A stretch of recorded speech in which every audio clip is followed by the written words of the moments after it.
Jane Eyre by Charlotte Bronte. Chapter 31. My home, then, when I at last find a home, is a cottage. A little room with whitewashed walls and a sanded floor, containing 4 painted chairs and a table, a clock, a cupboard, with 2 or 3 plates and dishes, and a set of tea things in delf. Above, a chamber of the same dimensions as the kitchen, with a deal bedstead and chest of drawers, small, yet too large to be filled with my scanty wardrobe, though the kindness of my gentle and generous friends has increased that, by a modest stock of such things as are necessary. It is evening. I have dismissed, with the fee of an orange, the little orphan who serves as a handmaid. I am sitting alone on the hearth. This morning the village school opened. I had 20 scholars, but 3 of the number can read. None write or cipher. Several knit, and a few sew a little. They speak with the broadest accent of the district. At present they and I have a difficulty in understanding each other's language. Some of them are unmannered, rough, intractable, as well as ignorant, but others are docile, have a wish to learn, and evince a disposition that pleases me. I must not forget that these coarsely clad little peasants are of flesh and blood as good as the scions of gentlest genealogy, and that the germs of native excellence, refinement, intelligence, kind feeling, are as likely to exist in their hearts as in those of the best born. My duty will be to develop these germs. Surely I shall find some happiness in discharging that office. Much enjoyment I do not expect in the life opening before me, yet it will, doubtless, if I regulate my mind, and exert my powers as I ought, yield me enough to live on from day to day. Was I very gleeful, settled, content, during the hours I passed in yonder bare, humble classroom this morning and afternoon? Not to deceive myself, I must reply, no. I felt desolate to a degree. I felt—yes, idiot that I am—I felt degraded. I doubted I had taken a step which sank instead of rising me in the scale of social existence. I was weakly dismayed at the ignorance, the poverty, the coarseness of all I heard and saw round me. But let me not hate and despise myself too much for these feelings. I know them to be wrong. That is a great step gained. I shall strive to overcome them. To-morrow, I trust, I shall get the better of them partially, and in a few weeks, perhaps, they will be quite subdued. In a few months, it is possible, the happiness of seeing progress, and a change for the better in my scholars, may substitute gratification for disgust. Meantime, let me ask myself one question. Which is better? To have surrendered to temptation, listened to passion, made no painful effort, no struggle, but to have sunk down in the silken snare, fallen asleep on the flowers covering it, wakening in a southern clime, amongst the luxuries of a pleasure villa; to have been now living in France, Mr. Rochester's mistress, delirious with his love half my time, for he would, oh yes, he would have loved me well for a while. He did love me. No one will ever love me so again. I shall never more know the sweet homage given to beauty, youth, and grace, for never to any one else shall I seem to possess these charms. He was fond and proud of me. It is what no man besides will ever be. But where am I wandering, and what am I saying, and above all feeling? Whether is it better, I ask, to be a slave to a fool's paradise at Marseilles, fevered with delusive bliss one hour, suffocating with the bitterest tears of remorse and shame the next; or to be a village schoolmistress, free and honest, in a breezy mountain nook in the healthy heart of England? Yes, I feel now that I was right when I adhered to principle and law, and scorned and crushed the insane promptings of a frenzied moment. God directed me to a correct choice. I thank His providence for the guidance.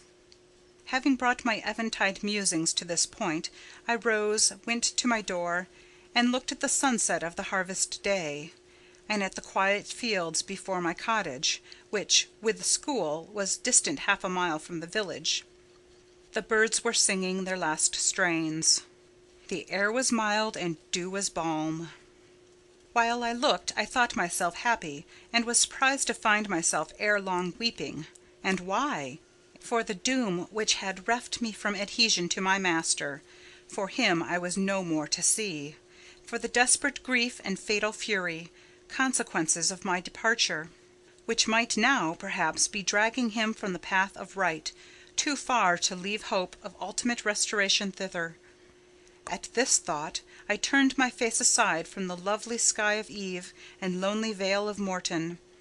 I say lonely, for in that bend of it, visible to me, there was no building apparent, save the church and the parsonage, half-hidden trees, and, quite at the extremity, the roof of Vale Hall, where the rich Mr. Oliver and his daughter lived.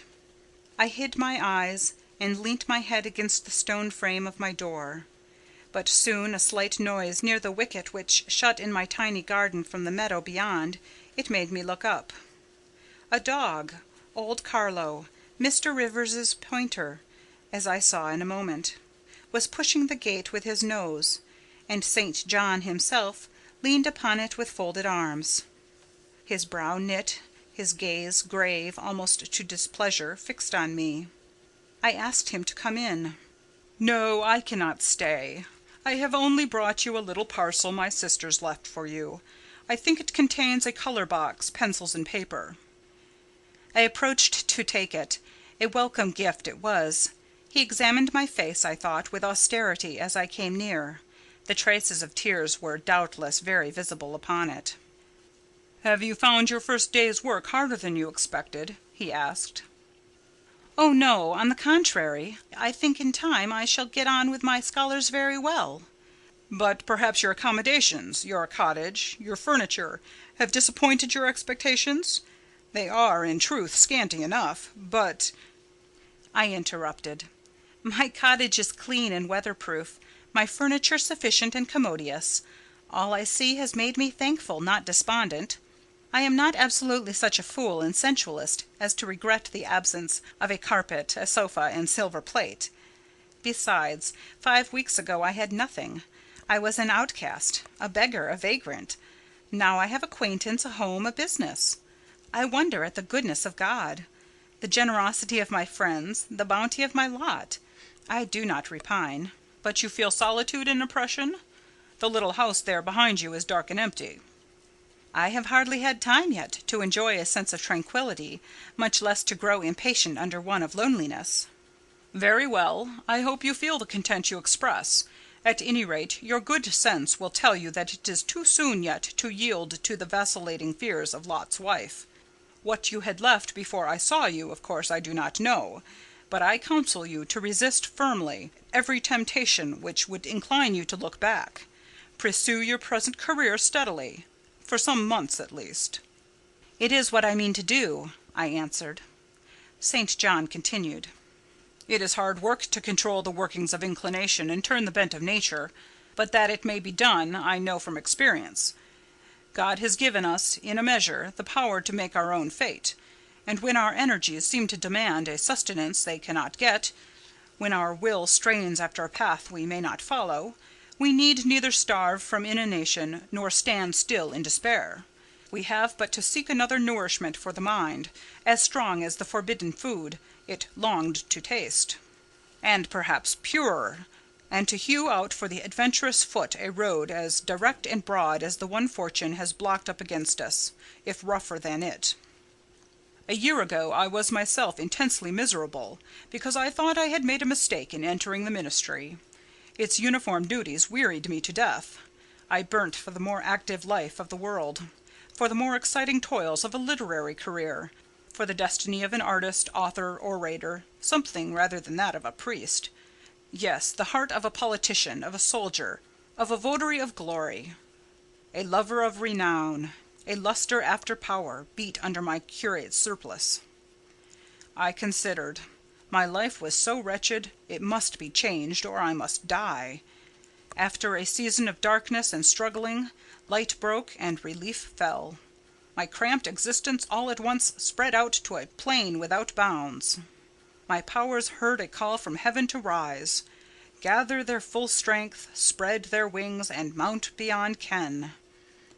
God has an errand for me, to bear which afar, to deliver it well, skill and strength, courage and eloquence, the best qualifications of soldier, statesman, and orator, were all needed.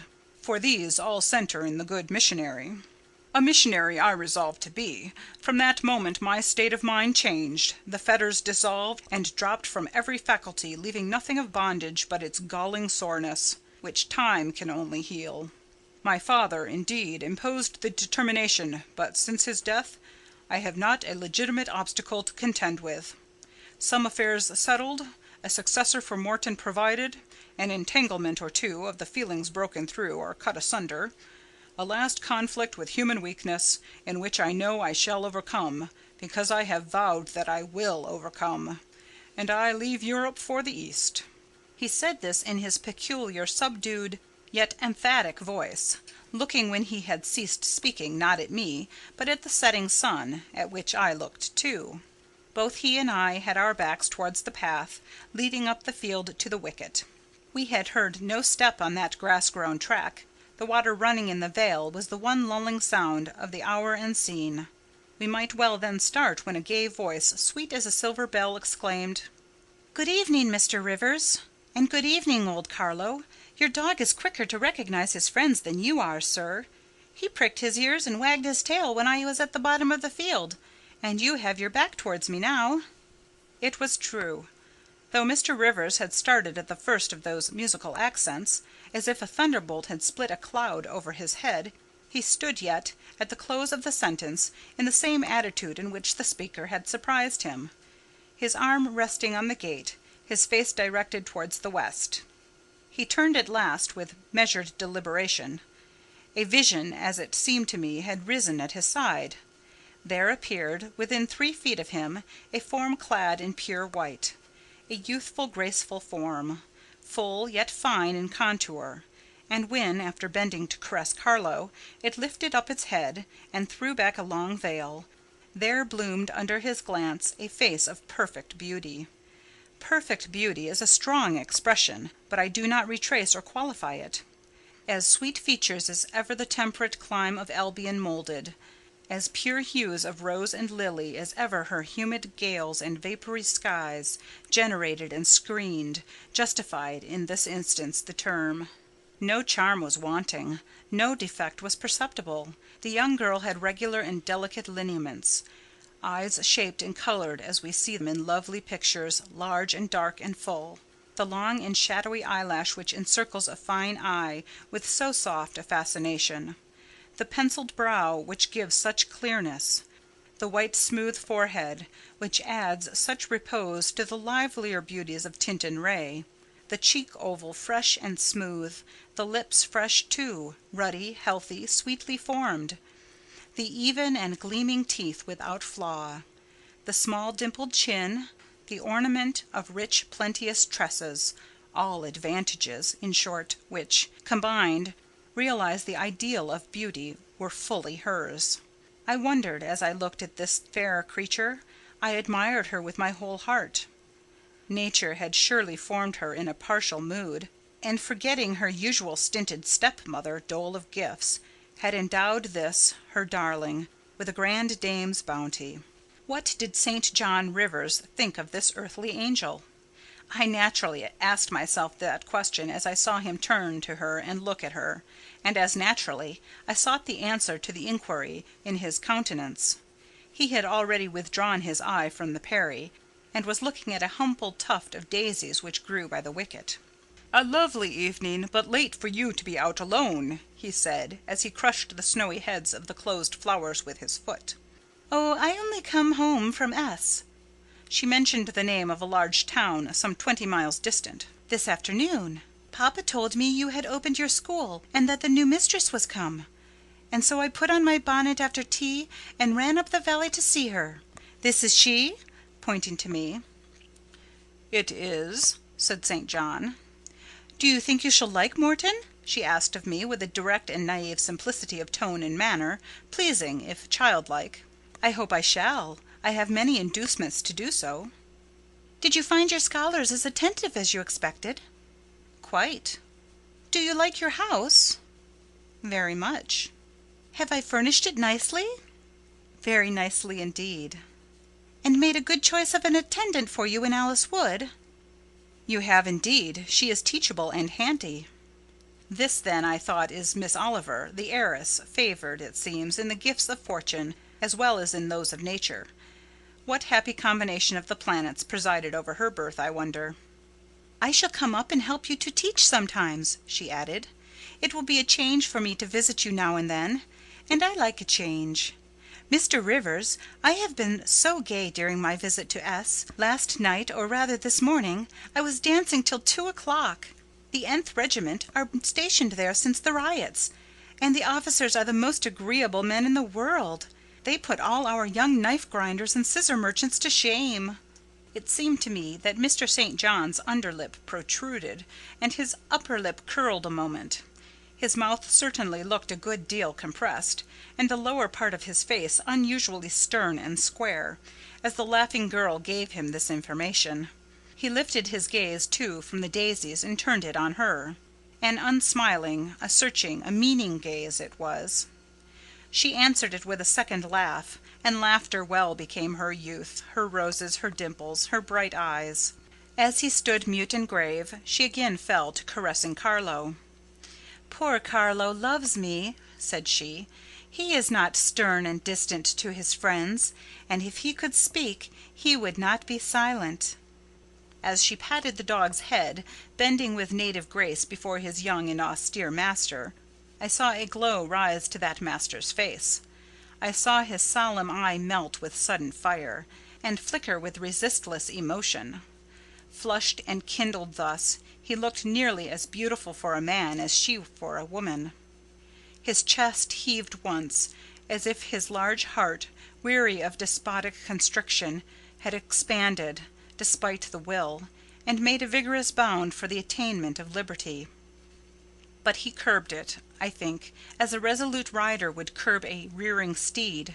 He responded neither by word nor movement to the gentle advances made him. "Papa says you never come to see us now," continued Miss Oliver, looking up. "You are quite a stranger at Vale Hall. He is alone this evening, and not very well. Will you return with me and visit him?" "It is not a seasonable hour to intrude on Mr. Oliver," answered St. John. "Not a seasonable hour, but I declare it is. It is just the hour when papa most wants company, when the works are closed and he has no business to occupy him. Now, Mr. Rivers, do come. Why are you so very shy and so very sombre?" She filled up the hiatus his silence left by a reply of her own. "I forgot!" she exclaimed, shaking her beautiful curled head as if shocked at herself. "I am so giddy and thoughtless. Do excuse me. It had slipped my memory that you have good reasons to be indisposed for joining in my chatter. Diana and Mary have left you, and Moor House is shut up, and you are so lonely. I am sure I pity you. Do come and see papa." "Not to-night, Miss Rosamond, not to-night." Mr. St. John spoke almost like an automaton. Himself only knew the effort it cost him thus to refuse. "Well, if you are so obstinate, I will leave you, for I dare not stay any longer. The dew begins to fall.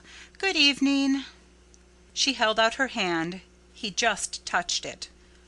"Good evening," he repeated in a voice low and hollow as an echo. She turned, but in a moment returned. "Are you well?" she asked. Well might she put the question. His face was blanched as her gown. "Quite well," he enunciated, and with a bow he left the gate. She went one way, he another. She turned twice to gaze after him as she tripped fairy-like down the field. He, as he strode firmly across, never turned at all. This spectacle of another's suffering and sacrifice rapt my thoughts from exclusive meditation on my own. Diana Rivers had designated her brother inexorable as death. She had not exaggerated. End of chapter 31. Jane Eyre by Charlotte Bronte. Chapter 32. I continued the labours of the village school as actively and faithfully as I could. It was truly hard work at first. Some time elapsed before, with all my efforts, I could comprehend my scholars and their nature. Wholly untaught, with faculties quite torpid, they seemed to me hopelessly dull, and, at first sight, all dull alike. But I soon found I was mistaken.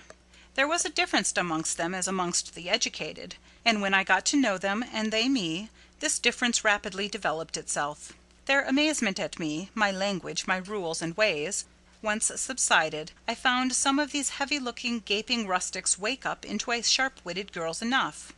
Many showed themselves obliging and amiable too, and I discovered amongst them not a few examples of capacity that won both my good will and my admiration. These soon took a pleasure in doing their work well, in keeping their persons neat, in learning their tasks regularly, in acquiring quiet and orderly manners. The rapidity of their progress, in some instances, was even surprising, and an honest and happy pride I took in it. Besides, I began personally to like some of the best girls, and they liked me. I had amongst my scholars several farmers' daughters, young women grown almost. These could already read, write, and sew, and to them I taught the elements of grammar, geography, history, and the finer kinds of needlework. I found estimable characters amongst them, characters desirous of information and disposed for improvement, with whom I passed many a pleasant evening hour in their own houses. Their parents then, the farmer and his wife, loaded me with attentions. There was an enjoyment in accepting their simple kindness, and in repaying it by a consideration, a scrupulous regard to their feelings, to which they were not, perhaps, at all times accustomed, and which both charmed and benefited them, because while it elevated them in their own eyes, it made them emulous to merit the deferential treatment they received. I felt I became a favourite in the neighbourhood. Whenever I went out, I heard on all sides cordial salutations, and was welcomed with friendly smiles. To live amidst general regard, though it be but the regard of working people, is like sitting in sunshine calm and sweet. Serene inward feelings bud and bloom under the ray. At this period of my life, my heart far oftener swelled with thankfulness than sank with dejection. And yet, reader, to tell you all in the midst of this calm, this useful existence, after a day passed in honourable exertion amongst my scholars, an evening spent in drawing or reading contentedly alone, I used to rush into strange dreams at night, dreams many-coloured, agitated, full of the ideal, the stirring, the stormy, dreams where, amidst unusual scenes, charged with adventure, with agitating risk and romantic chance, I still again and again meet Mr. Rochester, always at some exciting crisis, and then the sense of being in his arms, hearing his voice, meeting his eye, touching his hand and cheek, loving him, being loved by him, the hope of passing a lifetime at his side would be renewed with all its first force and fire. Then I woke. Then I recalled where I was and how situated. Then I rose up on my curtainless bed, trembling and quivering, and then the still, dark night witnessed the convulsion of despair and heard the burst of passion. By 9 o'clock the next morning I was punctually opening the school, tranquil, settled, prepared for the steady duties of the day. Rosamond Oliver kept her word in coming to visit me. Her call at the school was generally made in the course of her morning ride. She would canter up to the door on her pony, followed by a mounted livery servant. Anything more exquisite than her appearance, in her purple habit, with her Amazon's cap of black velvet placed gracefully above the long curls that kissed her cheek and floated to her shoulders, can scarcely be imagined. And it was thus she would enter the rustic building and glide through the dazzled ranks of the village children. She generally came at the hour when Mr. Rivers was engaged in giving his daily catechizing lesson. Keenly, I fear, did the eye of the visitress pierce the young pastor's heart. A sort of instinct seemed to warn him of her entrance, even when he did not see it; and when he was looking quite away from the door, if she appeared at it, her cheek would glow, and his marble-seeming features, though they refused to relax, changed indescribably, and in their very quiescence became expressive of a repressed fervour, stronger than working muscle or darting glance could indicate. Of course she knew her power. Indeed, he did not, because he could not conceal it from her. in spite of his Christian stoicism, when she went up and addressed him and smiled gaily, encouragingly, even fondly in his face, his hand would tremble and his eye burn. He seemed to say, with his sad and resolute look, if he did not say it with his lips, "I love you, and I know you prefer me. It is not despair of success that keeps me dumb. If I offered my heart, I believe you would accept it. But that heart is already laid on a sacred altar. The fire is arranged round it. It will soon be no more than a sacrifice consumed." And then she would pout like a disappointed child. A pensive cloud would soften her radiant vivacity. She would withdraw her hand hastily from his, and turn in transient petulance from his aspect, at once so heroic and so martyr-like. St. John, no doubt, would have given the world to follow, recall, retain her, when she thus left him. But he would not give one chance of heaven, nor relinquish, for the Elysium of her love, one hope of the true, eternal paradise. Besides, he could not bind all that he had in his nature, the rover, the aspirant, the poet, the priest, in the limits of a single passion. He could not, he would not, renounce his wild field of mission warfare for the parlours and the peace of Vale Hall. I learnt so much from himself in an inroad I once, despite his reserve, had the daring to make on his confidence. Miss Oliver already honoured me with frequent visits to my cottage. I had learnt her whole character, which was without mystery or disguise. She was coquettish, but not heartless; exacting, but not worthlessly selfish. She had been indulged from her birth, but was not absolutely spoiled. She was hasty, but good-humoured; vain (she could not help it, when every glance in the glass showed her such a flush of loveliness), but not affected; liberal-handed, innocent of the pride of wealth; ingenious, sufficiently intelligent, gay, lively, and unthinking. She was very charming, in short, even to a cool observer of her own sex like me. But she was not profoundly interesting or thoroughly impressive. A very different sort of mind was hers from that, for instance, of the Sisters of St. John. Still, I liked her almost as I liked my pupil Adele, except that, for a child whom we have watched over and taught, a closer affection is engendered than we can give an equally attractive adult acquaintance. She had taken an amiable caprice to me, and said I was like Mr. Rivers, only certainly, she allowed, not 1/10 so handsome, though I was a nice neat little soul enough, but he was an angel. I was, however, good, clever, composed, and firm, like him. I was a lusus naturae, she affirmed, as a village schoolmistress. She was sure my previous history, if known, would make a delightful romance. One evening, while with her usual childlike activity and thoughtless yet not offensive inquisitiveness, she was rummaging the cupboard and the table drawer of my little kitchen, she discovered first 2 French books, a volume of Schiller, a German grammar and dictionary, and then my drawing materials and some sketches, including a pencil head of a pretty little cherub-like girl, one of my scholars, and sundry views from nature, taken in the Vale of Morton and on the surrounding moors. She was first transfixed with surprise, and then electrified with delight. Had I done these pictures? Did I know French and German? What a love, what a miracle I was!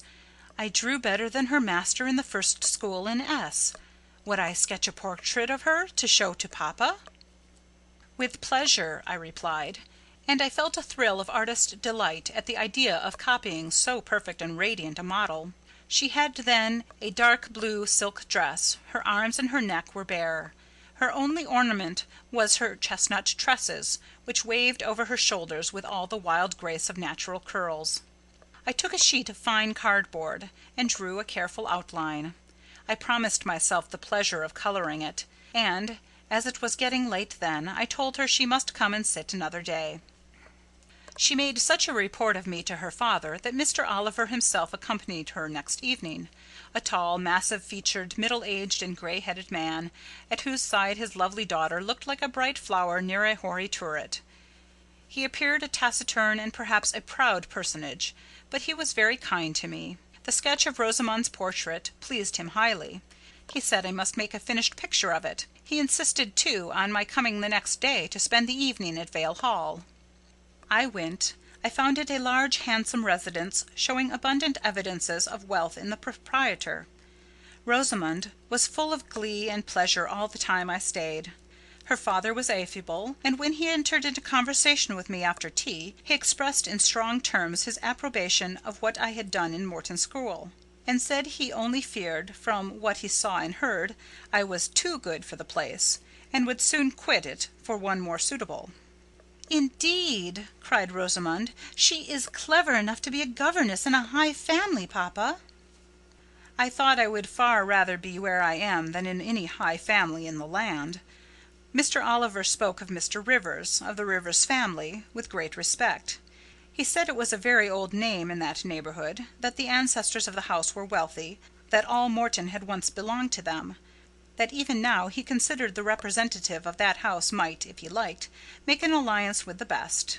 He accounted it a pity that so fine and talented a young man should have formed the design of going out as a missionary. It was quite throwing a valuable life away. It appeared, then, that her father would throw no obstacle in the way of Rosamond's union with St. John. Mr. Oliver evidently regarded the young clergyman's good birth, old name, and sacred profession as sufficient compensation for the want of fortune. It was the 5th of November, and a holiday. My little servant, after helping me to clean my house, was gone, well satisfied with the fee of a penny for her aid. All about me was spotless and bright: scoured floor, polished grate, and well-rubbed chairs. I had also made myself neat, and had now the afternoon before me to spend as I would. The translation of a few pages of German occupied an hour. Then I got my palette and pencils, and fell to the more soothing, because easier occupation, of completing Rosamond Oliver's miniature. The head was finished already. There was but the background to tint, and the drapery to shade off. A touch of carmine, too, to add to the ripe lips. A soft curl here and there to the tresses. A deeper tinge to the shadow of the lash under the azured eyelid. I was absorbed in the execution of these nice details, when after one rapid tap my door unclosed, admitting St. John Rivers. "I am come to see how you are spending your holiday," he said. "Not, I hope, in thought. No, that is well. While you draw, you will not feel lonely.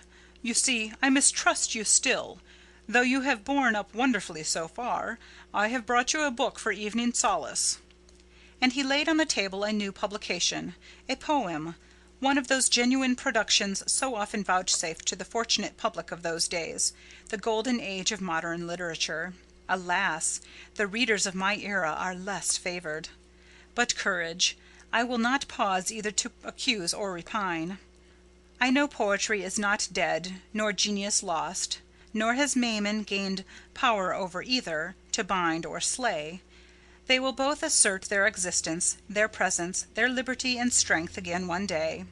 Powerful angels safe in heaven, they smile when sordid souls triumph, and feeble ones weep over their destruction. Poetry destroyed? Genius banished? No! Mediocrity, no! Do not let envy prompt you to the thought. No, they not only live, but reign and redeem. And without their divine influence spread everywhere, you would be in hell, the hell of your own meanness. While I was eagerly glancing at the bright pages of Marmion, for Marmion it was, St. John stooped to examine my drawing. His tall figure sprang erect again with a start. He said nothing. I looked up at him. He shunned my eye. I knew his thoughts well, and could read his heart plainly. At the moment I felt calmer and cooler than he. I had then temporarily the advantage of him, and I conceived an inclination to do him some good, if I could. With all his firmness and self-control, thought I, he tasks himself too far, locks every feeling and pain within, expresses, confesses, imparts nothing. I am sure it would benefit him to talk a little about his sweet Rosamond, whom he thinks he ought not to marry. I will make him talk. I said first, "Take a chair, Mr. Rivers." But he answered, as he always did, that he could not stay. "Very well," I responded mentally, "stand if you like, but you shall not go just yet. I am determined. Solitude is at least as bad for you as it is for me.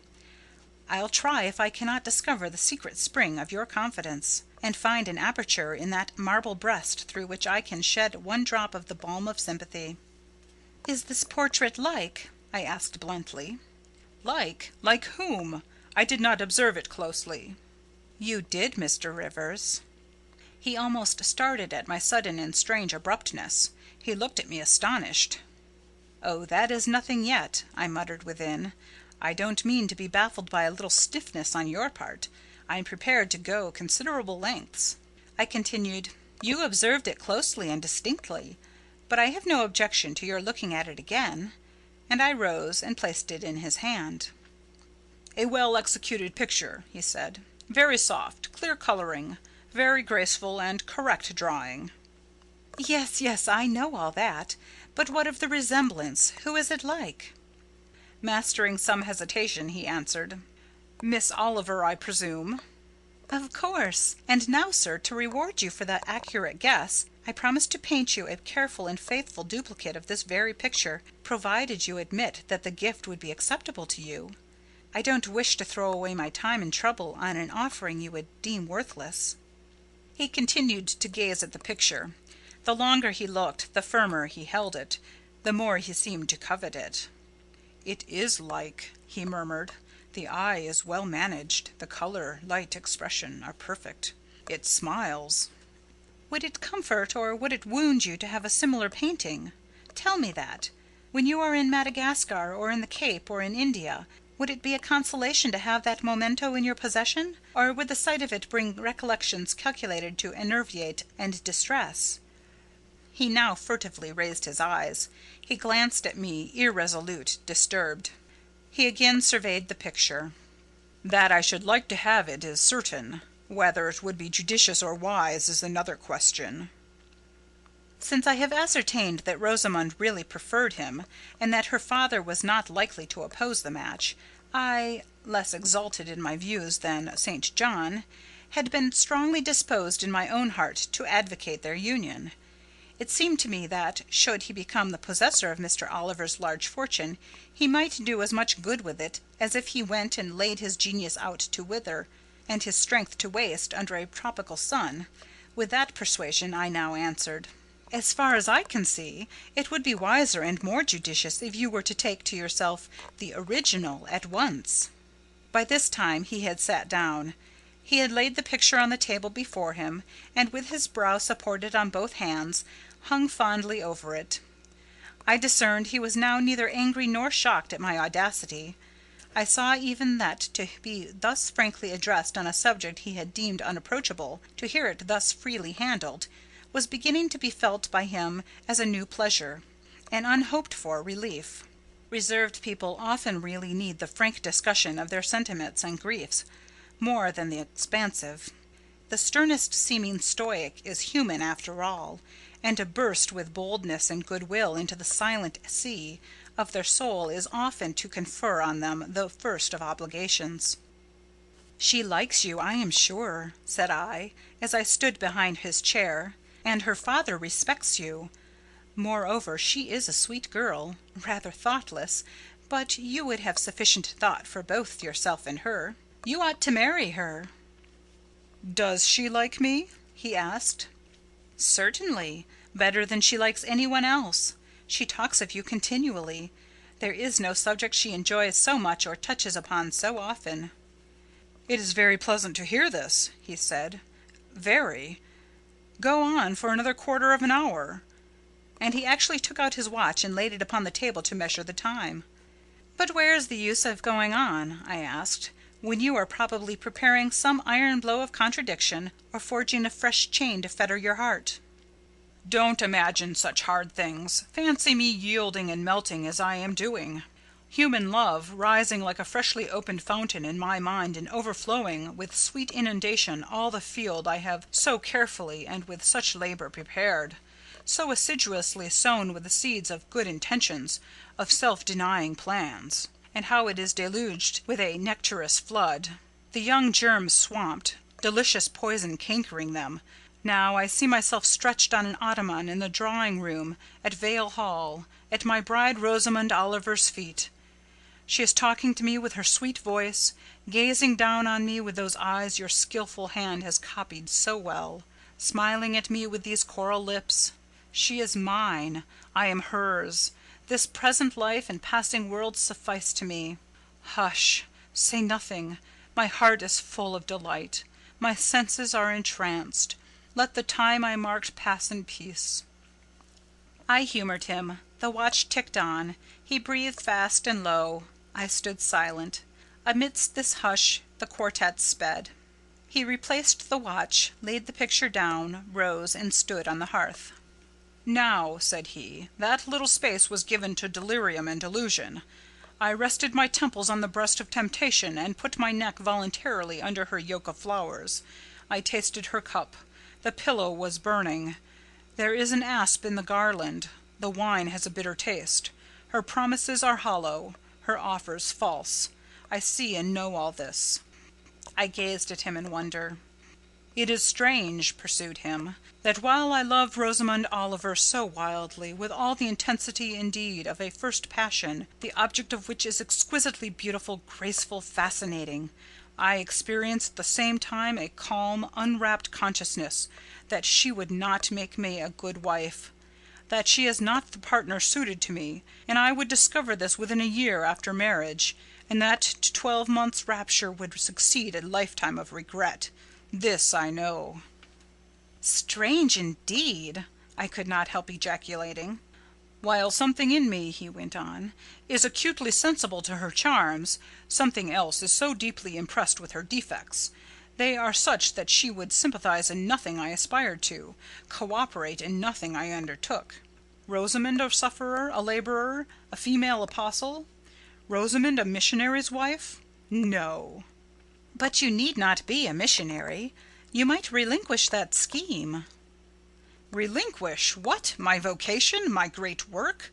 My foundation laid on earth for a mansion in heaven?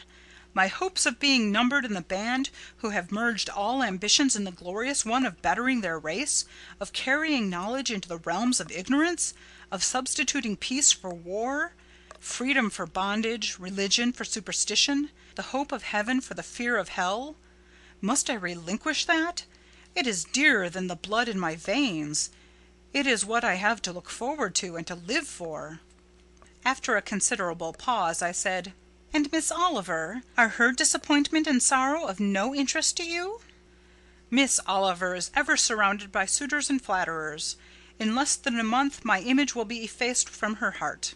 She will forget me, and will marry probably some one who will make her far happier than I should do." "You speak coolly enough, but you suffer in the conflict. You are wasting away." "No. If I get a little thin, it is with anxiety about my prospects, yet unsettled, my departure continually procrastinated. Only this morning I received intelligence that the successor whose arrival I have been so long expecting cannot be ready to replace me for 3 months to come yet, and perhaps the 3 months may extend to 6. You tremble and become flushed whenever Miss Oliver enters the schoolroom." Again the surprised expression crossed his face. He had not imagined that a woman would dare to speak so to a man. For me, I felt at home in this sort of discourse. I could never rest in communication with strong, discreet, and refined minds, whether male or female, till I had passed the outworks of conventional reserve, and crossed the threshold of confidence, and won a place by their heart's very hearthstone. "You are original," said he, "and not timid. There is something brave in your spirit, as well as penetrating in your eye. But allow me to assure you that you partially misinterpret my emotions. You think them more profound and potent than they are. You give me a larger allowance of sympathy than I have a just claim to. When I colour and when I shade before Miss Oliver, I do not pity myself. I scorn the weakness. I know it is ignoble, a mere fever of the flesh. Not, I declare, the convulsion of the soul. That is just as fixed as a rock, firm, set in the depths of a restless sea. Know me to be what I am, a cold, hard man." I smiled incredulously. "You have taken my confidence by storm," he continued, "and now it is much at your service. I am simply in my original state, stripped of that blood-bleached robe with which Christianity covers human deformity, a cold, hard, ambitious man. Natural affection only, of all the sentiments, has permanent power over me. Reason and not feeling is my guide. My ambition is unlimited. My desire to rise higher, to do more than others insatiable. I honour endurance, perseverance, industry, talent, because these are the means by which men achieve great ends and mount to lofty eminence. I watch your career with interest, because I consider you a specimen of a diligent, orderly, energetic woman, not because I deeply compassionate what you have gone through, or what you still suffer." "You would describe yourself as a mere pagan philosopher," I said. "No, there is this difference between me and deistic philosophers. I believe, and I believe the gospel. You missed your epithet. I am not a pagan, but a Christian philosopher, a follower of the sect of Jesus. As his disciple, I adopt his pure, his merciful, his benignant doctrines. I advocate them. I am sworn to spread them. Won in youth to religion, she has cultivated my original qualities thus. From the minute germ, natural affection, she has developed the overshadowing tree, philanthropy. From the wild, stringy root of human uprightness, she has reared a due sense of the divine justice, of the ambition to win power and renown for her wretched self. She has formed the ambition to spread my Master's kingdom, to achieve victories for the standard of the cross. So much has religion done for me, turning the original materials to the best account, pruning and training nature. But she could not eradicate nature, nor will it be eradicated, till this mortal shall put on immortality." Having said this, he took his hat, which lay on the table beside my pallet. Once more he looked at the portrait. "She is lovely," he murmured. "She is well named the Rose of the World, indeed." "And may I not paint one like it for you?" "Cui bono? No." He drew over the picture the sheet of thin paper on which I was accustomed to rest my hand in painting, to prevent the cardboard from being sullied. What he suddenly saw on this blank paper it was impossible for me to tell, but something had caught his eye. He took it up with a snatch. He looked at the edge, then shot a glance at me, inexpressibly peculiar and quite incomprehensible, a glance that seemed to take and make note of every point in my shape, face, and dress, for it traversed all, quick, keen as lightning. His lips parted as if to speak, but he checked the coming sentence, whatever it was. "What is the matter?" I asked. "Nothing in the world," was the reply, and replacing the paper, I saw him dexterously tear a narrow strip from the margin. It disappeared in his glove, and with one hasty nod and good afternoon he vanished. "Well," I exclaimed, using an expression of the district, "that caps the globe, however." I, in my turn, scrutinized the paper, but saw nothing on it save a few dingy stains of paint where I had tried the tint in my pencil. I pondered the mystery a minute or two, but finding it insolvable, and being certain it could not be of much moment, I dismissed and soon forgot it. Chapter 32.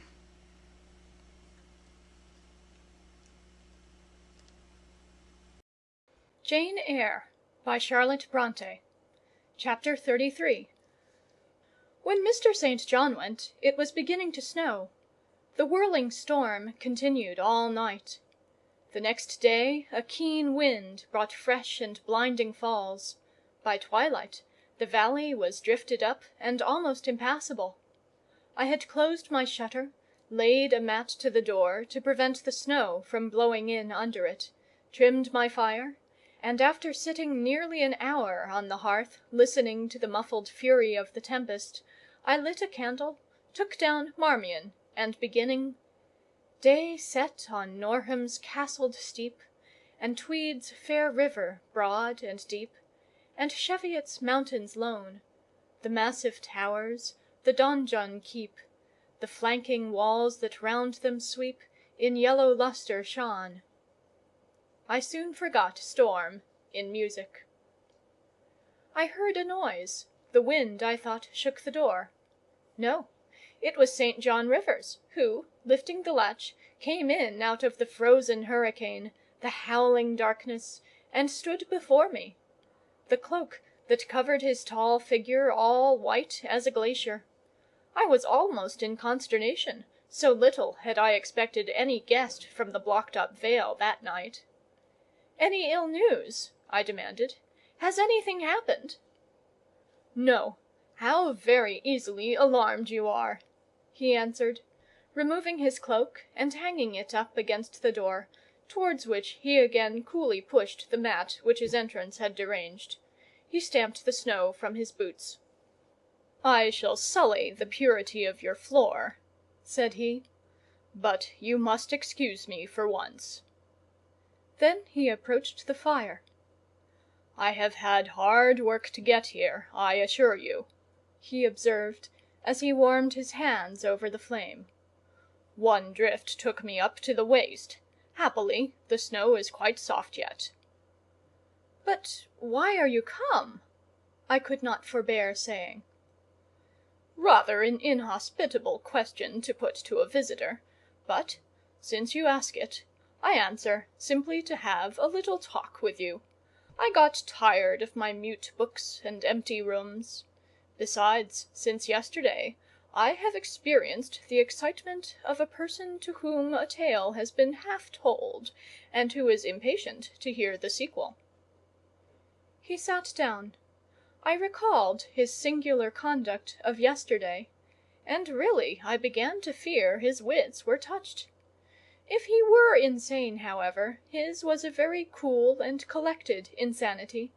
I had never seen that handsome-featured face of his look more like chiselled marble than it did just now, as he put aside his snow-wet hair from his forehead, and let the firelight shine free on his pale brow and cheek as pale, where it grieved me to discover the hollow trace of care or sorrow now so plainly graved.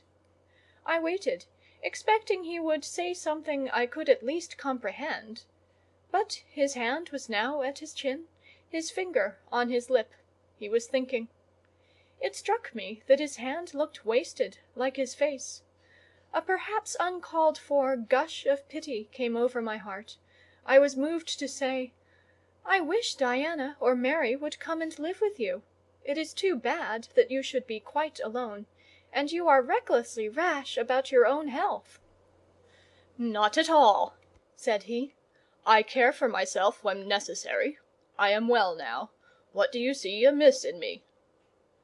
This was said with a careless, abstracted indifference, which showed that my solicitude was, at least in his opinion, wholly superfluous. I was silenced. He still slowly moved his finger over his upper lip, and still his eye dwelt dreamily on the glowing grate. Thinking it urgent to say something, I asked him presently if he felt any cold draught from the door, which was behind him. "No, no," he responded shortly and somewhat testily.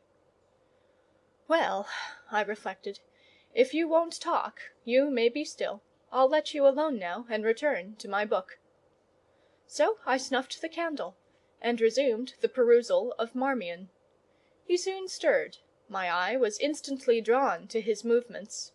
He only took out a morocco pocket-book, thence produced a letter, which he read in silence, folded it, put it back, relapsed into meditation.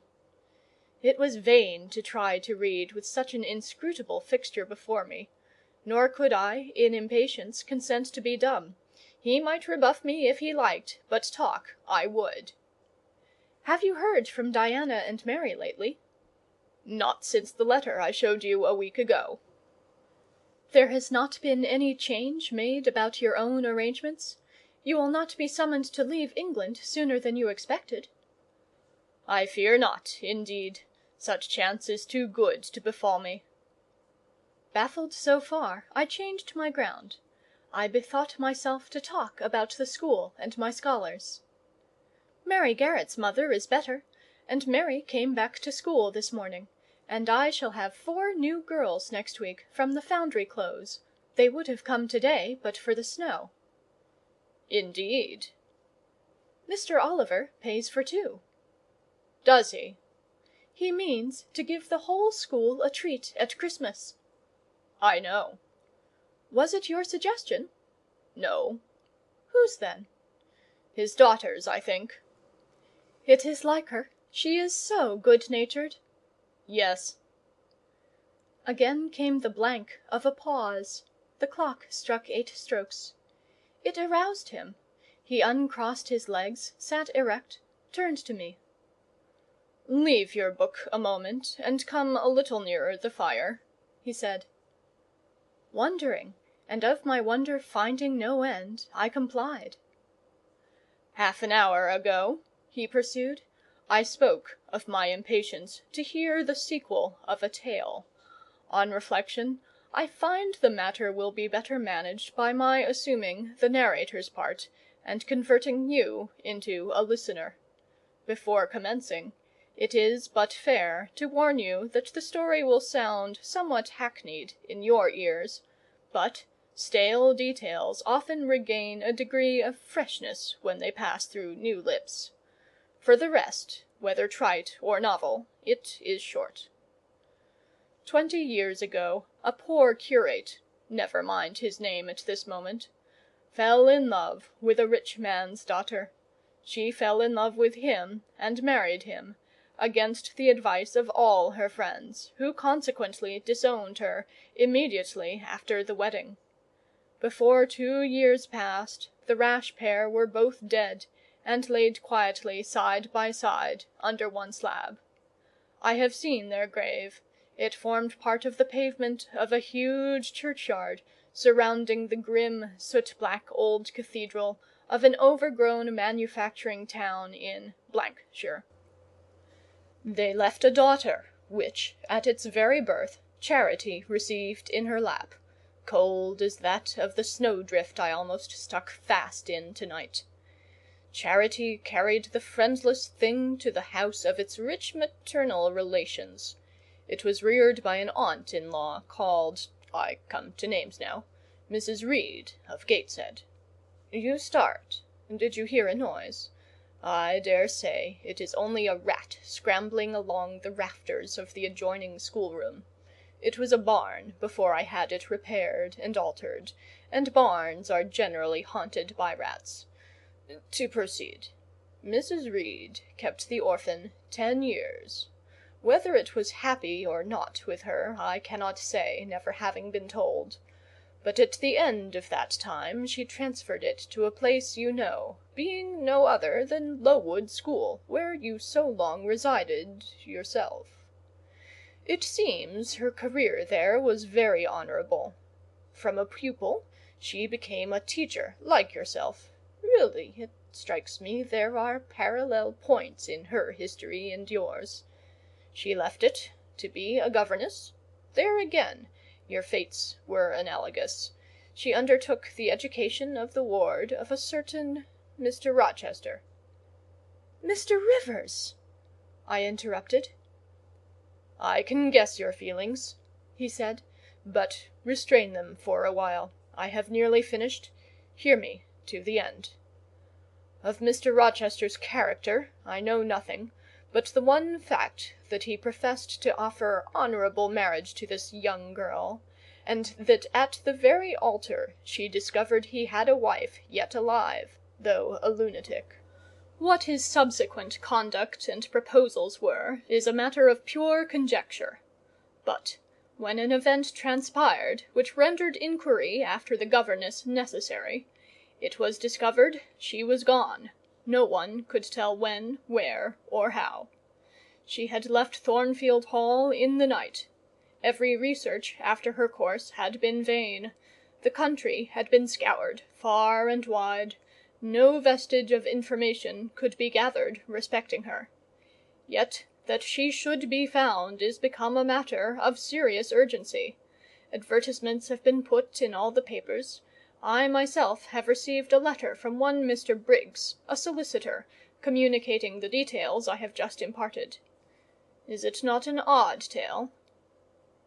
"Just tell me this," said I, "and since you know so much, you surely can tell it me. What of Mr. Rochester? How and where is he? What is he doing? Is he well?" "I am ignorant of all concerning Mr. Rochester. The letter never mentions him but to narrate the fraudulent and illegal attempt I have adverted to. You should rather ask the name of the governess, the nature of the event which requires her appearance." Did no one go to Thornfield Hall, then? Did no one see Mr. Rochester?" "I suppose not." "But they wrote to him?" "Of course." "And what did he say? Who has his letters?" "Mr. Briggs intimates that the answer to his application was not from Mr. Rochester, but from a lady. It is signed Alice Fairfax." I felt cold and dismayed. My worst fears, then, were probably true. He had, in all probability, left England, and rushed in reckless desperation to some former haunt on the Continent. And what opiate for his severe sufferings, what object for his strong passions, had he sought there? I dared not answer the question. Oh, my poor master, once almost my husband, whom I had often called my dear Edward! "He must have been a bad man," observed Mr. Rivers. "You don't know him. Don't pronounce an opinion upon him," I said, with warmth. "Very well," he answered quietly. "And indeed my head is otherwise occupied than with him. I have my tale to finish. Since you won't ask the governess's name, I must tell it of my own accord. Stay, I have it here. It is always more satisfactory to see important points written down fairly committed to black and white." And the pocket-book was again deliberately produced, opened, sought through. From one of its compartments was extracted a shabby slip of paper, hastily torn off. I recognized in its texture and its stains of ultramarine and lake and vermilion the ravished margin of the portrait cover.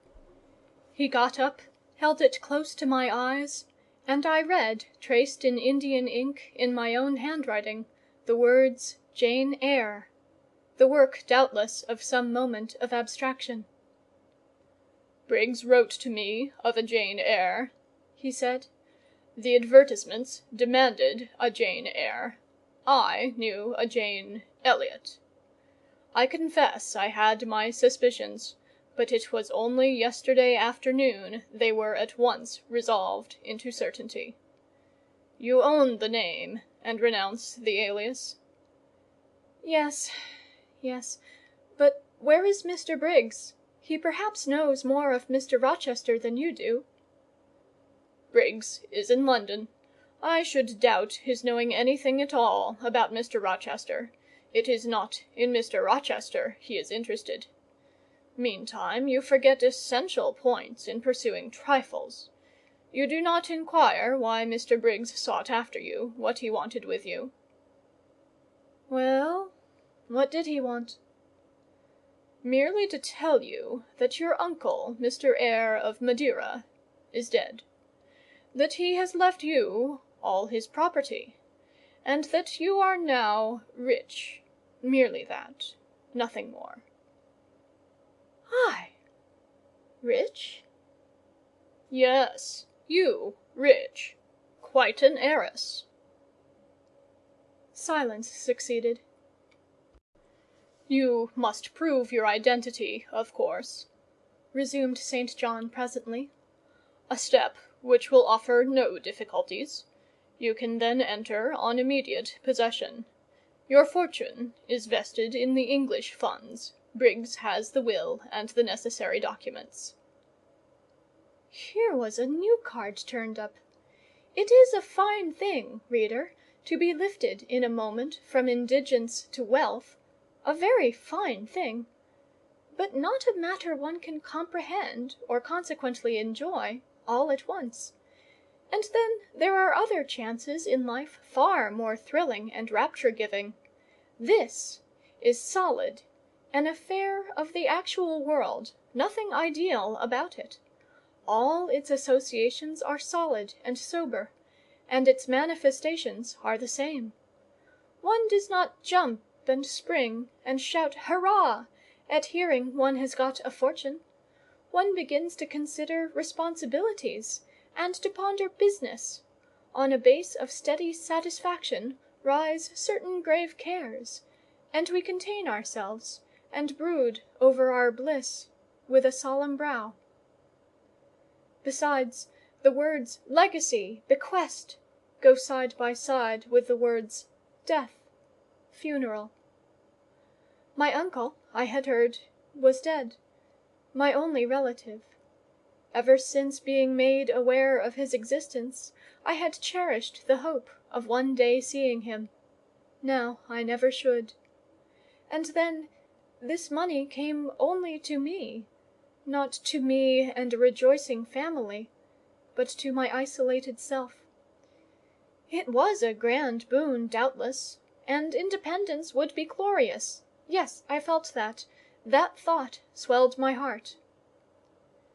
"You unbend your forehead at last," said Mr. Rivers. "I thought Medusa had looked at you, and that you were turning to stone. Perhaps now you will ask how much you are worth?" "How much am I worth?" "Oh, a trifle. Nothing, of course, to speak of. 20,000 pounds, I think they say. But what is that?" 20,000 pounds! Here was a new stunner. I had been calculating on 4,000 or 5,000. This news actually took my breath for a moment. Mr. St. John, whom I had never heard laugh before, laughed now. "Well," said he, "if you had committed a murder, and I had told you your crime was discovered, you could scarcely look more aghast." "It is a large sum. Don't you think there is a mistake?" "No mistake at all." "Perhaps you have read the figures wrong. It may be 2,000. "It is written in letters, not figures. 20,000. I again felt rather like an individual of but average gastronomical powers, sitting down to feast alone at a table spread with provisions for 100. Mr. Rivers rose now and put his cloak on. "If it were not such a very wild night," he said, "I would send Hannah down to keep you company. You look too desperately miserable to be left alone. But Hannah, poor woman, could not stride the drifts so well as I. Her legs are not quite so long. So I must e'en leave you to your sorrows. Good night." He was lifting the latch. A sudden thought occurred to me. "Stop 1 minute," I cried. "Well?" "It puzzles me to know why Mr. Briggs wrote to you about me, or how he knew you, or could fancy that you, living in such an out-of-the-way place, had the power to aid in my discovery." "Oh, I am a clergyman," he said, "and the clergy are often appealed to about odd matters."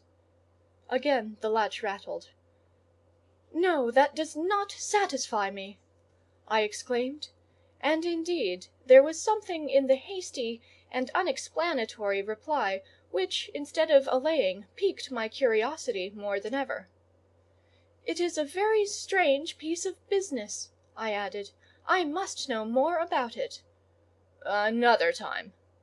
"No, to-night, to-night!" And as he turned from the door, I placed myself between it and him. He looked rather embarrassed. "You certainly shall not go till you have told me all," I said. "I would rather not, just now." "You shall, you must." "I would rather Diana or Mary informed you." Of course these objections wrought my eagerness to a climax. Gratified it must be, and that without delay, and I told him so. "But I apprised you that I was a hard man," said he, "difficult to persuade."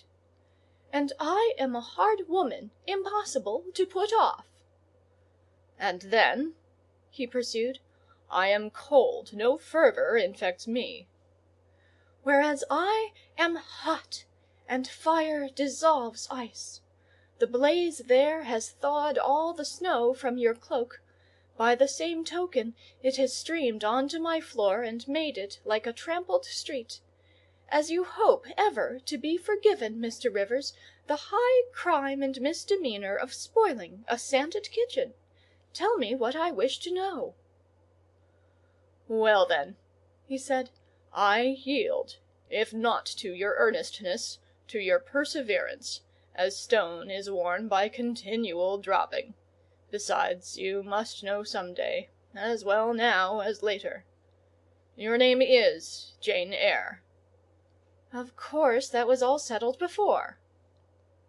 "You are not, perhaps, aware that I am your namesake, that I was christened St. John Eyre Rivers?"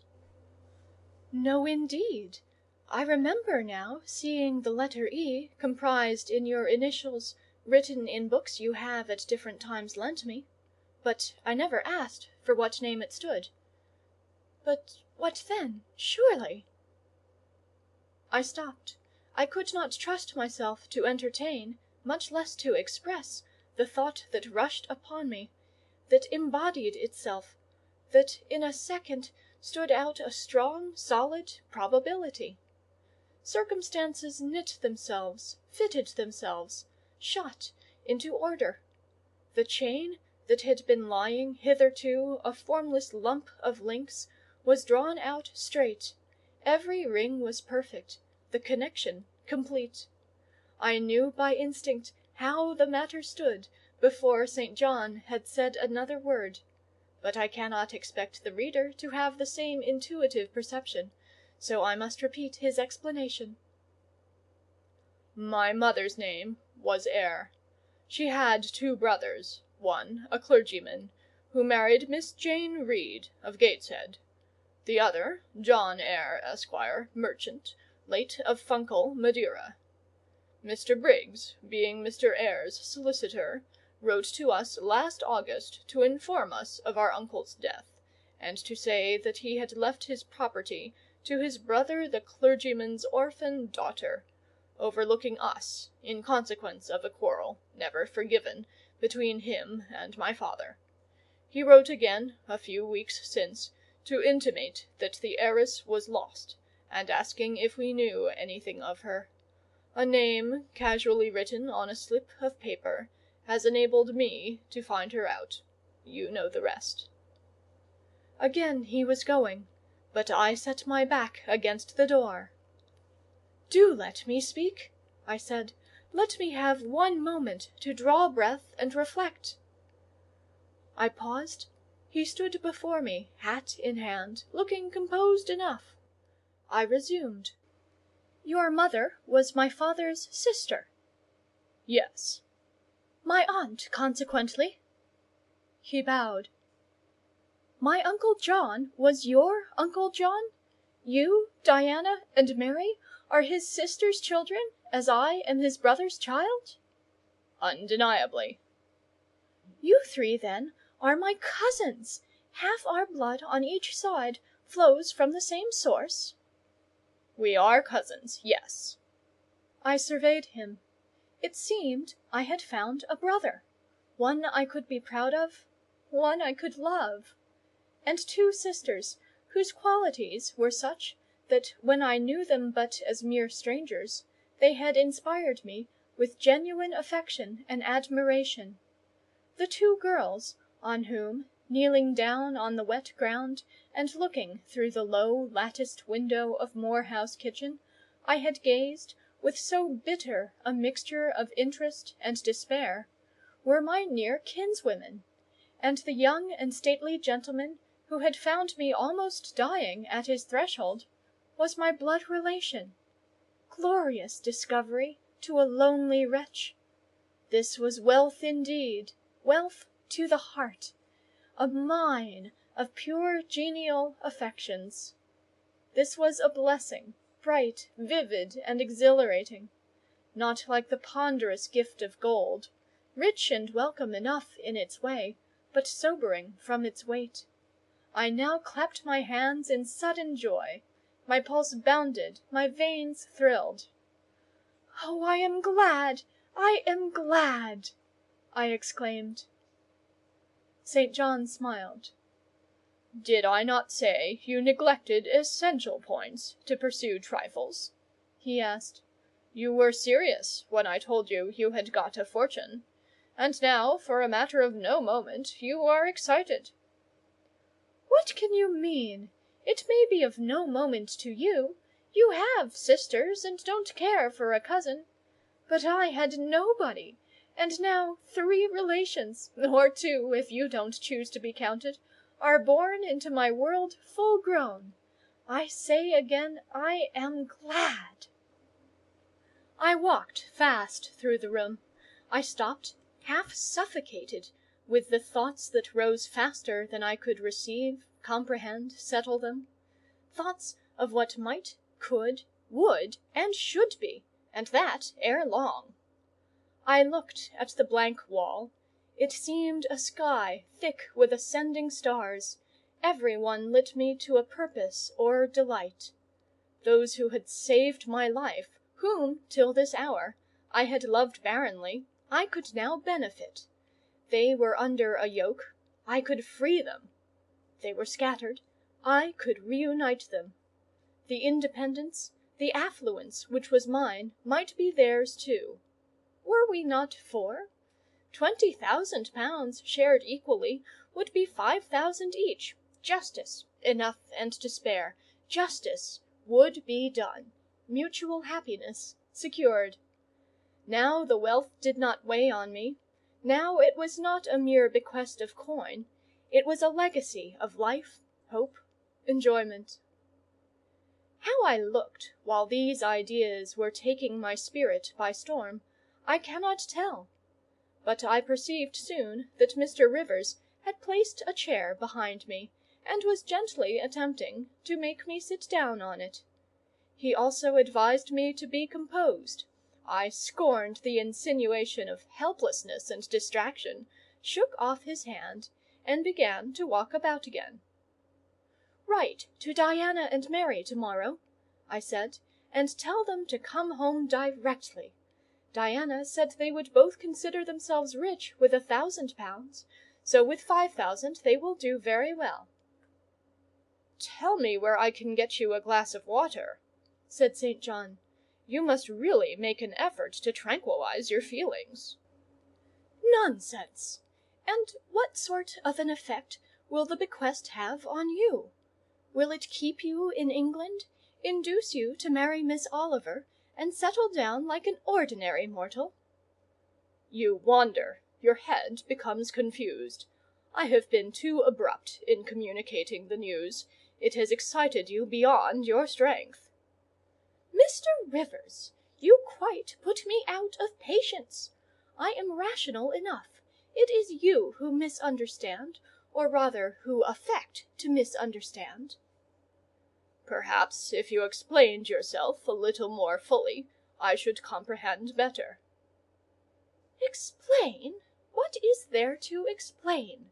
You cannot fail to see that 20,000 pounds, the sum in question, divided equally between the nephew and 3 nieces of our uncle, will give 5,000 to each. What I want is, that you should write to your sisters, and tell them of the fortune that has accrued to them."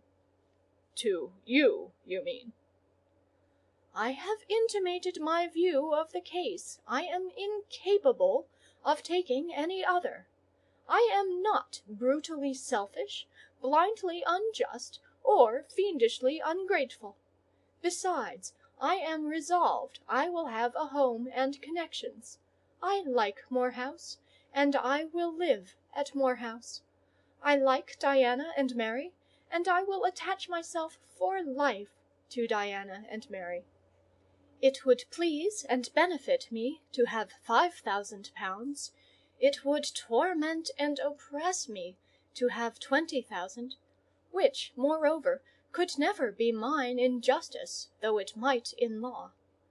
I abandon to you, then, what is absolutely superfluous to me. Let there be no opposition and no discussion about it. Let us agree amongst each other, and decide the point at once. This is acting on first impulses. You must take days to consider such a matter, ere your word can be regarded as valid." "Oh, if all you doubt is my sincerity, I am easy. You see the justice of the case?" "I do see a certain justice, but it is contrary to all custom. Besides, the entire fortune is your right. My uncle gained it by his own efforts. He was free to leave it to whom he would. He left it to you. After all, justice permits you to keep it. You may, with a clear conscience, consider it absolutely your own." "With me," said I, "it is fully as much a matter of feeling as of conscience. I must indulge my feelings. I so seldom have had an opportunity of doing so. Were you to argue, object, and annoy me for a year, I could not forgo the delicious pleasure of which I have caught a glimpse, that of repaying, in part, a mighty obligation, and winning to myself lifelong friends." "You think so now," rejoined St. John, "because you do not know what it is to possess, nor consequently to enjoy wealth. You cannot form a notion of the importance £20,000 would give you, of the place it would enable you to take in society, of the prospects it would open to you. You cannot—" "And you," I interrupted, "cannot at all imagine the craving I have for fraternal and sisterly love. I never had a home. I never had brothers or sisters. I must and will have them now. You are not reluctant to admit me and own me, are you?" "Jane, I will be your brother. My sisters will be your sisters, without stipulating for this sacrifice of your just rights." "Brother! Yes, at the distance of 1,000 leagues. Sisters? Yes, slaving amongst strangers. I, wealthy, gorged with gold I never earned, and do not merit; you penniless. Famous equality in fraternization, close union, intimate attachment." "But, Jane, your aspirations after family ties and domestic happiness may be realized otherwise than by the means you contemplate. You may marry." "Nonsense again! Marry! I don't want to marry, and never shall marry." "That is saying too much. Such hazardous affirmations are a proof of the excitement under which you labour." "It is not saying too much. I know what I feel, and how averse are my inclinations to the bare thought of marriage. No one would take me for love, and I will not be regarded in the light of a mere money speculation. And I do not want a stranger, unsympathizing, alien, different from me. I want my kindred, those with whom I have full fellow feeling. Say again you will be my brother. When you uttered the words I was satisfied, happy. Repeat them, if you can. Repeat them sincerely." "I think I can. I know I have always loved my own sisters, and I know on what my affection for them is grounded, respect for their worth, and admiration of their talents. You too have principle and mind. Your tastes and habits resemble Diana's and Mary's. Your presence is always agreeable to me. In your conversation I have already for some time found a salutary solace.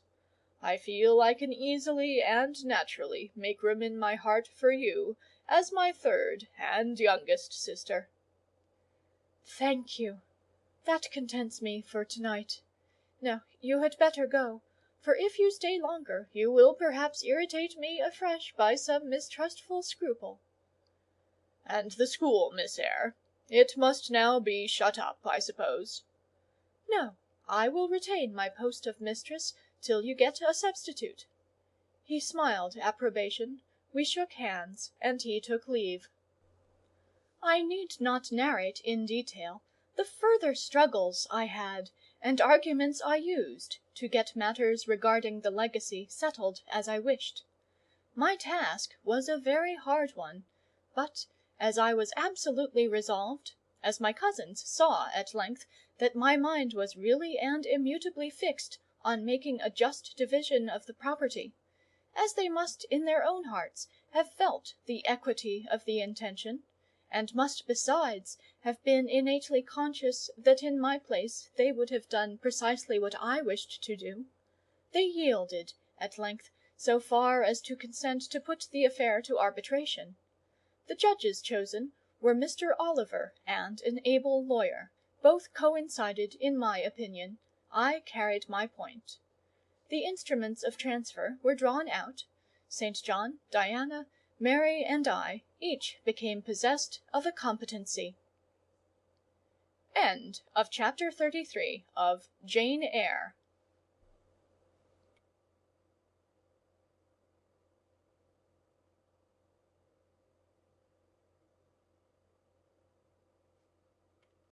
Jane Eyre by Charlotte Bronte. Chapter 34. It was near Christmas by the time all was settled. The season of general holiday approached. I now closed Morton's school, taking care that the parting should not be barren on my side. Good fortune opens the hand as well as the heart wonderfully, and to give somewhat when we have largely received is but to afford a vent to the unusual ebullition of the sensations. I had long felt with pleasure that many of my rustic scholars liked me, and when we parted, that consciousness was confirmed. They manifested their affection plainly and strongly. Deep was my gratification to find I had really a place in their unsophisticated hearts. I promised them that never a week should pass in future that I did not visit them and give them an hour's teaching in their school. Mr. Rivers came up, as, having seen the classes, now numbering 60 girls, file out before me and lock the door, I stood with the key in my hand, exchanging a few words of special farewell with some half-dozen of my best scholars, as decent, respectable, modest, and well-informed young women as could be found in the ranks of the British peasantry. And that is saying a great deal, for after all, the British peasantry are the best taught, best mannered, most self-respecting of any in Europe. Since those days I have seen paysans and Bayernen, and the best of them seemed to me ignorant, coarse, and besotted compared with my Morton girls. "Do you consider you have got your reward for a season of exertion?" asked Mr. Rivers when they were gone. "Does not the consciousness of having done some real good in your day and generation give pleasure?" "Doubtless." "And you have only toiled a few months. Would not a life devoted to the task of regenerating your race be well spent?" "Yes," I said, "but I could not go on for ever so. I want to enjoy my own faculties as well as to cultivate those of other people. I must enjoy them now. Don't recall either my mind or body to the school. I am out of it and disposed for full holiday." He looked grave. "What now? What sudden eagerness is this you evince? What are you going to do?" "To be active as I can. And first I must beg you to set Hannah at liberty and get somebody else to wait on you." "Do you want her?" "Yes, to go with me to Moor House. Diana and Mary will be at home in a week, and I want to have everything in order against their arrival." "I understand. I thought you were flying off on some excursion. It is better so. Hannah shall go with you." "Tell her to be ready by to-morrow, then, and here is the schoolroom key. I will give you the key of my cottage in the morning." He took it. "You give it up very gleefully," said he. "I don't quite understand your light-heartedness, because I cannot tell what employment you propose to yourself as a substitute for the one you are relinquishing. What aim, what purpose, what ambition in life have you now?" "My first aim will be to clean down. Do you comprehend the full force of the expression? To clean down Moor House from chamber to cellar. My next, to rub it up with beeswax, oil, and an indefinite number of cloths, till it glitters again. My third, to arrange every chair, table, bed, carpet, with mathematical precision. Afterwards I shall go near to ruin you in coals and peat, to keep up good fires in every room. And lastly, the 2 days preceding that on which your sisters are expected will be devoted by Hannah and me to such a beating of eggs, sorting of currants, grating of spices, compounding of Christmas cakes, chopping up of materials for mince pies, and solemnizing of other culinary rites, as words can convey but an inadequate notion of to the uninitiated like you. My purpose, in short, is to have all things in an absolutely perfect state of readiness for Diana and Mary before next Thursday, and my ambition is to give them a beau ideal of a welcome when they come." St. John smiled slight. Still he was dissatisfied. "It is all very well for the present," said he, "but seriously, I trust that when the first flush of vivacity is over, you will look a little higher than domestic endearments and household joys." "The best things the world has," I interrupted. "No, Jane, no. This world is not the scene of fruition. Do not attempt to make it so, nor of rest. Do not turn slothful. I mean, on the contrary, to be busy. Jane, I excuse you for the present. 2 months' grace I allow you for the full enjoyment of your new position, and for pleasing yourself with this late-found charm of relationship. But then I hope you will begin to look beyond Moor House and Morton, and sisterly society, and the selfish calm and sensual comfort of civilized affluence. I hope your energies will then once more trouble you with their strength." I looked at him with surprise. "St. John," I said, "I think you are almost wicked to talk so. I am disposed to be as content as a queen, and you try to stir me up to restlessness. To what end?" "To the end of turning to profit the talents which God has committed to your keeping, and of which he will surely one day demand a strict account.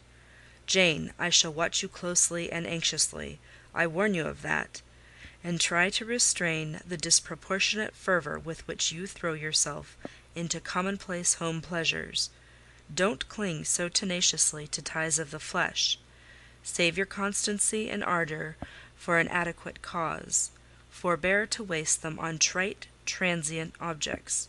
Do you hear, Jane?" "Yes, just as if you were speaking Greek. I feel I have adequate cause to be happy, and I will be happy. Good-bye."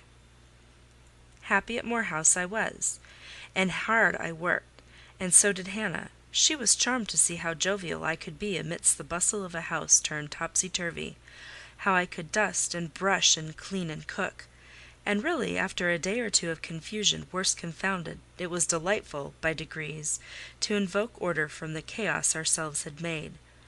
I had previously taken a journey to S—— to purchase some new furniture, my cousins having given me carte blanche to effect what alterations I pleased, and a sum having been set aside for that purpose. The ordinary sitting-room and bedrooms I left much as they were, for I knew Diana and Mary would derive more pleasure from seeing again the old homely tables and chairs and beds than from the spectacle of the smartest innovations. Still, some novelty was necessary to give their return the piquancy with which I wished it to be invested. Dark, handsome new carpets and curtains, an arrangement of some carefully selected antique ornaments in porcelain and bronze, new coverings in mirrors, and dressing cases for the toilet tables, answered the end. They looked fresh without being glaring. A spare parlour and bedroom I refurnished entirely with old mahogany and crimson upholstery. I laid canvas on the passage and carpets on the stairs. When all was finished, I thought Moor House as complete a model of bright, modest snugness within, as it was, at this season, a specimen of wintry waste and desert dreariness without. The eventful Thursday at length came. They were expected about dark, and ere dusk fires were lit upstairs and below. The kitchen was in perfect trim. Hannah and I were dressed, and all was in readiness. St. John arrived first. I had entreated him to keep quite clear of the house till everything was arranged; and indeed the bare idea of the commotion, at once sordid and trivial, going on within its walls, sufficed to scare him to estrangement. He found me in the kitchen, watching the progress of certain cakes for tea, then baking. Approaching the hearth, he asked if I was at last satisfied with housemaid's work. I answered by inviting him to accompany me on a general inspection of the result of my labours. With some difficulty I got him to make the tour of the house. He just looked in at the doors I opened, and when he had wandered upstairs and downstairs, he said I must have gone through a great deal of fatigue and trouble to have effected such considerable changes in so short a time. But not a syllable did he utter indicating pleasure in the improved aspect of his abode. This silence damped me. I thought perhaps the alterations had disturbed some old associations he valued. I inquired whether this was the case, no doubt in a somewhat crestfallen tone. Not at all. He had, on the contrary, remarked that I had scrupulously respected every association. He feared, indeed, I must have bestowed more thought on the matter than it was worth. How many minutes, for instance, had I devoted to studying the arrangement of this very room? By the by, could I tell him where such a book was? I showed him the volume on the shelf. He took it down, and withdrawing to his accustomed window recess, he began to read it. Now, I did not like this, reader. St. John was a good man, but I began to feel he had spoken truth of himself when he said he was hard and cold. The humanities and amenities of life had no attraction for him, its peaceful enjoyments no charm. Literally, he lived only to aspire after what was good and great, certainly, but still he would never rest, nor approve of others resting around him.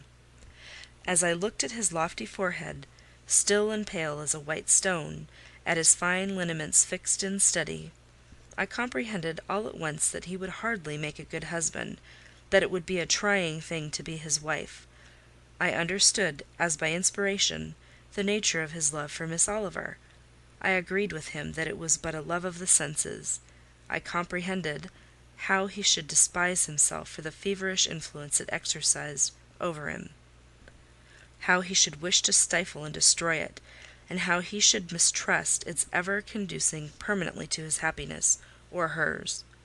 I saw he was of the material from which nature hews her heroes, Christian and pagan, her lawgivers, her statesmen, her conquerors, a steadfast bulwark for great interests to rest upon, but at the fireside too often a cold, cumbrous column, gloomy and out of place. This parlour is not his sphere, I reflected. The Himalayan ridge, or Kaffir bush, even the plague-cursed Guinea Coast swamp, would suit him better. Well may he eschew the calm of domestic life. It is not his element. There his faculties stagnate. They cannot develop or appear to advantage. It is in scenes of strife and danger, where courage is proved, and energy exercised, and fortitude tasked, that he will speak and move, the leader and superior. A merry child would have the advantage of him on this hearth. He is right to choose a missionary's career. I see it now. "They are coming! They are coming!" cried Hannah, throwing open the parlour door. At the same moment old Carlo barked joyfully. Out I ran. It was now dark, but a rumbling of wheels was audible. Hannah soon had a lantern lit. The vehicle had stopped at the wicket. The driver opened the door. First one well-known form, then another, stepped out. In a minute I had my face under their bonnets, in contact first with Mary's soft cheek, then with Diana's flowing curls. They laughed, kissed me, then Hannah, patted Carlo, who was half wild with delight, asked eagerly if all was well, and being assured in the affirmative, hastened into the house. They were stiff from their long and jolting drive from Whitcross, and chilled with the frosty night air, but their pleasant countenances expanded to the cheerful firelight. While the driver and Hannah brought in the boxes, they demanded St. John. At this moment he advanced from the parlour. They both threw their arms round his neck at once. He gave each one a quiet kiss, said in a low tone a few words of welcome, stood a while to be talked to, and then, intimating that he supposed they would soon rejoin him in the parlour, withdrew there as to a place of refuge. I had lit their candles to go upstairs, but Diana had first to give hospitable orders respecting the driver. This done, both followed me. They were delighted with the renovation and decoration of their rooms, with the new drapery and fresh carpets and rich tinted china vases. They expressed their gratification ungrudgingly. I had the pleasure of feeling that my arrangements met their wishes exactly, and that what I had done added a vivid charm to their joyous return home. Sweet was that evening. My cousins, full of exhilaration, were so eloquent in narrative and comment, that their fluency covered St. John's taciturnity. He was sincerely glad to see his sisters, but in their glow of fervour and flow of joy he could not sympathize. The event of the day, that is, the return of Diana and Mary, pleased him, but the accompaniments of that event, the glad tumult, the garrulous glee of reception, irked him. I saw he wished the quieter morrow was come. In the very meridian of the night's enjoyment, about an hour after tea, a rap was heard at the door. Hannah entered with the intimation that "a poor lad was come at that unlikely time to fetch Mr. Rivers to see his mother, who was drawing away." "Where does she live, Hannah?" "Clear up at Whitcross Brow, almost 4 miles off, and moor and moss all the way." "Tell them I will go." "I'm sure, sir, you had better not. It's the worst road to travel after dark that can be. There's no track at all over the bog, and then it is such a bitter night, the keenest wind you ever felt. You had better send word, sir, that you will be there in the morning." But he was already in the passage, putting on his cloak, and without one objection, one murmur, he departed. It was then 9 o'clock. He did not return till midnight. Starved and tired enough he was, but he looked happier than when he set out. He had performed an act of duty, made an exertion, felt his own strength to do and deny, and was on better terms with himself. I am afraid the whole of the ensuing week tried his patience. It was Christmas week. We took no settled employment, but spent it in a sort of merry domestic dissipation. The air of the moors, the freedom of home, the dawn of prosperity acted on Diana and Mary's spirits like some life-giving elixir. They were gay from morning till noon, from noon till night. They could always talk, and their discourse, witty, pithy, original, had such charms for me that I preferred listening to and sharing in it to doing anything else. St. John did not rebuke our vivacity, but he escaped from it. He was seldom in the house. His parish was large, the population scattered, and he found daily business in visiting the sick and poor in its different districts. One morning, at breakfast, Diana, after looking a little pensive for some minutes, asked him if his plans were yet unchanged?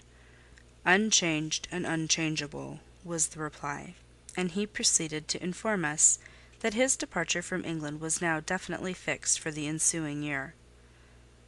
"And Rosamond Oliver?" suggested Mary, the words seeming to escape her lips involuntarily, for no sooner had she uttered them than she made a gesture as if wishing to recall them. St. John had a book in his hand. It was his unsocial custom to read at meals. He closed it and looked up. "Rosamond Oliver," said he, "is about to be married to Mr. Granby, one of the best connected and most estimable residents in S. Grandson and heir to Sir Frederick Granby. I had the intelligence from her father yesterday." His sisters looked at each other, and at me. We all three looked at him. He was serene as glass. "The match must have been got up hastily," said Diana. "They cannot have known each other long." "But 2 months. They met in October at the county ball at S. But where there are no obstacles to a union, as in the present case, where the connection is in every point desirable, delays are unnecessary. They will be married as soon as S. Palace, which Sir Frederick gives up to them, can be refitted for their reception." The first time I found St. John alone after this communication, I felt tempted to inquire if the event distressed him; but he seemed so little to need sympathy, that so far from venturing to offer him more, I experienced some shame at the recollection of what I had already hazarded. Besides, I was out of practice in talking to him. His reserve was again frozen over, and my frankness was congealed beneath it. He had not kept his promise of treating me like his sisters. He continually made little chilling differences between us, which did not at all tend to the development of cordiality. In short, now that I was acknowledged his kinswoman, and lived under the same roof with him, I felt the distance between us to be far greater than when he had known me only as the village schoolmistress. When I remembered how far I had once been admitted to his confidence, I could hardly comprehend his present frigidity. Such being the case, I felt not a little surprised when he raised his head suddenly from the desk, over which he was stooping, and said— You see, Jane, the battle is fought and the victory won." Startled at being thus addressed, I did not immediately reply. After a moment's hesitation, I answered— "But are you sure you are not in the position of those conquerors whose triumphs have cost them too dear? Would not such another ruin you?" "I think not; and if I were, it does not much signify. I shall never be called upon to contend for such another. The event of the conflict is decisive. My way is now clear. I thank God for it." So saying, he returned to his papers in his silence. As our mutual happiness, i.e. Diana's, Mary's, and mine, settled into a quiet character, and we resumed our usual habits and regular studies, St. John stayed more at home. He sat with us in the same room, sometimes for hours together. While Mary drew, Diana pursued a course of encyclopedic reading she had, to my awe and amazement, undertaken, and I fagged away at German. He pondered a mystic lore of his own, that of some Eastern tongue, the acquisition of which he thought necessary to his plans. Thus engaged, he appeared, sitting in his own recess, quiet and absorbed enough; but that blue eye of his had a habit of leaving the outlandish-looking grammar, and wandering over, and sometimes fixing upon us, his fellow-students, with a curious intensity of observation. If caught, it would be instantly withdrawn, yet ever and anon it returned searchingly to our table. I wondered what it meant. I wondered, too, at the punctual satisfaction he never failed to exhibit on an occasion that seemed to me of small moment, namely, my weekly visit to Morton School; and still more was I puzzled when, if the day was unfavourable, if there was snow or rain or high wind, and his sisters urged me not to go, he would invariably make light of their solicitude, and encourage me to accomplish the task without regard to the elements. "Jane is not such a weakling as you would make her," he would say. "She can bear a mountain blast, or a shower, or a few flakes of snow, as well as any of us. Her constitution is both sound and elastic, better calculated to endure variations of climate than many more robust." And when I returned, sometimes a good deal tired, and not a little weather-beaten, I never dared to complain, because I saw that to murmur would be to vex him. On all occasions fortitude pleased him; the reverse was a special annoyance. One afternoon, however, I got leave to stay at home because I really had a cold. His sisters were gone to Morton in my stead. I sat reading Schiller, he deciphering his crabbed Oriental scrolls. As I exchanged a translation for an exercise, I happened to look his way. There I found myself under the influence of the ever-watchful blue eye. How long it had been searching me through, and over, I cannot tell. So keen was it, and yet so cold, I felt for the moment superstitious, as if I were sitting in the room with something uncanny. "Jane, what are you doing?" "Learning German." "I want you to give up German and learn Hindostani." "You are not in earnest." "In such earnest that I must have it so, and I will tell you why." He then went on to explain that Hindostani was the language he himself was at present studying; that, as he advanced, he was apt to forget the commencement; that it would assist him greatly to have a pupil with whom he might again and again go over the elements, and so fix them thoroughly in his mind; that his choice had hovered for some time between me and his sisters, but that he had fixed on me because he saw I could sit at a task the longest of the three. Would I do him this favour? I should not, perhaps, have to make the sacrifice long, as it wanted now barely 3 months to his departure. St. John was not a man to be lightly refused. You felt that every impression made on him, either for pain or pleasure, was deep-graved and permanent. I consented. When Diana and Mary returned, the former found her scholar transferred from her to her brother. She laughed, and both she and Mary agreed that St. John should never have persuaded them to such a step. He answered quietly, "I know it." I found him a very patient, very forbearing, and yet an exacting master. He expected me to do a great deal, and when I fulfilled his expectations, he, in his own way, fully testified his approbation.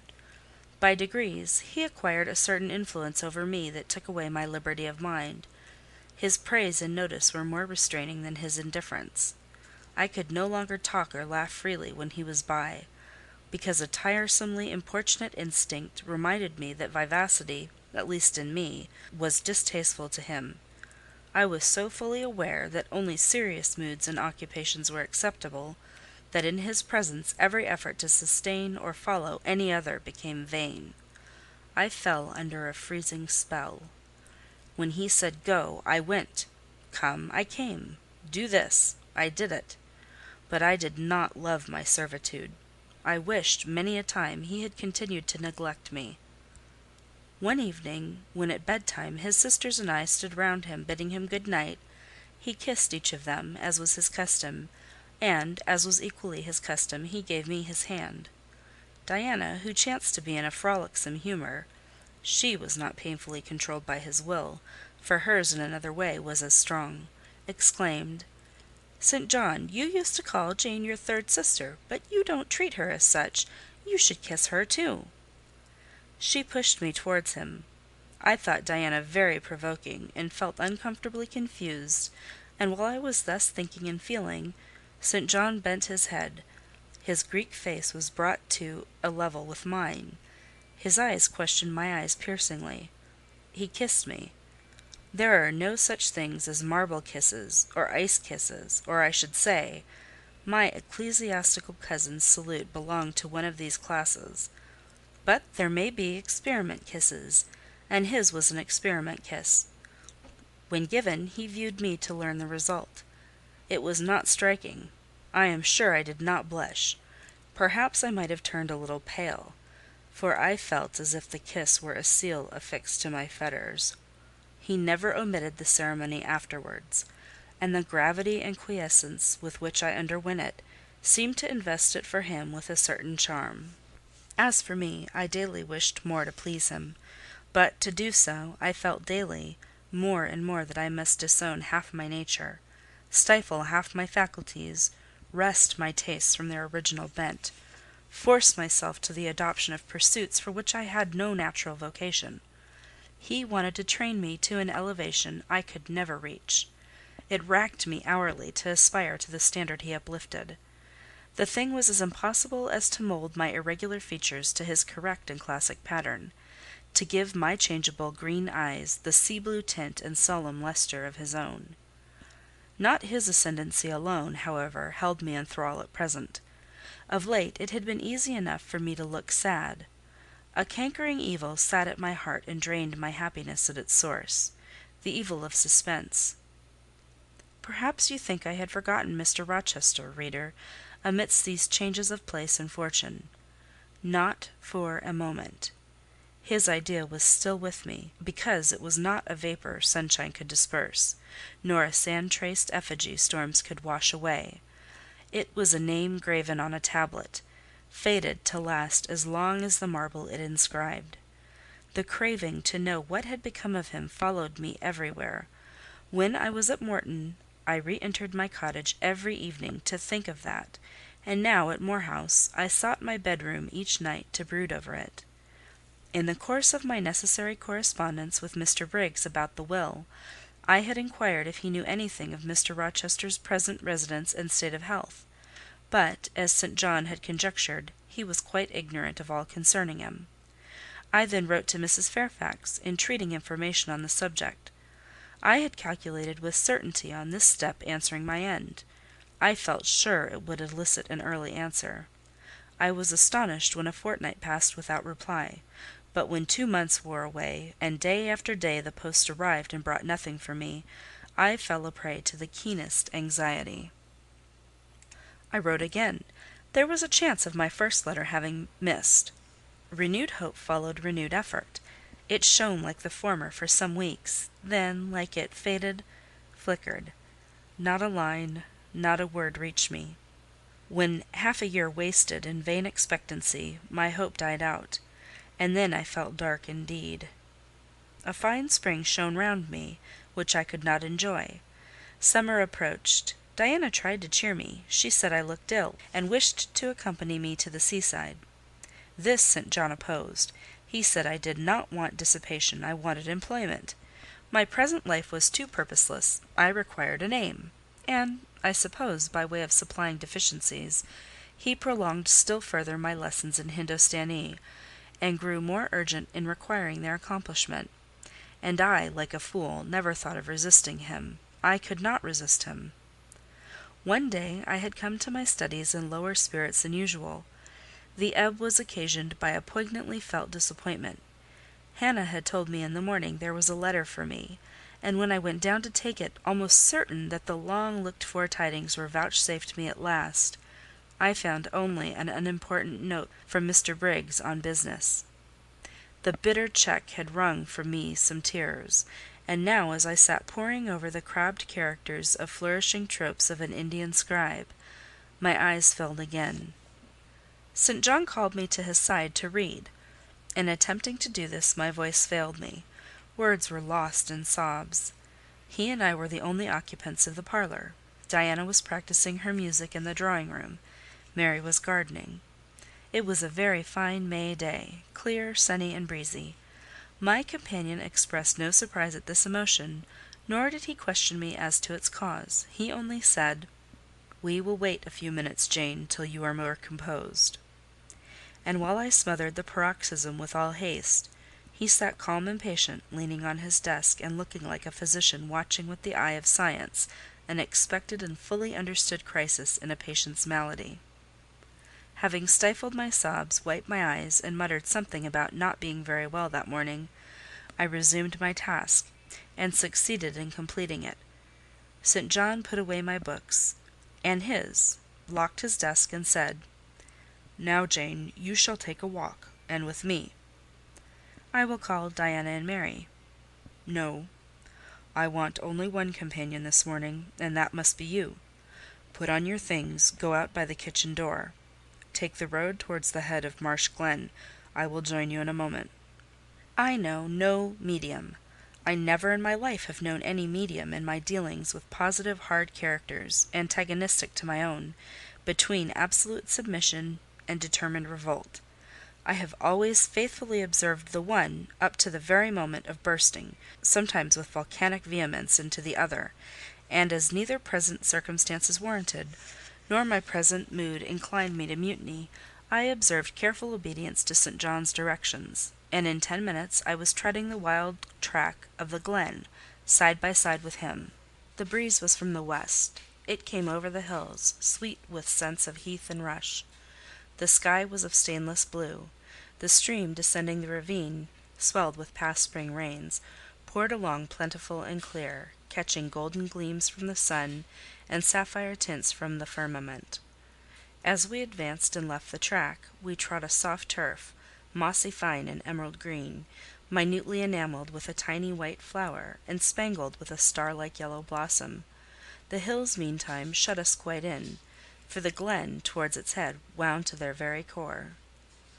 "Let us rest here," said St. John, as we reached the first stragglers of a battalion of rocks, guarding a sort of pass, beyond which the beck rushed down a waterfall, and where, still a little further, the mountain shook off turf and flower, had only heath for raiment, and crag for gem; where it exaggerated the wild to the savage, and exchanged the fresh for the frowning; where it guarded the forlorn hope of solitude, and a last refuge for silence.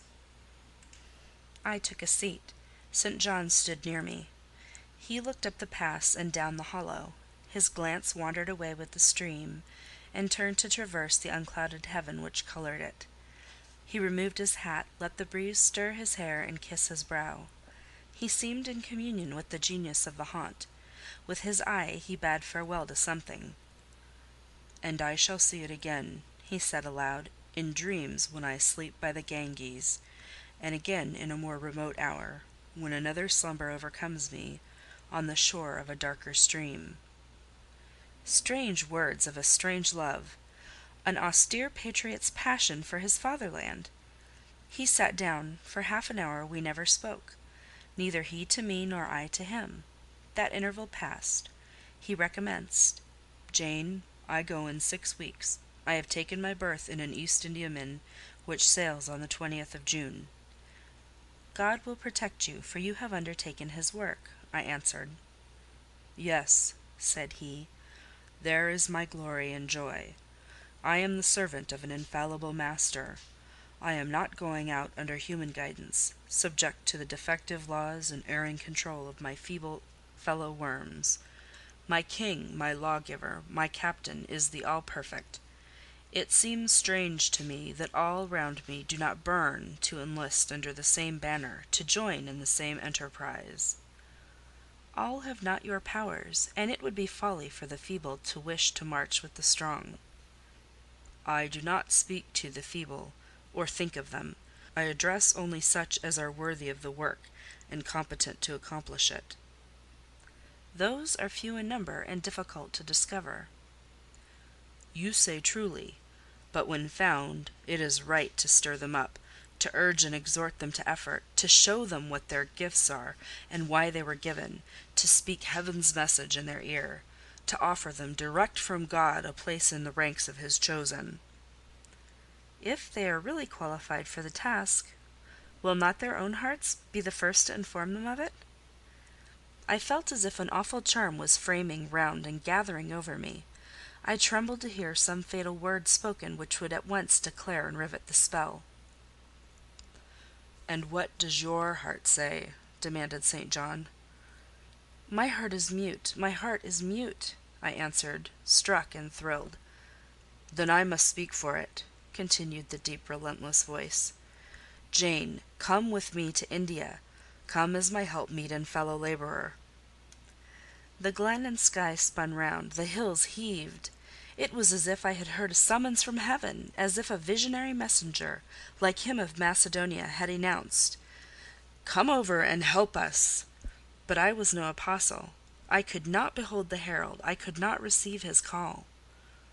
"Oh, St. John," I cried, "have some mercy!" I appealed to one who, in the discharge of what he believed his duty, knew neither mercy nor remorse. He continued, "God and nature intended you for a missionary's wife. It is not personal, but mental endowments they have given you. You are formed for labour, not for love. A missionary's wife you must, shall be. You shall be mine. I claim you, not for my pleasure, but for my sovereign service." "I am not fit for it. I have no vocation," I said. He had calculated on these first objections. He was not irritated by them. Indeed, as he leaned back against the crag behind him, folded his arms on his chest, and fixed his countenance, I saw he was prepared for a long and trying opposition, and had taken in a stock of patience to last him to its close; resolved, however, that the close should be conquest for him. "Humility, Jane," said he, "is the groundwork of Christian virtues. You say right that you are not fit for the work. Who is fit for it? Or, who that ever truly called, believes himself worthy of the summons? I, for instance, am but dust and ashes. With St. Paul, I acknowledge myself the chiefest of sinners, but I do not suffer this sense of my personal vileness to daunt me. I know my leader, that he is just as well as mighty, and while he has chosen a feeble instrument to perform a great task, he will, from the boundless stores of his providence, supply the inadequacy of the means to the end. Think like me, Jane; trust like me. It is the rock of ages I ask you to lean on. Do not doubt but it will bear the weight of your human weakness." "I do not understand a missionary life. I have never studied missionary labours." "There, I, humble as I am, can give you the aid you want. I can set your task from hour to hour, stand by you always, help you from moment to moment. This I could do in the beginning. Soon, for I know your powers, you would be as strong and apt as myself, and would not require my help." "But my powers, where are they for this undertaking? I do not feel them. Nothing speaks or stirs in me while you talk. I am sensible of no light kindling, no life quickening, no voice counselling or cheering. Oh, I wish I could make you see how much my mind is at this moment like a rayless dungeon, with one shrinking fear fettered in its depths, the fear of being persuaded by you to attempt what I cannot accomplish." "I have an answer for you. Hear it. I have watched you ever since we first met. I have made you my study for 10 months. I have proved you in that time by sundry tests, and what have I seen and elicited? In the village school I found you could perform well, punctually, uprightly, labour uncongenial to your habits and inclinations. I saw you could perform it with capacity and tact. You could win while you controlled. In the calm with which you learnt, you had become suddenly rich. I read a mind clear of the vice of Dumas. Lucre had no undue power over you. In the resolute readiness with which you cut your wealth into 4 shares, keeping but one to yourself and relinquishing the 3 others to the claim of abstract justice, I recognized a soul that revelled in the flame and excitement of sacrifice. In the tractability with which, at my wish, you forsook a study in which you were interested, and adopted another because it interested me; in the untiring assiduity with which you have since persevered in it; in the unflagging energy and unshaken temper with which you have met its difficulties, I acknowledge the complement of the qualities I seek. Jane, you are docile, diligent, disinterested, faithful, constant, and courageous, very gentle and very heroic. Cease to mistrust yourself. I can trust you unreservedly. As a conductress of Indian schools, and a helper amongst Indian women, your assistance will be, to me, invaluable." My iron shroud contracted round me. Persuasion advanced with slow, sure step. Shut my eyes as I would, these last words of his succeeded in making the way, which had seemed blocked up, comparatively clear. My work, which had appeared so vague, so hopelessly diffuse, condensed itself as he proceeded, and assumed a definite form under his shaping hand. He waited for an answer. I demanded a quarter of an hour to think before I again hazarded a reply. "Very willingly," he rejoined, and rising, he strode a little distance up the pass, threw himself down on a swell of heath, and there lay still. "I can do what he wants me to do. I am forced to see and acknowledge that," I meditated. "That is, if life be spared me. But I feel mine is not the existence to be long protracted under an Indian sun. What then? He does not care for that. When my time came to die, he would resign me, in all serenity and sanctity, to the God who gave me. The case is very plain before me. In leaving England, I should leave a loved but empty land. Mr. Rochester is not there. And if he were, what can that ever be to me? My business is to live without him now. Nothing so absurd, so weak as to drag on from day to day as if I were waiting some impossible change in circumstances which might reunite me to him. Of course, as St. John once said, I must seek another interest in life to replace the one lost. Is not the occupation he now offers me truly the most glorious man can adopt or God assign? Is it not, by its noble cares and sublime results, the one best calculated to fill the void left by uptorn affections and demolished hopes? I believe I must say yes, and yet I shudder. Alas, if I join St. John, I abandon half myself. If I go to India, I go to premature death. And how will the interval between leaving England for India and India for the grave be filled? Oh, I know well. That too is very clear to my vision. By straining to satisfy St. John till my sinews ache, I shall satisfy him, to the finest central point and farthest outward circle of his expectations. If I do go with him, if I do make the sacrifice he urges, I will make it absolutely. I will throw all on the altar, heart, vitals, the entire victim. He will never love me, but he shall approve me. I will show him energies he has not seen, resources he has never suspected. Yes, I can work as hard as he can, and with as little grudging.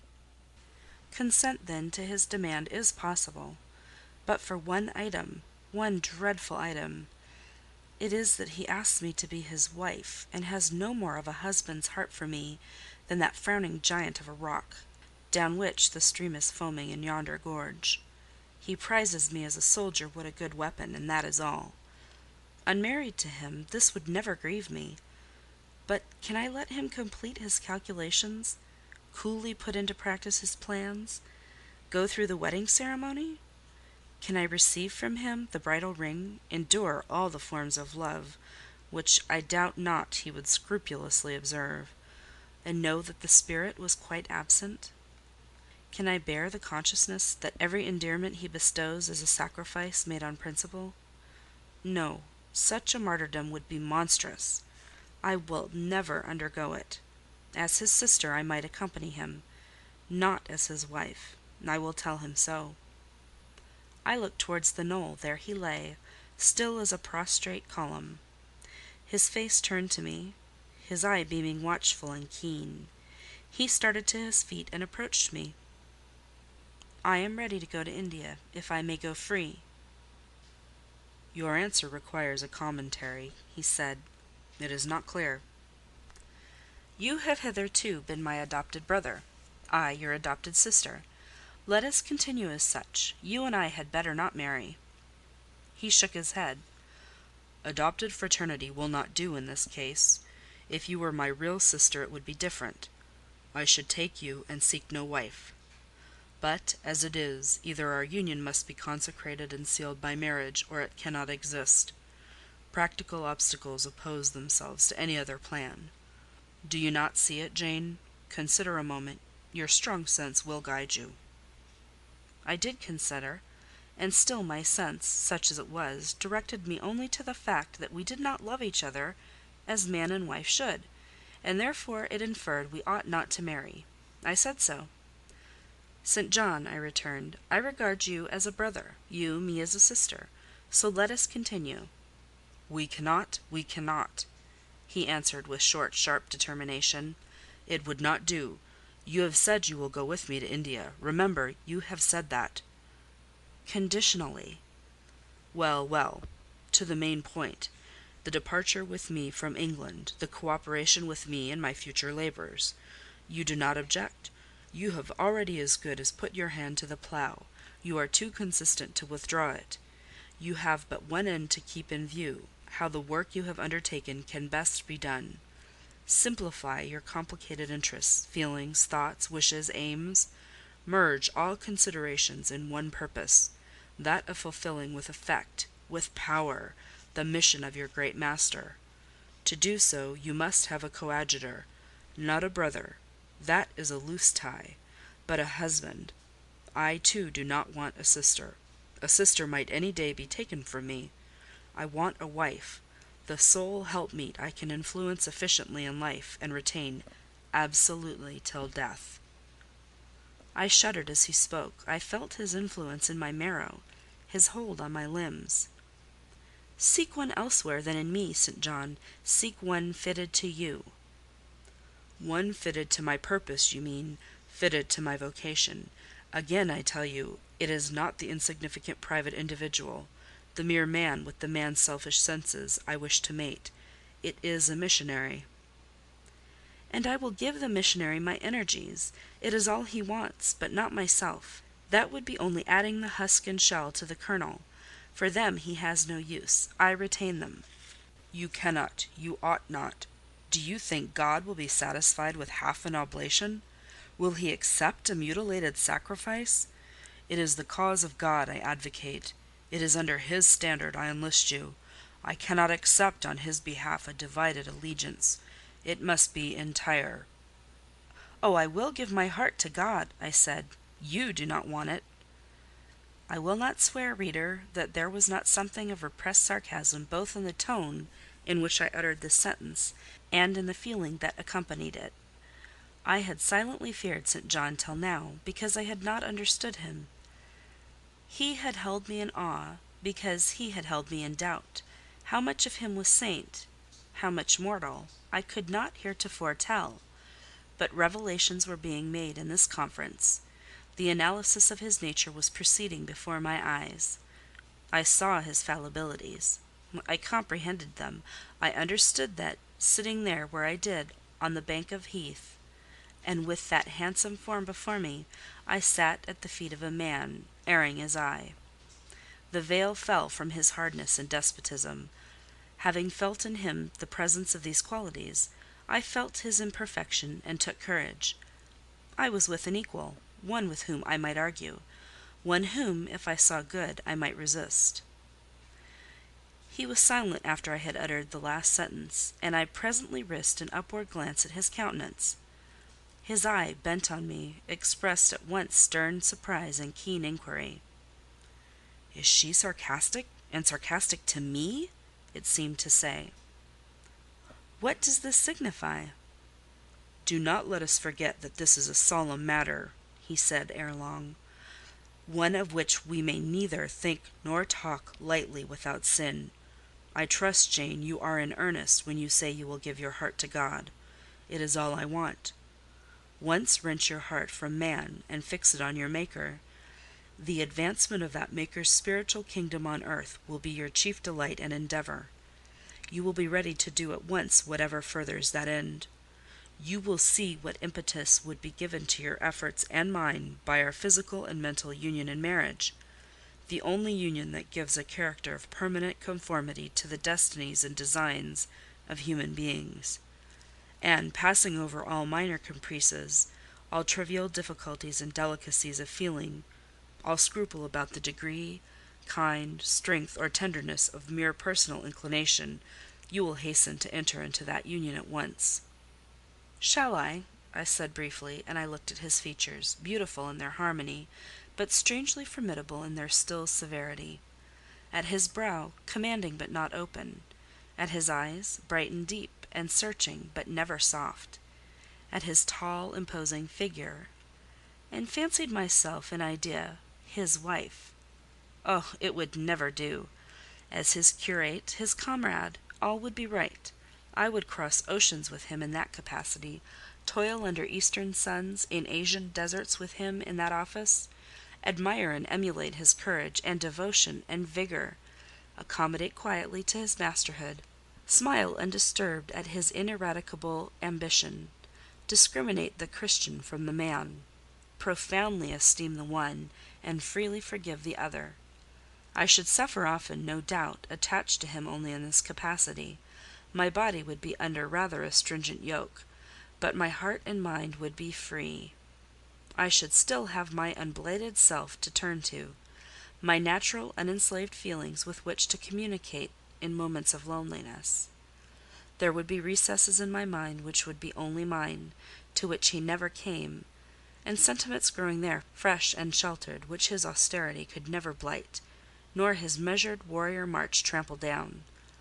But as his wife, at his side always, and always restrained, and always checked, forced to keep the fire of my nature continually low, to compel it to burn inwardly and never utter a cry, though the imprisoned flame consumed vital after vital, this would be unendurable. "St. John!" I exclaimed, when I had got so far in my meditation. "Well?" he answered icily. "I repeat, I freely consent to go with you as your fellow missionary, but not as your wife. I cannot marry you and become part of you." "A part of me you must become," he answered steadily, "otherwise the whole bargain is void. How can I, a man not yet 30, take out with me to India a girl of 19, unless she be married to me? How can we be forever together, sometimes in solitudes, sometimes amidst savage tribes, and unwed?" "Very well," I said shortly, "under the circumstances. Quite as well as if I were either your real sister, or a man and a clergyman like yourself." "It is known that you are not my sister. I cannot introduce you as such. To attempt it would be to fasten injurious suspicions on us both. And for the rest, though you have a man's vigorous brain, you have a woman's heart, and it would not do." "It would do," I affirmed with some disdain, "perfectly well. I have a woman's heart, but not where you are concerned. For you I have only a comrade's constancy, a fellow soldier's frankness, fidelity, fraternity, if you like, a neophyte's respect and submission to his hierophant. Nothing more. Don't fear." "It is what I want," he said, speaking to himself. "It is just what I want, and there are obstacles in the way. They must be hewn down. Jane, you would not repent marrying me, be certain of that. We must be married. I repeat it, there is no other way. and undoubtedly enough of love would follow upon marriage to render the union right even in your eyes." "I scorn your idea of love," I could not help saying, as I rose up and stood before him, leaning my back against the rock. "I scorn the counterfeit sentiment you offer. Yes, St. John, I scorn you when you offer it." He looked at me fixedly, compressing his well-cut lips while he did so. Whether he was incensed or surprised, or what, it was not easy to tell. He could command his countenance thoroughly. "I scarcely expected to hear that expression from you," he said. "I think I have done and uttered nothing to deserve scorn." I was touched by his gentle tone, and overawed by his high, calm mien. "Forgive me the words, St. John, but it is your own fault that I have been roused to speak so unguardedly. You have introduced a topic on which our natures are at variance, a topic we should never discuss. The very name of love is an apple of discord between us. If the reality were required, what should we do? How should we feel? My dear cousin, abandon your scheme of marriage. Forget it." "No," said he. "It is a long-cherished scheme, and the only one which can secure my great end. But I shall urge you no further at present. To-morrow I leave home for Cambridge. I have many friends there to whom I should wish to say farewell. I shall be absent a fortnight. Take that space of time to consider my offer, and do not forget that if you reject it, it is not me you deny, but God. Through my means, He opens to you a noble career. As my wife only can you enter upon it. Refuse to be my wife, and you limit yourself for ever to a track of selfish ease and barren obscurity. Tremble lest in that case you should be numbered with those who have denied the faith, and are worse than infidels." He had done. Turning from me, he once more looked to the river, looked to hill. But this time his feelings were all pent in his heart. I was not worthy to hear them uttered. As I walked by his side homeward, I read well in his iron silence all he felt towards me. The disappointment of an austere and despotic nature, which has met resistance where it expected submission; the disapprobation of a cool, inflexible judgment, which has detected in another feelings and views in which it has no power to sympathize. In short, as a man, he would have wished to coerce me into obedience. It was only as a sincere Christian he bore so patiently with my perversity, and allowed so long a space for reflection and repentance. That night, after he had kissed his sisters, he thought proper to forget even to shake hands with me, but left the room in silence. I, who, though I had no love, had much friendship for him, I was hurt by the marked omission. So much hurt that tears started to my eyes. "I see you and St. John have been quarrelling, Jane," said Diana during your walk on the moor. "But go after him. He is now lingering in the passage, expecting you. He will make it up." I have not much pride under such circumstances. I would always rather be happy than dignified, and I ran after him. He stood at the foot of the stairs. "Good night, St. John," said I. "Good night, Jane," he replied calmly.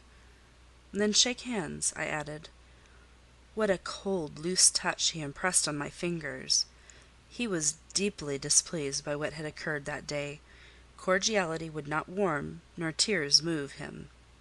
No happy reconciliation was to be had with him, no cheering smile or generous word; but still the Christian was patient and placid, and when I asked him if he forgave me, he answered that he was not in the habit of cherishing the remembrance of vexation, that he had nothing to forgive, not having been offended. And with that answer he left me. I would much rather he had knocked me down. End of chapter 34. Jane Eyre by Charlotte Bronte. Chapter 35. He did not leave for Cambridge the next day, as he had said he would. He deferred his departure a whole week, and during that time he made me feel what severe punishment a good yet stern and conscientious, yet implacable man can inflict on one who has offended him. Without one overt act of hostility, one upbraiding word, he contrived to impress me momently with the conviction that I was put beyond the pale of his favour. Not that St. John harboured a spirit of unchristian vindictiveness; not that he would have injured a hair of my head if it had been fully in his power to do so. Both by nature and principle, he was superior to the mean gratification of vengeance. He had forgiven me for saying I scorned him and his love, but he had not forgotten the words, and as long as he and I lived, he never would forget them. I saw by his look, when he turned to me, that they were always written on the air between him and me. Whenever I spoke, they sounded in my voice to his ear, and their echo toned every answer he gave me. He did not abstain from conversing with me. He even called me as usual each morning to join him at his desk, and I fear the corrupt man within him had a pleasure unimparted to, and unshared by, the pure Christian, in evincing with what skill he could, while acting and speaking apparently just as usual, extract from every deed and every phrase the spirit of interest and approval which had formerly communicated a certain austere charm to his language and manner. To me he was in reality become no longer flesh but marble. His eye was a cold, bright blue gem; his tongue a speaking instrument, nothing more. All this was torture to me, refined, lingering torture. It kept up a slow fire of indignation, and a trembling trouble of grief, which harassed and crushed me altogether. I felt how, if I were his wife, this good man, pure as the deep sunless source, could soon kill me, without drawing from my veins a single drop of blood, or receiving on his own crystal conscience the faintest stain of crime. Especially I felt this when I made any attempt to propitiate him. No ruth met my ruth. He experienced no suffering from estrangement, no yearning after reconciliation; and though, more than once, my fast-falling tears blistered the page over which we both bent, they produced no more effect on him than if his heart had been really a matter of stone or metal. To his sisters, meantime, he was somewhat kinder than usual, as if afraid that mere coldness would not sufficiently convince me how completely I was banished and banned.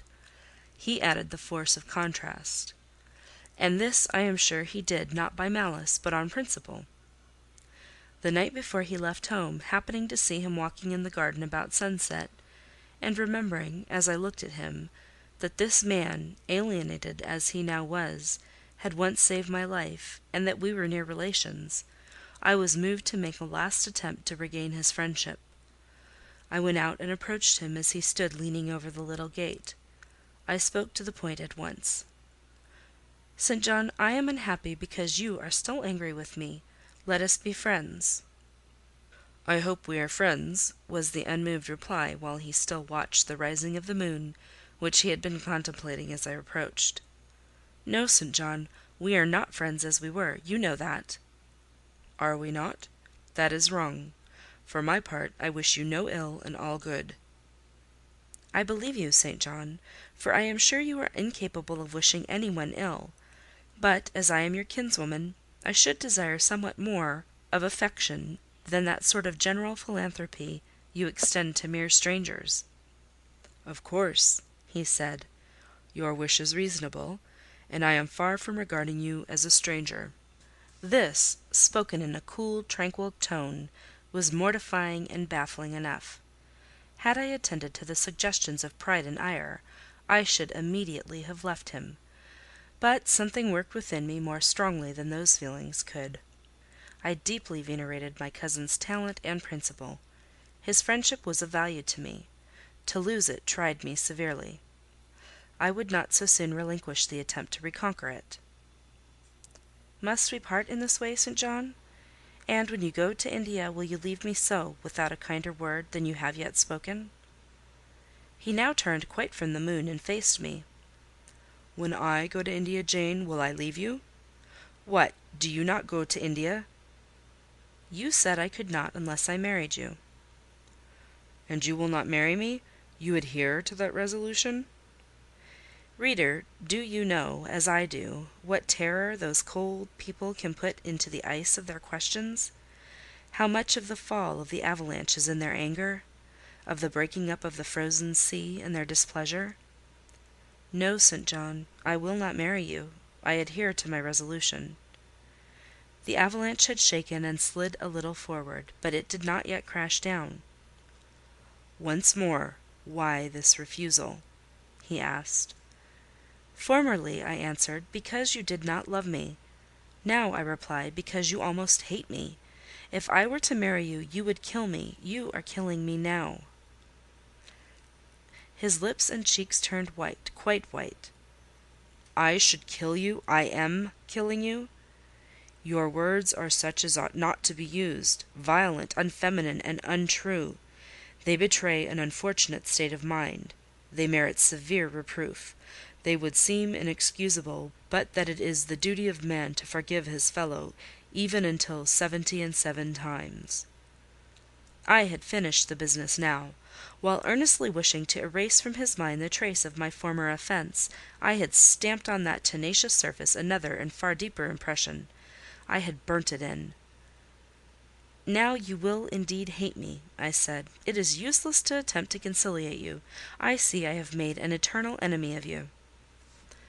A fresh wrong did these words inflict, the worse because they touched on the truth.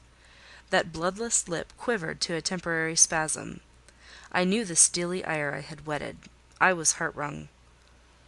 "You utterly misinterpret my words," I said, at once seizing his hand. "I have no intention to grieve or pain you. Indeed, I have not." Most bitterly he smiled, most decidedly he withdrew his hand from mine. "And now you recall your promise, and will not go to India at all, I presume?" said he, after a considerable pause.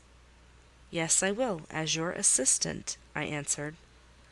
A very long silence succeeded. What struggle there was in him between nature and grace in this interval, I cannot tell.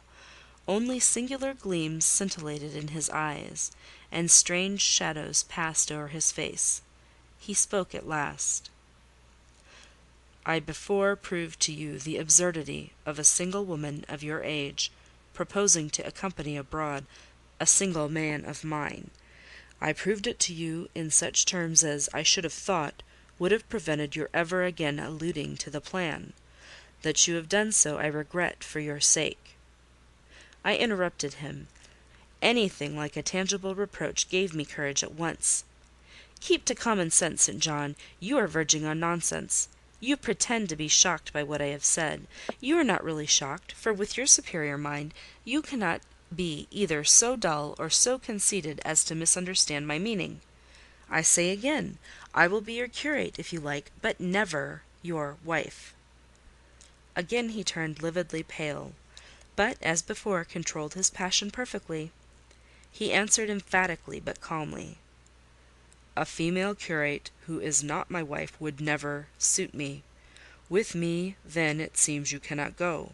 But if you are sincere in your offer, I will, while in town, speak to a married missionary whose wife needs a coadjutor. Your own fortune will make you independent of the Society's aid, and thus you may still be spared the dishonour of breaking your promise, and deserting the band you engaged to join." Now, I never had, as the reader knows, either given any formal promise or entered into any engagement, and this language was all much too hard and much too despotic for the occasion. I replied— "There is no dishonour, no breach of promise, no desertion in the case. I am not under the slightest obligation to go to India, especially with strangers. With you I would have ventured much, because I admire, confide in, and, as a sister, I love you. But I am convinced that, go when and with whom I would, I should not live long in that climate." "Ah, you are afraid of yourself," he said, curling his lip. "I am. God did not give me my life to throw away, and to do as you would wish me would, I begin to think, be almost equivalent to committing suicide. Moreover, before I definitely resolve on quitting England, I will know for certain whether I cannot be of greater use by remaining in it than by leaving it." "What do you mean?" It would be fruitless to attempt to explain, but there is a point on which I have long endured painful doubt, and I can go nowhere till by some means that doubt is removed. I know where your heart turns, and to what it clings. The interest you cherish is lawless and unconsecrated. Long since you ought to have crushed it. Now you should blush to allude to it. You think of Mr. Rochester?" It was true. I confessed it by silence. "Are you going to seek Mr. Rochester?" "I must find out what has become of him." "It remains for me, then," he said, "to remember you in my prayers, and to entreat God for you, in all earnestness, that you may not indeed become a castaway. I had thought I recognised in you one of the chosen, but God sees not as man sees. His will be done." He opened the gate, passed through it, and strayed away down the glen. He was soon out of sight. On re-entering the parlour, I found Diana standing at the window, looking very thoughtful. Diana was a great deal taller than I. She put her hand on my shoulder, and stooping, examined my face. "Jane," she said, "you are always agitated and pale now. I am sure there is something the matter. Tell me what business St. John and you have on hand. I have watched you this half hour from the window. You must forgive my being such a spy, but for a long time I have fancied I hardly know what. St. John is a strange being." She paused. I did not speak. Soon she resumed. "That brother of mine cherishes peculiar views of some sort respecting you, I am sure. He has long distinguished you by a notice and interest he never showed to anyone else. To what end? I wish he loved you. Does he, Jane?" I put her cool hand to my hot forehead. "No, Di, not one whit." "Then why does he follow you so with his eyes, and get you so frequently alone with him, and keep you so continually at his side? Mary and I had both concluded he wished you to marry him." "He does. He has asked me to be his wife." Diana clapped her hands. "That is just what we hoped and thought. And you will marry him, Jane, won't you? And then he will stay in England." "Far from that, Diana. His sole idea in proposing to me is to procure a fitting fellow-labourer in his Indian toils." "What! He wishes you to go to India?" "Yes." "Madness!" she exclaimed. "You would not live 3 months there, I am certain. You shall never go. You have not consented, have you, Jane?" "I have refused to marry him." "And have consequently displeased him?" she suggested. "Deeply. He will never forgive me, I fear. Yet I offered to accompany him as his sister." "It was frantic folly to do so, Jane. Think of the task you undertook, one of incessant fatigue, where fatigue kills even the strong, and you are weak. St. John, you know him, would urge you to impossibilities. With him there would be no permission to rest during the hot hours, and unfortunately, I have noticed, whatever he exacts, you force yourself to perform. I am astonished you found courage to refuse his hand. You do not love him, then, Jane?" "Not as a husband." "Yet he is a handsome fellow."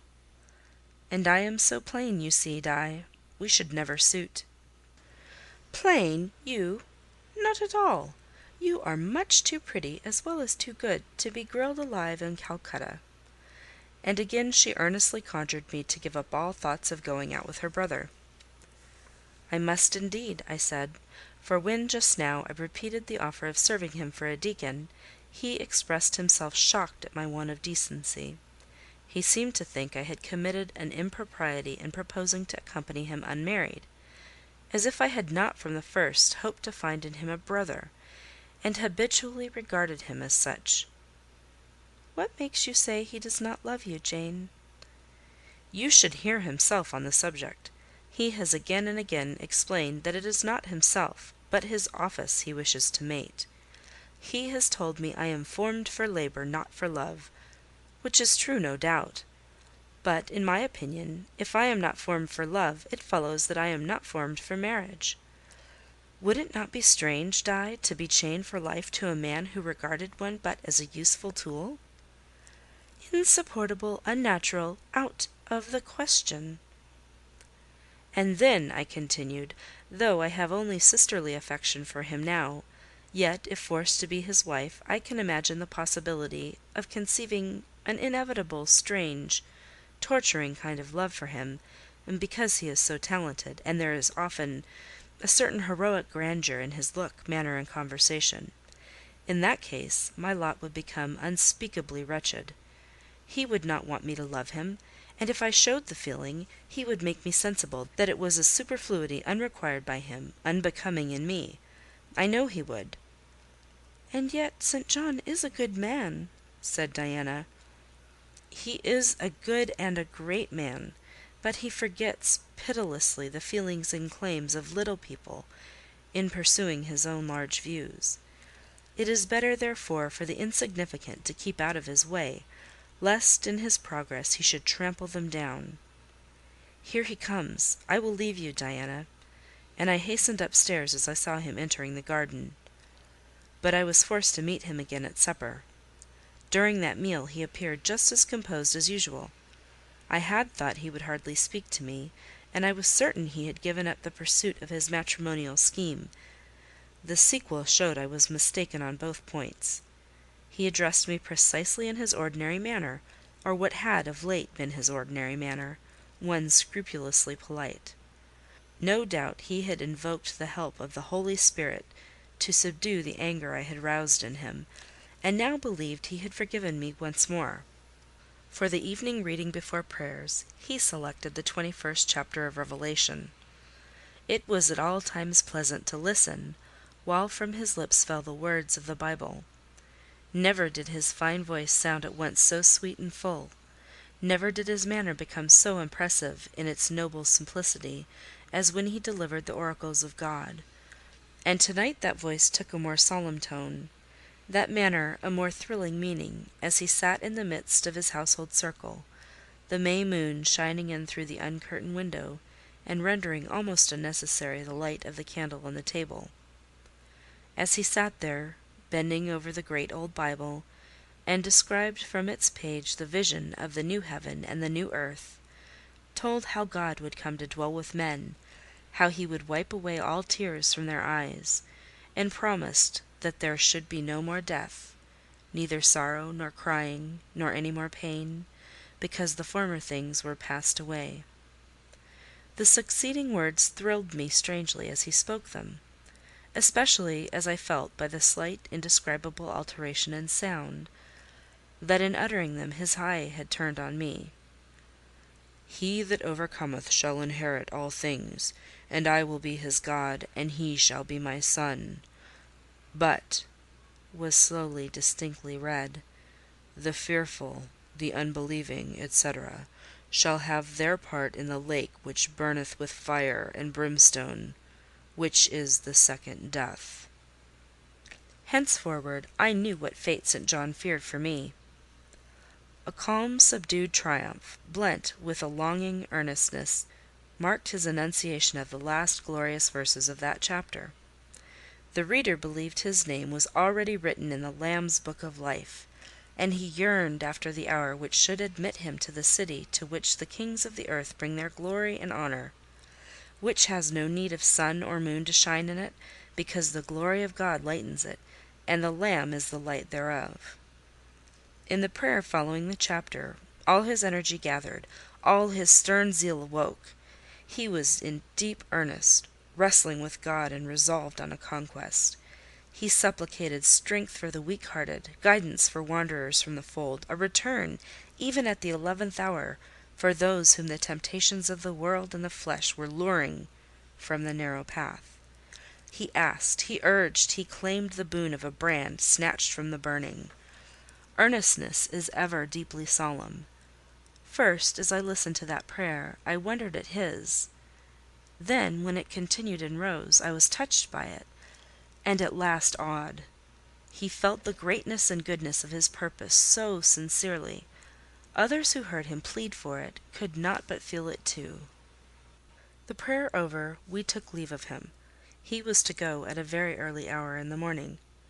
Diana and Mary, having kissed him, left the room, in compliance, I think, with a whispered hint from him. I tendered my hand and wished him a pleasant journey. "Thank you, Jane. As I said, I shall return from Cambridge in a fortnight. That space, then, is left you for reflection. If I listened to human pride, I should say no more to you of marriage with me; but I listen to my duty, and keep steadily in view my first aim, to do all things to the glory of God. My Master was long-suffering, so will I be. I cannot give you up to perdition as a vessel of wrath. Repent, resolve while there is yet time. Remember, we are bid to work while it is day, warned that the night cometh when no man shall work. Remember the fate of Dives, who had his good things in this life. God give you strength to choose that better part which shall not be taken from you." He laid his hand on my head as he uttered the last words. He had spoken earnestly, mildly. His look was not, indeed, that of a lover beholding his mistress, but it was that of a pastor recalling his wandering sheep, or better, of a guardian angel watching the soul for which he is responsible. All men of talent, whether they be men of feeling or not, whether they be zealots or aspirants or despots, provided only they be sincere, have their sublime moments, when they subdue and rule. I felt veneration for St. John, veneration so strong that its impetus thrust me at once to the point I had so long shunned. I was tempted to cease struggling with him, to rush down the torrent of his will into the gulf of his existence, and there lose my own. I was almost as hard beset by him now as I had been once before in a different way by another. I was a fool both times. To have yielded then would have been an error of principle; to have yielded now would have been an error of judgment. So I think at this hour, when I look back to the crisis through the quiet medium of time. I was unconscious of folly at the instant. I stood motionless under my hierophant's touch. My refusals were forgotten, my fears overcome, my wrestlings paralysed. The impossible, i.e. my marriage with St. John, was fast becoming the possible. All was changing utterly, with a sudden sweep. Religion called, angels beckoned, God commanded, life rolled together like a scroll. Death's gates opening, showed eternity beyond. It seemed that for safety and bliss there, all here might be sacrificed in a second. The dim room was full of visions. "Could you decide now?" asked the missionary. The inquiry was put in gentle tones. He drew me to him gently. Oh, that gentleness! How far more potent is it than force! I could resist St. John's wrath. I grew pliant as a reed under his kindness. Yet I knew all the time, if I yielded now, I should not the less be made to repent some day of my former rebellion. His nature was not changed by 1 hour of solemn prayer; it was only elevated. "I could decide if I were but certain," I answered. "Were I but convinced that it is God's will I should marry you, I could vow to marry you here and now, come afterwards what would." "My prayers are heard!" ejaculated St. John. He pressed his hand firmer on my head, as if he claimed me. He surrounded me with his arm, almost as if he loved me. I say almost. I knew the difference, for I had felt what it was to be loved. But, like him, I had now put love out of the question, and thought only of duty. I contended with my inward dimness of vision, before which clouds yet rolled. I sincerely, deeply, fervently longed to do what was right, and only that. "Show me the path," I entreated of heaven. I was excited more than I had ever been, and whether what followed was the effect of excitement the reader shall judge. All the house was still, for I believe all, except St. John and myself, were now retired to rest. The one candle was dying out. The room was full of moonlight. My heart beat fast and thick. I heard its throb. Suddenly it stood still to an inexpressible feeling that thrilled it through, and passed at once to my head and extremities. The feeling was not like an electric shock, but it was quite as sharp, as strange, as startling. It acted on my senses as if their utmost activity hitherto had been but torpor. from which they were now summoned and forced to wake. They rose expectant; eye and ear waited, while the flesh quivered on my bones. "What have you heard? What do you see?" asked St. John. I saw nothing, but I heard a voice somewhere cry, "Jane! Jane! Jane!" Nothing more. "Oh God, what is it?" I gasped. I might have said, "Where is it?" for it did not seem in the room, nor in the house, nor in the garden. It did not come out of the air, nor from under the earth, nor from overhead. I had heard it, where or whence, for ever impossible to know. And it was the voice of a human being, a known, loved, well-remembered voice, that of Edward Fairfax Rochester, and it spoke in pain and woe wildly, eerily, urgently. "I am coming!" I cried. "Wait for me! Oh, I will come!" I flew to the door, and looked into the passage. It was dark. I ran out into the garden. It was void. "Where are you?" I exclaimed.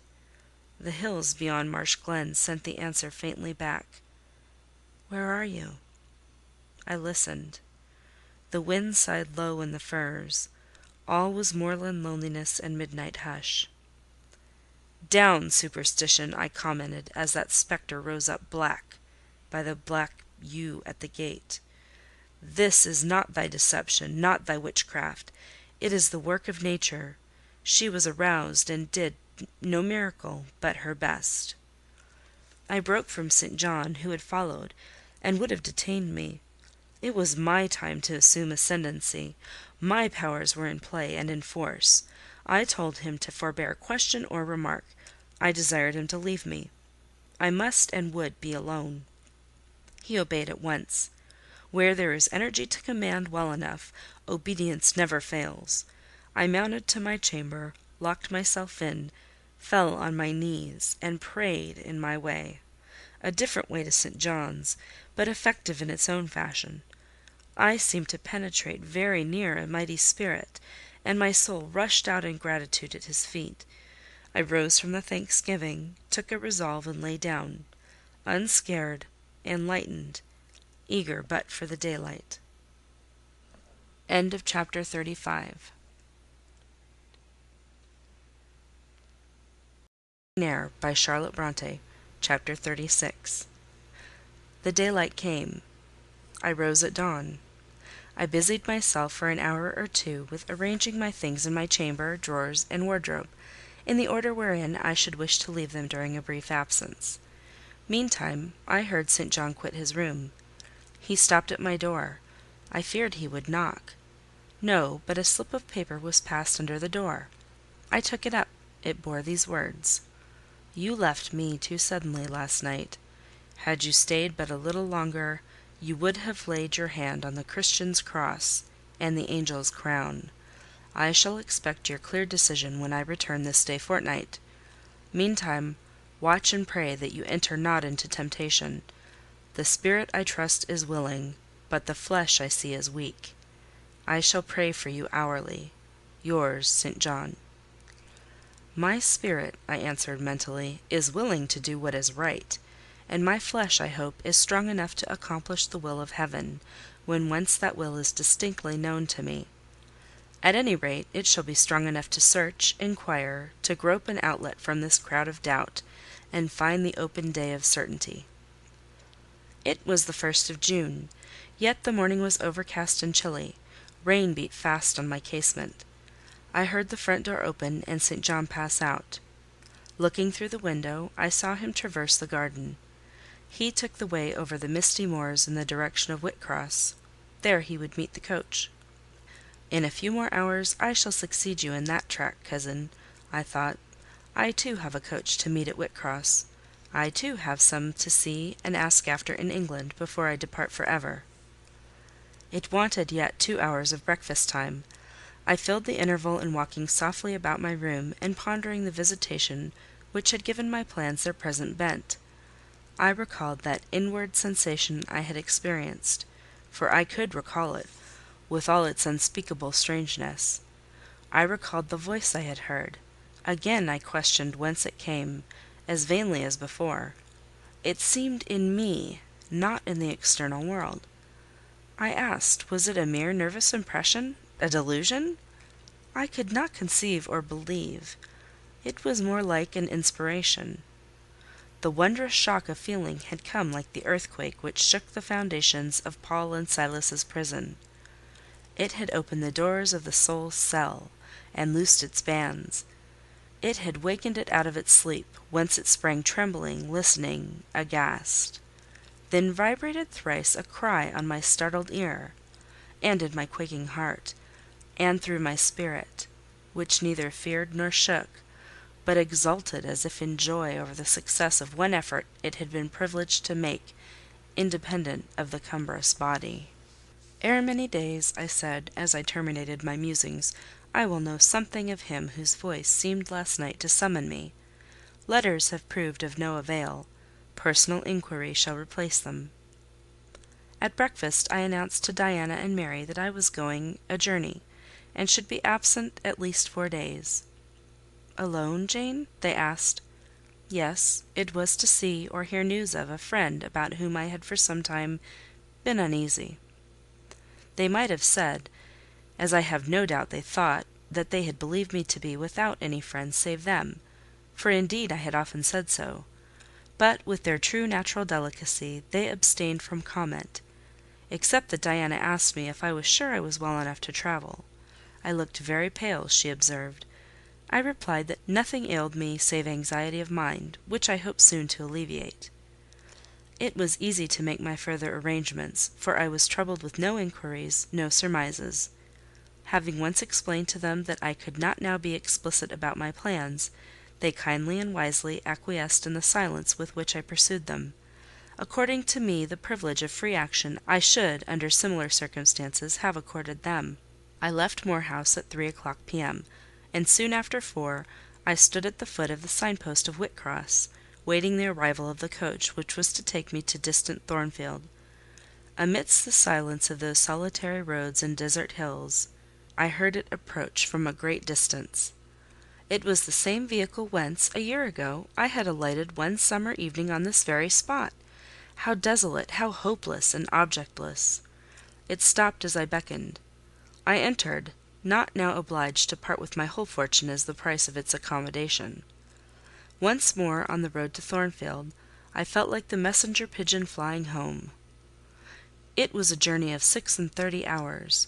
I had set out from Whitcross on a Tuesday afternoon, and early on the succeeding Thursday morning the coach stopped to water the horses at a wayside inn, situated in the midst of scenery whose green hedges and large fields, and low pastoral hills, how mild of feature and verdant of hue compared with the stern North Midland moors of Morton, met my eye like the lineaments of a once familiar face. Yes, I knew the character of this landscape. I was sure we were near my bourne. "How far is Thornfield Hall from here?" I asked of the ostler. "Just 2 miles, ma'am, cross the fields." My journey is closed, I thought to myself. I got out of the coach, gave a box I had into the ostler's charge, to be kept till I called for it, paid my fare, satisfied the coachman, and was going. The brightening day gleamed on the sign of the inn, and I read in gilt letters, "The Rochester Arms." My heart leapt up.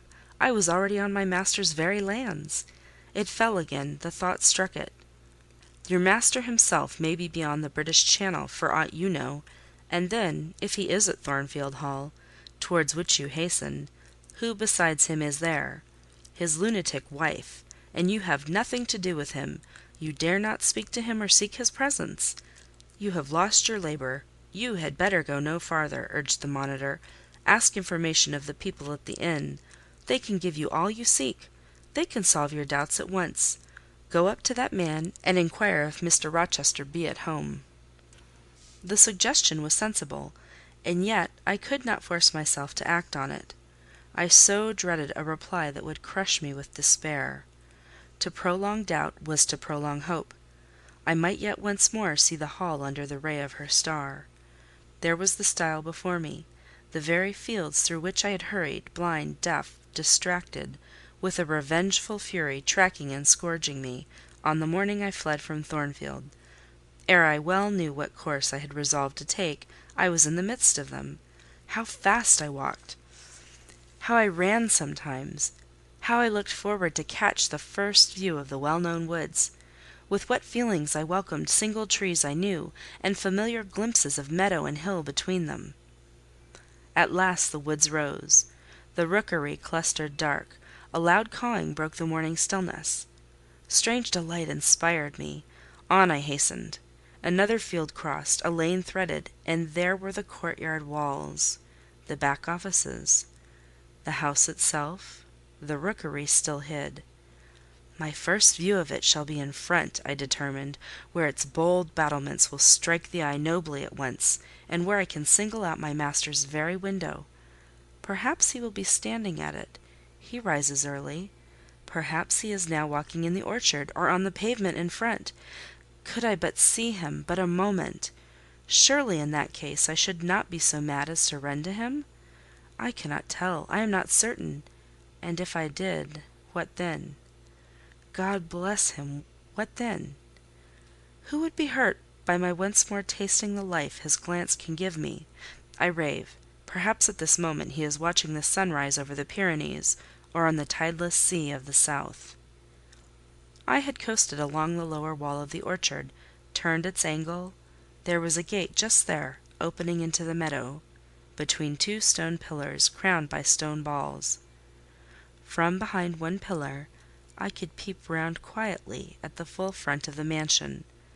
I advanced my head with precaution, desirous to ascertain if any bedroom window blinds were yet drawn up. Battlements, windows, long front, all from this sheltered station were at my command. The crows sailing overhead perhaps watched me while I took this survey. I wonder what they thought. They must have considered I was very careful and timid at first, and that gradually I grew very bold and reckless. A peep, and then a long stare, and then a departure from my niche, and a straying out into the meadow, and a sudden stop full in front of the great mansion, and a protracted, hearty gaze towards it. What affectation of diffidence was this at first? They might have demanded. What stupid regardlessness now? Here an illustration, reader. A lover finds his mistress asleep on a mossy bank. He wishes to catch a glimpse of her fair face without waking her. He steals softly over the grass, careful to make no sound.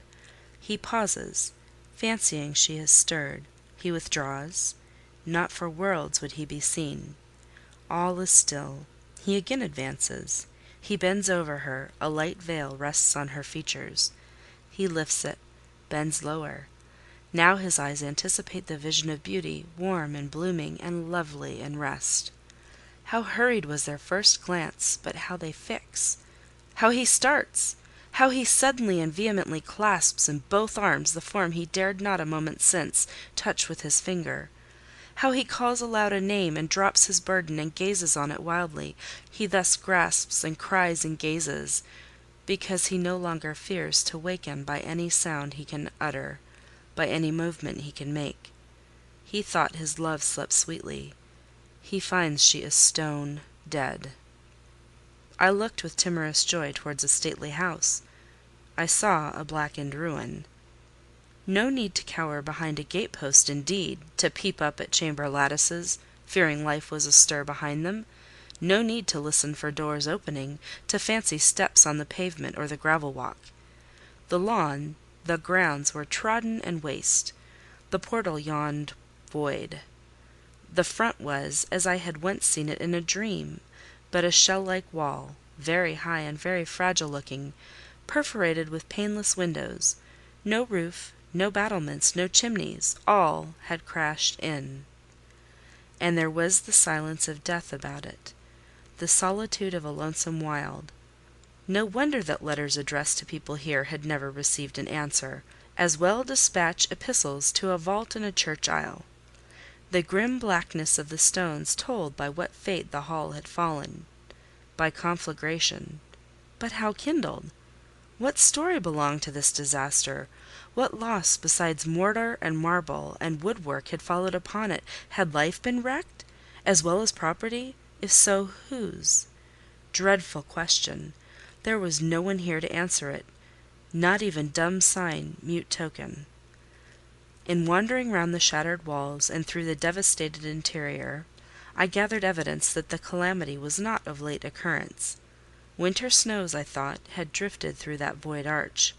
Winter rains had beaten in at those hollow casements; for, amidst the drenched piles of rubbish, spring had cherished vegetation. Grass and weed grew here and there between the stones and fallen rafters. And oh, where meantime was the hapless owner of this wreck? In what land? Under what auspices? My eye involuntarily wandered to the grey church tower near the gates, and I asked, "Is he with Damer de Rochester, sharing the shelter of his narrow marble house?" Some answer must be had to these questions.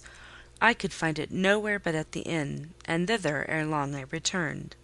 The host himself brought my breakfast into the parlour. I requested him to shut the door and sit down.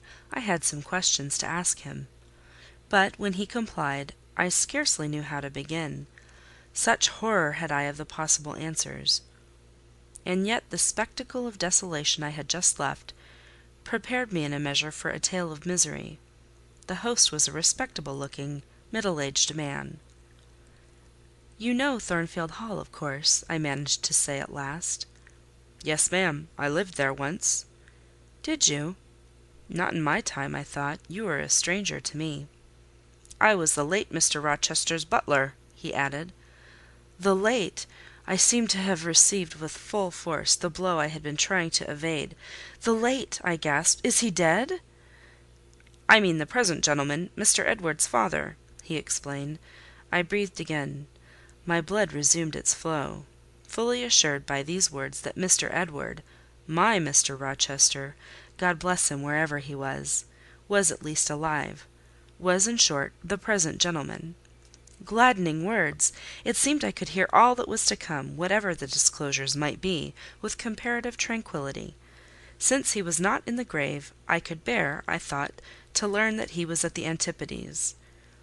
"Is Mr. Rochester living at Thornfield now?" I asked, knowing, of course, what the answer would be, but yet desirous of deferring the direct question as to where he really was. "No, ma'am. Oh, no! No one is living there. I suppose you are a stranger in these parts, or you would have heard what happened last autumn. Thornfield Hall is quite a ruin. It was burnt down just about harvest time. A dreadful calamity! Such an immense quantity of valuable property destroyed, hardly any of the furniture could be saved. The fire broke out at dead of night, and, before the engines arrived from Millcote, the building was one mass of flame. It was a terrible spectacle. I witnessed it myself." "At dead of night!" I muttered. Yes, that was ever the hour of fatality at Thornfield. "Was it known how it originated?" I demanded. "They guessed, ma'am, they guessed. Indeed, I should say it was ascertained beyond a doubt. You are not perhaps aware," he continued, edging his chair a little nearer the table, and speaking low, "that there was a lady—a lunatic kept in the house?" "I have heard something of it." "She was kept in very close confinement, ma'am. People even for years was not absolutely certain of her existence. No one saw her. They only knew by rumour that such a person was at the Hall; and who or what she was it was difficult to conjecture. They said Mr. Edward had brought her from abroad, and some believed she had been his mistress. But a queer thing happened a year since, a very queer thing." I feared now to hear my own story. I endeavoured to recall him to the main fact. "And this lady?" "This lady, ma'am," he answered, "turned out to be Mr. Rochester's wife. The discovery was brought about in the strangest way. There was a young lady, a governess at the Hall, that Mr. Rochester fell in—" "But the fire," I suggested. "I'm coming to that, ma'am. That Mr. Edward fell in love with. The servants say they never saw anybody so much in love as he was. He was after her continually. They used to watch him; servants will, you know, ma'am. And he set store on her past everything. For all, nobody but him thought her so very handsome. She was a little, small thing, they say, almost like a child. I never saw her myself, but I've heard Leah, the housemaid, tell of her. Leah liked her well enough. Mr. Rochester was about 40, and this governess not 20, and you see, when gentlemen of his age fall in love with girls, they are often like as if they were bewitched. Well, he would marry her." "You shall tell me this part of the story another time," I said. "But now I have a particular reason for wishing to hear all about the fire. Was it suspected that this lunatic, Mrs. Rochester, had any hand in it?" "You've hit it, ma'am. It's quite certain that it was her, and nobody but her, that set it going. She had a woman to take care of her called Mrs. Poole, an able woman in her line, and very trustworthy, but for one fault, a fault common to a deal of them nurses and matrons. She kept a private bottle of gin by her, and now and then took a drop over much. It is excusable, for she had a hard life of it, but still it was dangerous, for when Mrs. Poole was fast asleep, after the gin and water, the mad lady, who was as cunning as a witch, would take the keys out of her pocket, let herself out of her chamber, and go roaming about the house, doing any wild mischief that came into her head. They say she had nearly burnt her husband in his bed once, but I don't know about that. However, on this night she set fire first to the hangings of the room next to her own, and then she got down to a lower story, and made her way to the chamber that had been the governess's. She was like as if she knew somehow how matters had gone on, and had a spite at her, and she kindled the bed there, but there was nobody sleeping in it, fortunately. The governess had run away 2 months before, and for all Mr. Rochester sought her, as if she had been the most precious thing he had in the world, he never could hear a word of her, and he grew savage, quite savage on his disappointment. He never was a wild man, but he got dangerous after he lost her. He would be alone, too. He sent Mrs. Fairfax, the housekeeper, away to her friends at a distance, but he did it handsomely, for he settled an annuity on her for life, and she deserved it. She was a very good woman. Miss Adele, a ward he had, was put to school.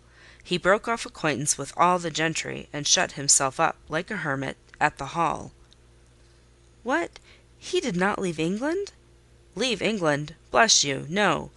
He would not cross the door-stones of the house except at night, when he walked just like a ghost about the grounds, and in the orchard as if he had lost his senses, which it is my opinion he had, for a more spirited, bolder, keener gentleman than he was before that midge of a governess crossed him, you never saw, ma'am. He was not a man given to wine, or cards, or racing, as some are, and he was not so very handsome, but he had a courage and a will of his own, if ever man had. I knew him from a boy, you see, and for my part I have often wished that Miss Eyre had been sunk in the sea before she came to Thornfield Hall." "Then Mr. Rochester was at home when the fire broke out?" "Yes, indeed was he, and he went up to the attics when all was burning above and below, and got the servants out of their beds, and helped them down himself, and went back to get his mad wife out of her cell, and then they called out to him that she was on the roof, where she was standing, waving her arms above the battlements, and shouting out till they could hear her a mile off. I saw her and heard her with my own eyes.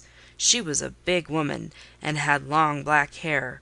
We could see it streaming against the flames as she stood. I witnessed, and several more witnessed, Mr. Rochester ascend through the skylight on to the roof. We heard him call 'Bertha!' We saw him approach her, and then, ma'am, she yelled and gave a spring, and the next minute she lay smashed on the pavement." "Dead?" "Dead! Ay, dead as the stones on which her brains and blood were scattered." "Good God!" "You may well say so, ma'am. It was frightful." He shuddered. "And afterwards?" I urged. "Well, ma'am, afterwards the house was burnt to the ground. There are only some bits of wall standing now." "Were any other lives lost?" "No. Perhaps it would have been better if there had." "What do you mean?" "Poor Mr. Edward!" he ejaculated. "I little thought ever to have seen it. Some say it was a just judgment on him for keeping his first marriage secret, and wanting to take another wife while he had one living; but I pity him for my part." "You said he was alive!" I exclaimed. "Yes, he is alive, but many think he had better be dead." "Why? How?" My blood was again running cold. "Where is he?" I demanded. "Is he in England?" "Aye, aye, he's in England. He can't get out of England, I fancy. He's a fixture now." What agony was this! And the man seemed resolved to protract it. "He is stone blind," he said at last. "Yes, he is stone blind, is Mr. Edward." I had dreaded worse. I had dreaded he was mad. I summoned strength to ask what had caused this calamity. "It was all his own courage, and a body may say, his kindness in a way, ma'am. He wouldn't leave the house till every one else was out before him. As he came down the great staircase at last, after Mrs. Rochester had flung herself from the battlements, there was a great crash. All fell. He was taken out from under the ruins, alive but sadly hurt. A beam had fallen in such a way as to protect him partly, but one eye was knocked out, and one hand so crushed that Mr. Carter, the surgeon, had to amputate it directly. The other eye inflamed. He lost the sight of that also. He is now helpless, indeed blind and a cripple." "Where is he? Where does he now live?" "At Ferndean, a manor house on a farm he has, about 30 miles off. Quite a desolate spot." "Who is with him?" "Old John and his wife. He would have none else. He is quite broken down, they say." "Have you any sort of conveyance?" "We have a chaise, ma'am, a very handsome chaise." "Let it be got ready instantly. And if your postboy can drive me to Ferndean before dark this day, I'll pay both you and him twice the hire you usually demand." Chapter 36.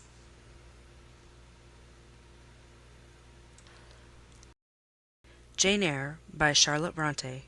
Chapter 37. The manor house of Ferndean was a building of considerable antiquity, moderate size, and no architectural pretensions, deep buried in a wood. I had heard of it before. Mr. Rochester often spoke of it, and sometimes went there. His father had purchased the estate for the sake of the game covers. He would have let the house, but could find no tenant in consequence of its ineligible and insalubrious site. Ferndean then remained uninhabited and unfurnished, with the exception of some 2 or 3 rooms fitted up for the accommodation of the squire when he went there in the season to shoot. To this house I came, just ere dark, on an evening marked by the characteristics of sad sky, cold gale, and continued small penetrating rain. The last mile I performed on foot, having dismissed the chaise and driver with the double remuneration I had promised. Even when within a very short distance of the manor house, you could see nothing of it, so thick and dark grew the timber of the gloomy wood about it. Iron gates between granite pillars showed me where to enter, and passing through them, I found myself at once in the twilight of close-ranked trees. There was a grass-grown track descending the forest aisle, between hoar and knotty shafts and under branched arches. I followed it, expecting soon to reach the dwelling, but it stretched on and on. It wound far and farther. No sign of habitation or grounds was visible. I thought I had taken a wrong direction and lost my way. The darkness of natural as well as of sylvan dusk gathered over me. I looked round in search of another road. There was none. All was interwoven stem, columnar trunk, dense summer foliage. No opening anywhere. I proceeded. At last my way opened. The trees thinned a little. Presently I beheld a railing, then the house, scarce by this dim light distinguishable from the trees, so dank and green were its decaying walls. Entering a portal fastened only by a latch, I stood amidst a space of enclosed ground, from which the wood swept away in a semicircle. There were no flowers, no garden beds, only a broad gravel walk girdling a grass plat, and this set in the heavy frame of the forest. The house presented 2 pointed gables in its front. The windows were latticed and narrow. The front door was narrow too. 1 step led up to it. The whole looked, as the host of Rochester Arms had said, quite a desolate spot. It was as still as a church on a weekday. The pattering rain on the forest leaves was the only sound audible in its vicinage. "Can there be life here?" I asked. Yes, life of some kind there was, for I heard a movement. That narrow front door was unclosing, and some shape was about to issue from the grange. It opened slowly. A figure came out into the twilight and stood on the step. A man without a hat. He stretched forth his hand as if to feel whether it rained. Dusk as it was, I had recognised him. It was my master, Edward Fairfax Rochester, and no other. I stayed my step, almost my breath, and stood to watch him, to examine him, myself unseen, and alas, to him invisible. It was a sudden meeting, and one in which rapture was kept well in check by pain. I had no difficulty in restraining my voice from exclamation, my step from hasty advance. His form was of the same strong and stalwart contour as ever. His port was still erect, his hair was still raven black, nor were his features altered or sunk. Not in 1 year's space, by any sorrow, could his athletic strength be quelled, or his vigorous prime blighted. But in his countenance I saw a change, that looked desperate and brooding, that reminded me of some wronged and fettered wild beast or bird, dangerous to approach in his sullen woe. The caged eagle, whose gold-ringed eyes cruelty has extinguished, might look as looked that sightless Samson. And, reader, you think I feared him in his blind ferocity? If you do, you little know me. A soft hope blent with my sorrow that soon I should dare to drop a kiss on that brow of rock, and on those lips so sternly sealed beneath it. But not yet. I would not accost him yet. He descended the one step, and advanced slowly and gropingly towards the grass plat. Where was his daring stride now? Then he paused, as if he knew not which way to turn. He lifted his hand and opened his eyelids, gazed blank, and, with a straining effort, on the sky, and towards the amphitheatre of trees. One saw that all to him was a void darkness. He stretched his right hand. The left arm, the mutilated one, he kept hidden in his bosom. He seemed to wish, by touch, to gain an idea of what lay around him. He met but vacancy still, for the trees were some yards off where he stood.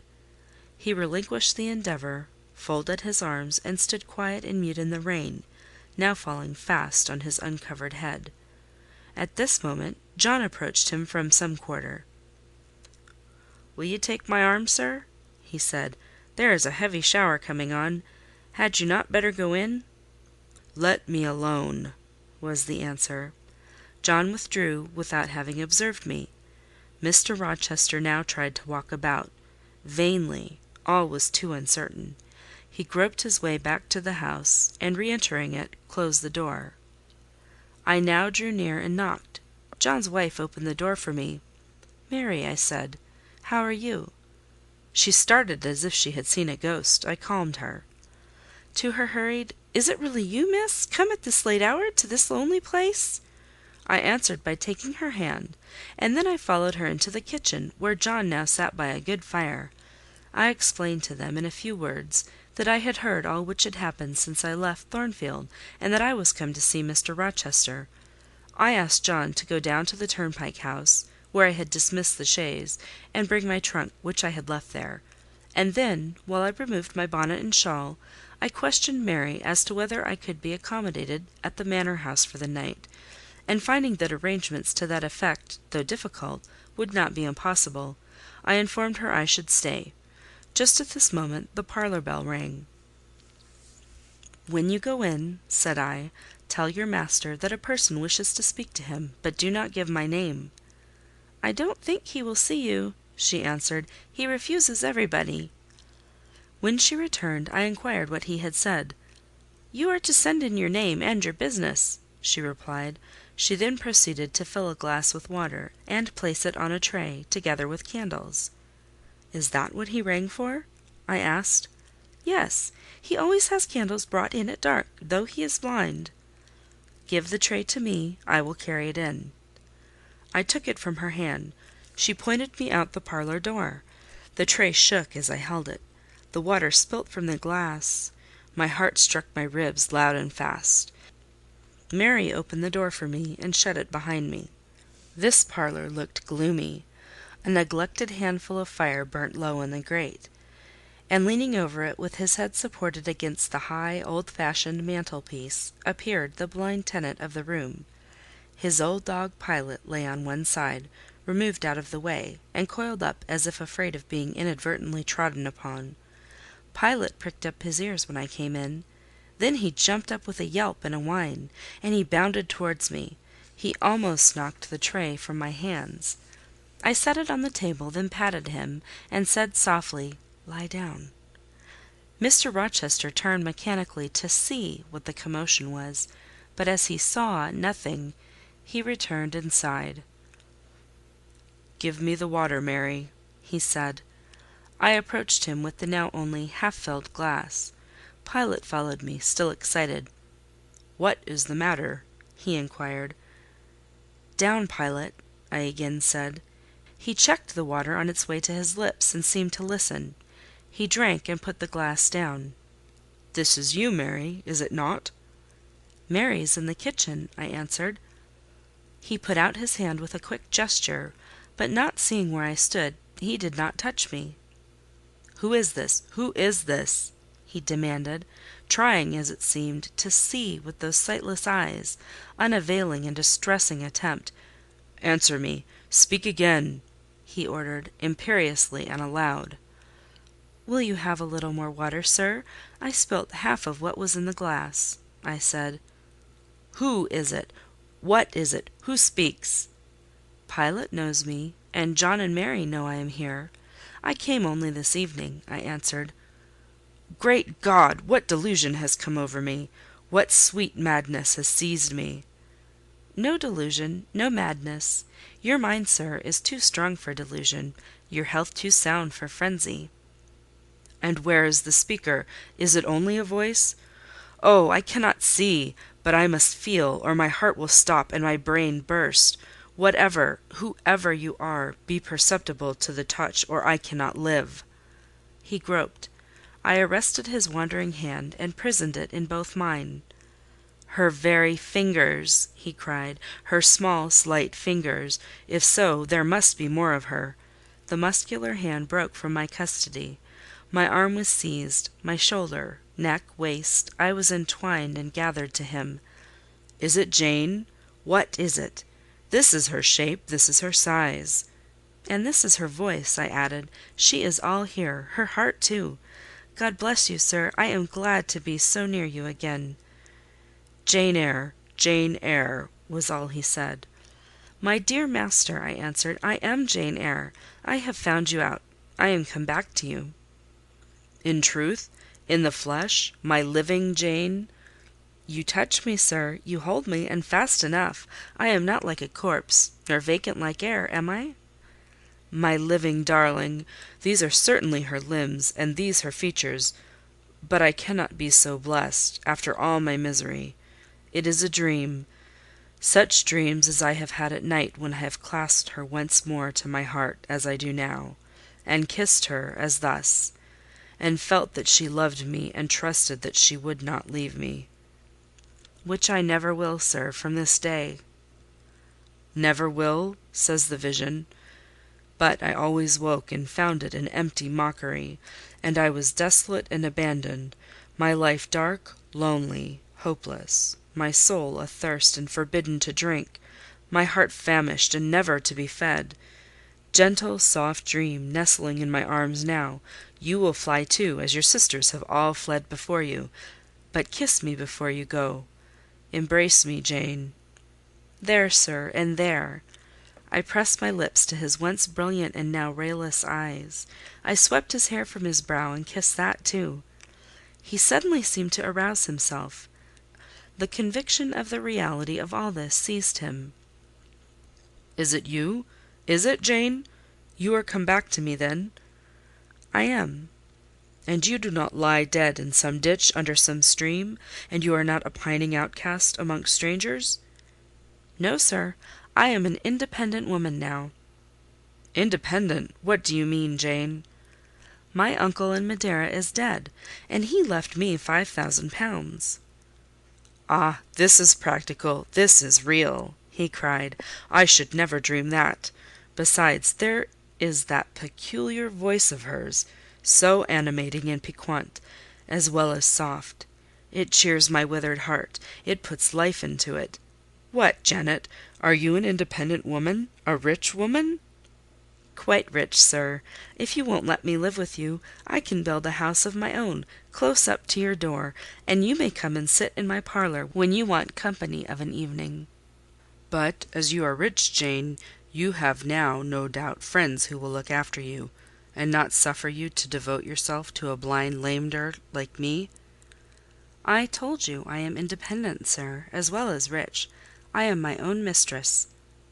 "And you will stay with me?" "Certainly, unless you object. I will be your neighbour, your nurse, your housekeeper. I find you lonely. I will be your companion, to read to you, to walk with you, to sit with you, to wait on you, to be eyes and hands to you. Cease to look so melancholy, my dear master. You shall not be left desolate so long as I live." He replied not. He seemed serious, abstracted. He sighed. He half opened his lips as if to speak. He closed them again. I felt a little embarrassed. Perhaps I had too rashly overleapt conventionalities, and he, like St. John, saw impropriety in my inconsiderateness. I had indeed made my proposal from the idea that he wished and would ask me to be his wife.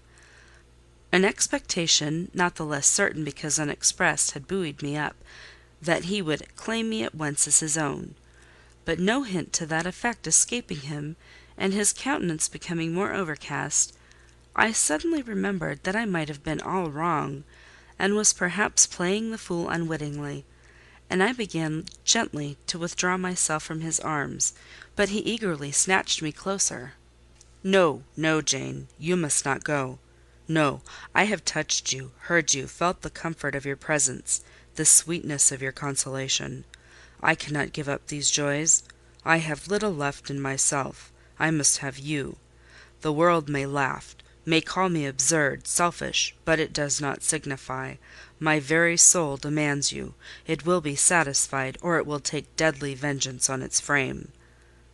"Well, sir, I will stay with you. I have said so." "Yes, but you understand one thing by staying with me, and I understand another. You, perhaps, could make up your mind to be about my hand and chair, to wait on me as a kind little nurse, for you have an affectionate heart and a generous spirit which prompt you to make sacrifices for those you pity, and that ought to suffice for me, no doubt. I suppose I should now entertain none but fatherly feelings for you. Do you think so? Come, tell me." "I will think what you like, sir. I am content to be only your nurse, if you think it better." "But you cannot always be my nurse, Janet. You are young. You must marry one day." "I don't care about being married." "You should care, Janet. If I were what I once was, I would try to make you care, but a sightless block." He relapsed again into gloom. I, on the contrary, became more cheerful, and took fresh courage. These last words gave me an insight as to where the difficulty lay, and as it was no difficulty with me, I felt quite relieved from my previous embarrassment. I resumed a livelier vein of conversation. "It is time some one undertook to rehumanize you," said I, parting his thick and long uncut locks, "for I see you are being metamorphosed into a lion, or something of that sort. You have a faux air of Nebuchadnezzar in the fields about you, that is certain. Your hair reminds me of eagle's feathers. Whether your nails are grown like bird's claws or not, I have not yet noticed." "On this arm I have neither hand nor nails," he said, drawing the mutilated limb from his breast and showing it to me. "It is a mere stump, a ghastly sight. Don't you think so, Jane?" "It is a pity to see it, and a pity to see your eyes, and the scar of fire on your forehead; and the worst of it is, one is in danger of loving you too well for all this, and making too much of you." "I thought you would be revolted, Jane, when you saw my arm and my cicatrized vision." "Did you? Don't tell me so, lest I should say something disparaging to your judgment.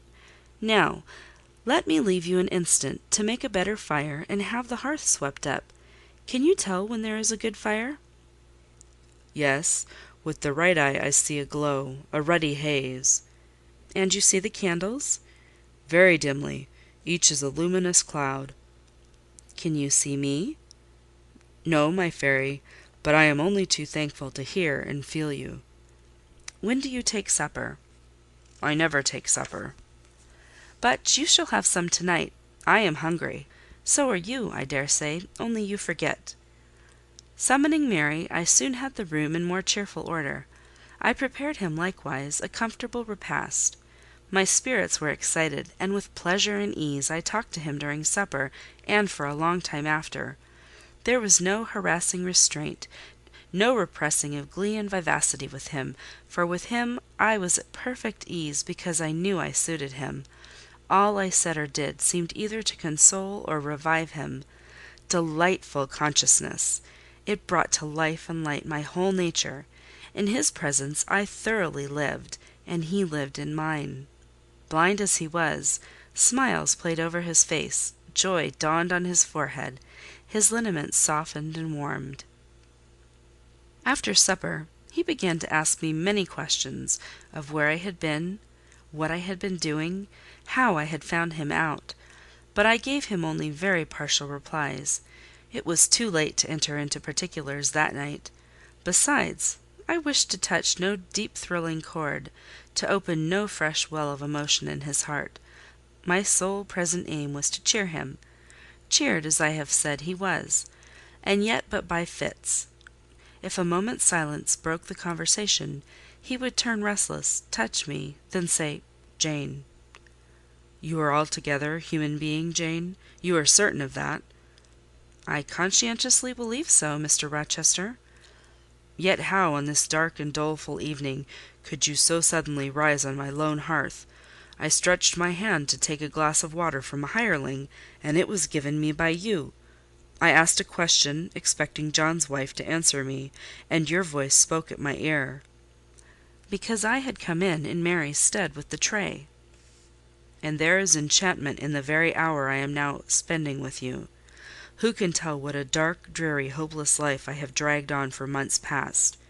Doing nothing, expecting nothing, merging night and day, feeling but the sensation of cold when I let the fire go out, of hunger when I forgot to eat, and then a ceaseless sorrow, and at times a very delirium of desire to hold my Jane again. Yes, for her restoration I longed, far more than for that of my lost sight. How can it be that Jane is with me, and says she loves me? Will she not depart as suddenly as she came? To-morrow, I fear, I shall find her no more." A commonplace, practical reply, out of the train of his own disturbed ideas, was, I was sure, the best and most reassuring for him in this frame of mind. I passed my finger over his eyebrows, and remarked that they were scorched, and that I would apply something which should make them grow as broad and black as ever. "Where is the use of doing me good in any way, beneficent spirit, when at some fatal moment you will again desert me, passing like a shadow, whither and how to me unknown, and for me remaining afterwards undiscoverable?" "Have you a pocket comb about you, sir?" "What for, Jane?" "Just to comb out this shaggy black mane. I find you rather alarming, when I examine you close at hand. You talk of my being a fairy, but I am sure you are more like a brownie." "Am I hideous, Jane?" "Very, sir. You always were, you know." "Humph!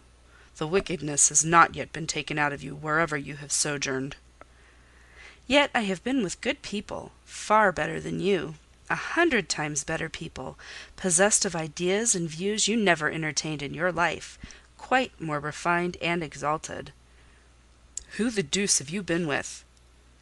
"If you twist in that way you will make me pull the hair out of your head, and then I think you will cease to entertain doubts of my substantiality." "Who have you been with, Jane?" "You shall not get it out of me to-night, sir. You must wait till to-morrow. To leave my tale half told will, you know, be a sort of security that I shall appear at your breakfast table to finish it. By the by, I must mind not to rise on your hearth with only a glass of water then. I must bring an egg at the least, to say nothing of fried ham." "You mocking changeling! Fairy born and human bred! You make me feel as I have not felt these 12 months. If Saul could have had you for his David, the evil spirit would have been exorcised without the aid of the harp." "There, sir, you are redd up and made decent. Now I'll leave you. I have been travelling these last 3 days, and I believe I am tired. Good night." "Just one word, Jane. Were there only ladies in the house where you have been?" I laughed and made my escape, still laughing as I ran upstairs. A good idea, I thought with glee. I see I have the means of fretting him out of his melancholy for some time to come. Very early the next morning I heard him up and astir, wandering from one room to another. As soon as Mary came down, I heard the question, "Is Miss Eyre here?" Then, "Which room did you put her into? Was it dry? Is she up? Go and ask if she wants anything, and when she will come down." I came down as soon as I thought there was a prospect of breakfast. Entering the room very softly, I had a view of him before he discovered my presence. It was mournful indeed to witness the subjugation of that vigorous spirit to a corporeal infirmity. He sat in his chair, still but not at rest, expectant evidently, the lines of now habitual sadness marking his strong features. His countenance reminded one of a lamp quenched, waiting to be relit, and alas, it was not himself that could now kindle the lustre of animated expression. He was dependent on another for that office. I had meant to be gay and careless, but the powerlessness of the strong man touched my heart to the quick. Still I accosted him with what vivacity I could. "It is a bright sunny morning, sir," I said. "The rain is over and gone, and there is a tender shining after it. You shall have a walk soon." I had wakened the glow. His features beamed. "Oh, you are indeed there, my skylark! Come to me. You are not gone, not vanished. I heard one of your kind an hour ago, singing high over the wood, but its song had no music for me, any more than the rising sun had rays. All the melody on earth is concentrated in my Jane's tongue to my ear. I am glad it is not naturally a silent one. All the sunshine I can feel is in her presence." The water stood in my eyes to hear this avowal of his dependence, just as if a royal eagle, chained to a perch, should be forced to entreat a sparrow to become its purveyor. But I would not be lachrymose. I dashed off the salt drops, and busied myself with preparing breakfast. Most of the morning was spent in the open air. I led him out of the wet and wild wood into some cheerful fields. I described to him how brilliantly green they were, how the flowers and hedges looked refreshed, how sparklingly blue was the sky. I sought a seat for him in a hidden and lovely spot, a dry stump of a tree, nor did I refuse to let him, when seated, place me on his knee. Why should I, when both he and I were happier nearer than apart? Pilot lay beside us. All was quiet. He broke out suddenly while clasping me in his arms. "Cruel, cruel deserter! Oh, Jane, what did I feel when I discovered you had fled from Thornfield, and when I could nowhere find you, and, after examining your apartment, ascertained you had taken no money, nor anything which could serve as an equivalent. A pearl necklace I had given you lay untouched in its little casket. Your trunks were left corded and locked as they had been prepared for the bridal tour. What could my darling do, I asked, left destitute and penniless? And what did she do? Let me hear now." Thus urged, I began the narrative of my experience for the last year. I softened considerably what related to the 3 days of wandering and starvation, because to have told him all would have been to inflict unnecessary pain. The little I did say lacerated his faithful heart deeper than I wished. "I should not have left him thus," he said, "without any means of making my way. I should have told him my intention. I should have confided in him. He would never have forced me to be his mistress.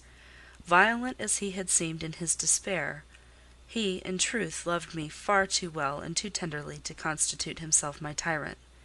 He would have given me half his fortune without demanding so much as a kiss in return, rather than I should have flung myself friendless on the wide world. I had endured, he was certain, more than I had confessed to him. Well, whatever my sufferings had been, they were very short, I answered. And then I proceeded to tell him how I had been received at Moor House, how I had obtained the office of schoolmistress, etc. The accession of fortune, the discovery of my relations, followed in due order. Of course St. John Rivers' name came in frequently in the progress of my tale. When I had done, that name was immediately taken up. "This St. John, then, is your cousin?" "Yes." "You have spoken of him often. Did you like him?" "He was a very good man, sir. I could not help liking him." "A good man? Does that mean a respectable, well-conducted man of 50? Or what does it mean?" "St. John was only 29, sir." "Jeune encore, as the French say. Is he a person of low stature, phlegmatic and plain? A person whose goodness consists rather in his guiltlessness of vice than in his prowess in virtue?" "He is untiringly active. Great and exalted deeds are what he lives to perform." "But his brain? That is probably rather soft. He means well, but you shrug your shoulders to hear him talk." "He talks little, sir. What he does say is ever to the point. His brain is first rate. I should think not impressible, but vigorous." "Is he an able man, then?" "Truly able." "A thoroughly educated man?" "St. John is an accomplished and profound scholar." "His manners, I think you said, are not to your taste: priggish and parsonic?" "I never mentioned his manners; but, unless I had a very bad taste, they must suit it. They are polished, calm, and gentlemanlike." "His appearance? I forget what description you gave of his appearance. A sort of raw curate, half strangled, with his white neckcloth, and stilted up on his thick-soled high-lows, eh?" "St. John dresses well. He is a handsome man, tall, fair, with blue eyes, and a Grecian profile." Aside, "Damn him!" To me, "Did you like him, Jane?" "Yes, Mr. Rochester, I liked him. But you asked me that before." I perceived, of course, the drift of my interlocutor. Jealousy had got hold of him. She stung him, but the sting was salutary. It gave him respite from the gnawing fang of melancholy. I would not, therefore, immediately charm the snake. "Perhaps you would rather not sit any longer on my knee, Miss Eyre," was the next somewhat unexpected observation. "Why not, Mr. Rochester?" "The picture you have just drawn is suggestive of a rather too overwhelming contrast. Your words have delineated very prettily a graceful Apollo. He is present to your imagination: tall, fair, blue-eyed, and with a Grecian profile. Your eyes dwell on a Vulcan, a real blacksmith, brown, broad-shouldered, and blind and lame into the bargain." "I never thought of it before; but you certainly are rather like Vulcan, sir." "Well, you can leave me, ma'am, but before you go," and he retained me by a firmer grasp than ever, "you will be pleased just to answer me a question or two." He paused. "What questions, Mr. Rochester?" Then followed this cross-examination. "St. John made you schoolmistress of Morton before he knew you were his cousin?" "Yes." "You would often see him? He would visit the school sometimes?" "Daily." "He would approve of your plans, Jane? I know they would be clever, for you are a talented creature." "He approved of them, yes." "He would discover many things in you he could not have expected to find? Some of your accomplishments are not ordinary." "I don't know about that." "You had a little cottage near the school, you say. Did he ever come there to see you?" "Now and then." "Of an evening?"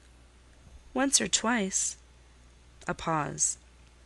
"How long did you reside with him and his sisters after the cousinship was discovered?" 5 months. "Did Rivers spend much time with the ladies of his family?" "Yes, the back parlour was both his study and ours. He sat near the window, and we by the table." "Did he study much?" "A good deal." "What?" "Hindostani." "And what did you do meantime?" "I learnt German at first." "Did he teach you?" "He did not understand German." "Did he teach you nothing?" "A little Hindostani." "Rivers taught you Hindostani?" "Yes, sir." "And his sisters also?" "No." "Only you?" "Only me."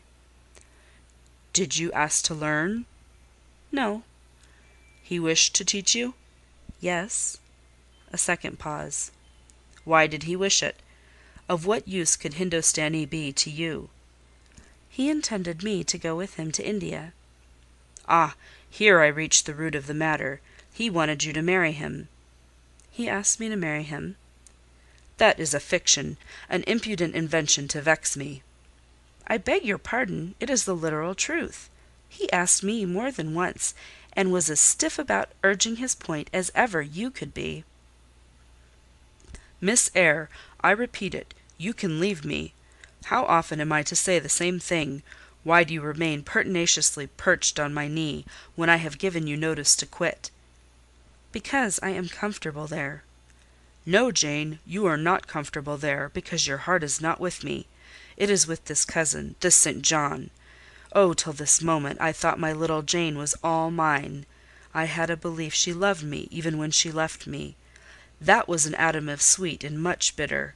Long as we have been parted, hot tears as I have wept over our separation, I never thought that while I was mourning her, she was loving another.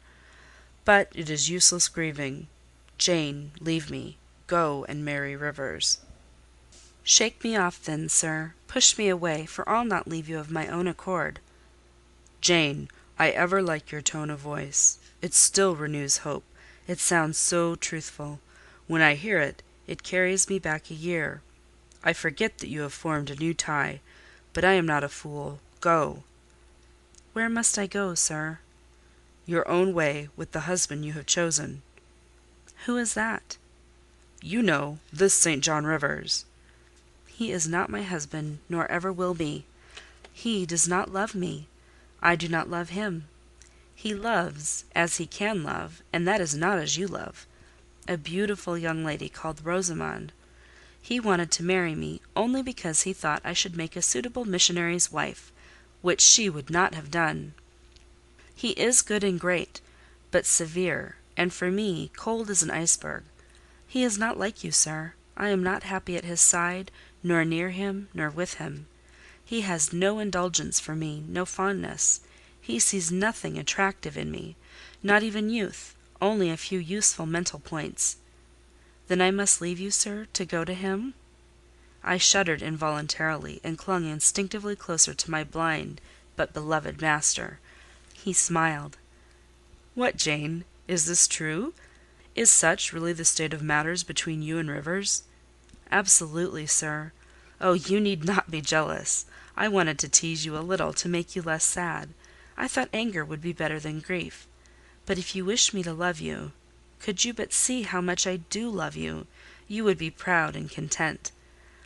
All my heart is yours, sir. It belongs to you, and with you it would remain, were fate to exile the rest of me from your presence for ever." Again, as he kissed me, painful thoughts darkened his aspect. "My seared vision, my crippled strength," he murmured regretfully. I caressed in order to soothe him. I knew of what he was thinking, and wanted to speak for him, but dared not. As he turned aside his face a minute, I saw a tear slide from under the sealed eyelid, and trickle down the manly cheek. My heart swelled. "I am no better than the old lightning-struck chestnut tree in Thornfield orchard," he remarked ere long. "And what right would that ruin have to bid a budding woodbine cover its decay with freshness?" "You are no ruin, sir, no lightning-struck tree. You are green and vigorous. Plants will grow about your roots whether you ask them or not, because they take delight in your bountiful shadow.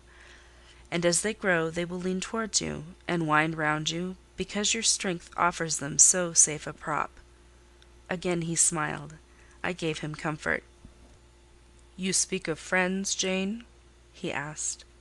"Yes, of friends," I answered rather hesitatingly, for I knew I meant more than friends, but could not tell what other word to employ. He helped me. "Ah, Jane, but I want a wife." "Do you, sir?" "Yes. Is it news to you?" "Of course. You said nothing about it before." "Is it unwelcome news?" "That depends on circumstances, sir. On your choice." "Which you shall make for me, Jane. I will abide by your decision." Choose then, sir, her who loves you best.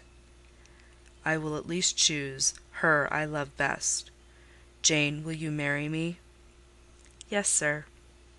A poor blind man, whom you will have to lead about by the hand? Yes, sir.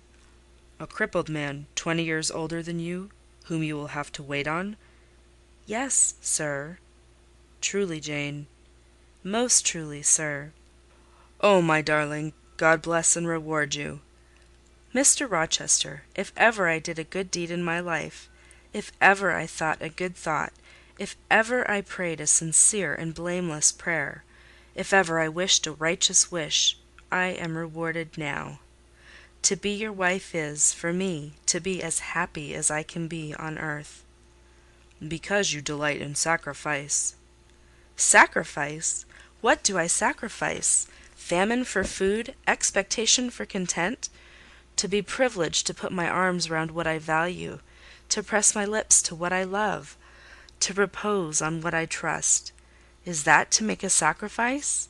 If so, then certainly I delight in sacrifice. And to bear with my infirmities, Jane, to overlook my deficiencies. Which are none, sir, to me.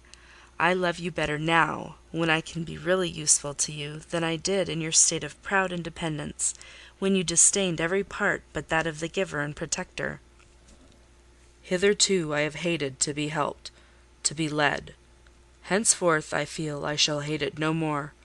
I did not like to put my hand into a hireling's, but it is pleasant to feel it circled by Jane's little fingers. I preferred utter loneliness to the constant attendance of servants, but Jane's soft ministry will be a perpetual joy. Jane suits me. Do I suit her? To the finest fibre of my nature, sir. The case being so, we have nothing in the world to wait for. We must be married instantly. He looked and spoke with eagerness. His old impetuosity was rising. We must become one flesh without any delay, Jane. There is but the license to get. Then we marry. Mr. Rochester, I have just discovered the sun is far declined from its meridian, and Pilot is actually gone home to his dinner. Let me look at your watch. Fasten it into your girdle, Janet, and keep it henceforward. I have no use for it. It is nearly 4 o'clock in the afternoon, sir. Don't you feel hungry? The 3rd day from this must be our wedding day, Jane. Never mind fine clothes and jewels, now. All that is not worth a fillip. The sun has dried up all the raindrops, sir. The breeze is still. It is quite hot. Do you know, Jane, I have your little pearl necklace at this moment fastened round my bronze scrag under my cravat? I have worn it since the day I lost my only treasure, as a memento of her. We will go home through the wood. That will be the shadiest way. He pursued his own thoughts without heeding me. Jane, you think me, I dare say, an irreligious dog, but my heart swells with gratitude to the beneficent God of this earth just now. He sees not as man sees, but far clearer; judges not as man judges, but far more wisely. I did wrong.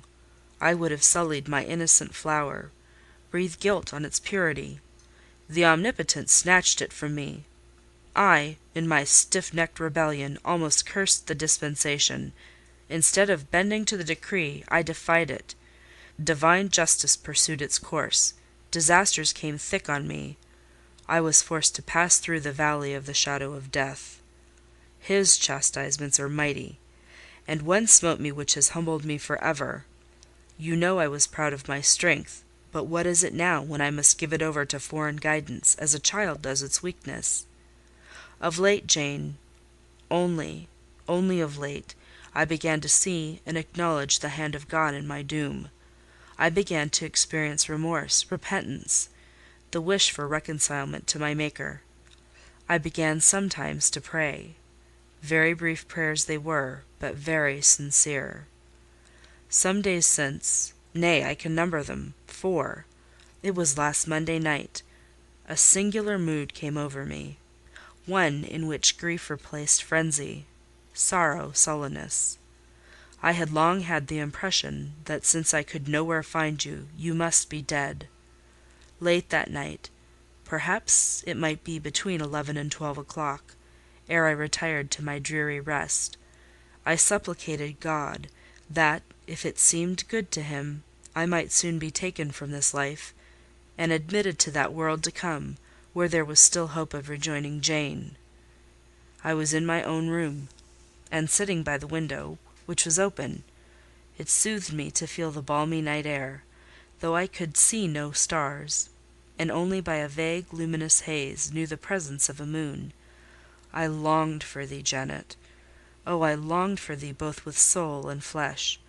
I asked of God, at once in anguish and humility, if I had not been long enough desolate, afflicted, tormented, and might not soon taste bliss and peace once more. That I merited all I endured, I acknowledged.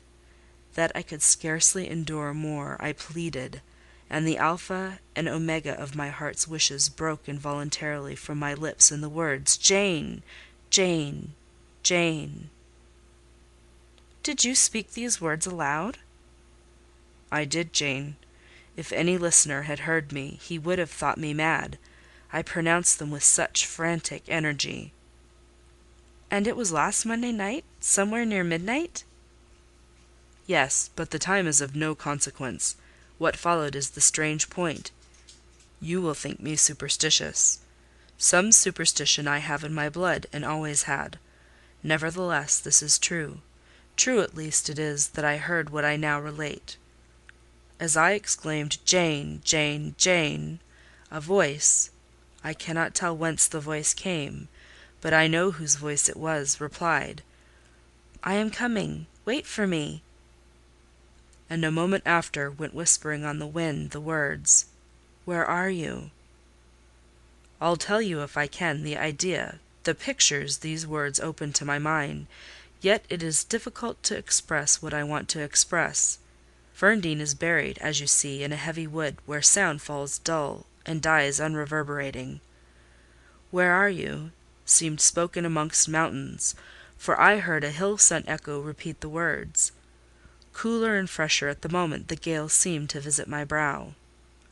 I could have deemed that in some wild, lone scene I and Jane were meeting. In spirit, I believe we must have met. You no doubt were at that hour in unconscious sleep, Jane. Perhaps your soul wandered from its cell to comfort mine, for those were your accents, as certain as I live, they were yours." Reader, it was on Monday night, near midnight, that I too had received the mysterious summons. Those were the very words by which I replied to it. I listened to Mr. Rochester's narrative, but made no disclosure in return. The coincidence struck me as too awful and inexplicable to be communicated or discussed. If I told anything, my tale would be such as must necessarily make a profound impression on the mind of my hearer, and that mind, yet from its sufferings too prone to gloom, needed not the deeper shade of the supernatural. I kept these things then, and pondered them in my heart. "You cannot now wonder," continued my master, "that when you rose upon me so unexpectedly last night, I had difficulty in believing you any other than a mere voice and vision, something that would melt to silence and annihilation, as the midnight whisper and mountain echo had melted before. Now, I thank God, I knew it to be otherwise. Yes, I thank God."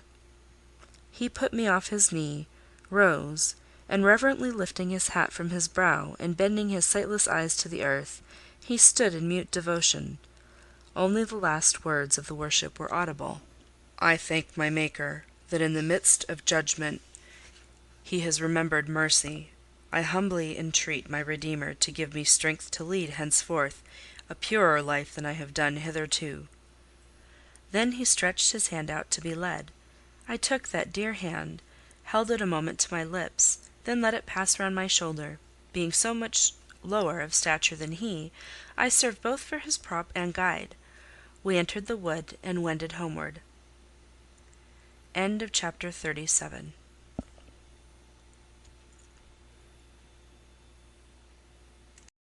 Jane Eyre by Charlotte Bronte, Chapter 38. Reader, I married him. A quiet wedding we had, he and I. The parson and clerk were alone present. When we got back from church, I went into the kitchen of the manor house, where Mary was cooking the dinner and John cleaning the knives, and I said, "Mary, I have been married to Mr. Rochester this morning." The housekeeper and her husband were both of that decent phlegmatic order of people, to whom one may at any time safely communicate a remarkable piece of news without incurring the danger of having one's ears pierced by some shrill ejaculation, and subsequently stunned by a torrent of wordy wonderment. Mary did look up, and she did stare at me. The ladle with which she was basting a pair of chickens roasting at the fire did for some 3 minutes hang suspended in the air, and for the same space of time John's knives also had a rest from the polishing process. But Mary, bending again over the roast, said only, "Have you, miss? Well, for sure." A short time after she pursued, "I seed you go out with the master, but I didn't know you were gone to church to be wed," and she basted away. John, when I turned to him, was grinning from ear to ear. "I telled Mary how it would be," he said. "I knew what Mr. Edward—" John was an old servant, and had known his master when he was the cadet of the house, therefore he often gave him his Christian name. "I knew what Mr. Edward would do, and I was certain he would not wait long neither, and he's done right, for aught I know.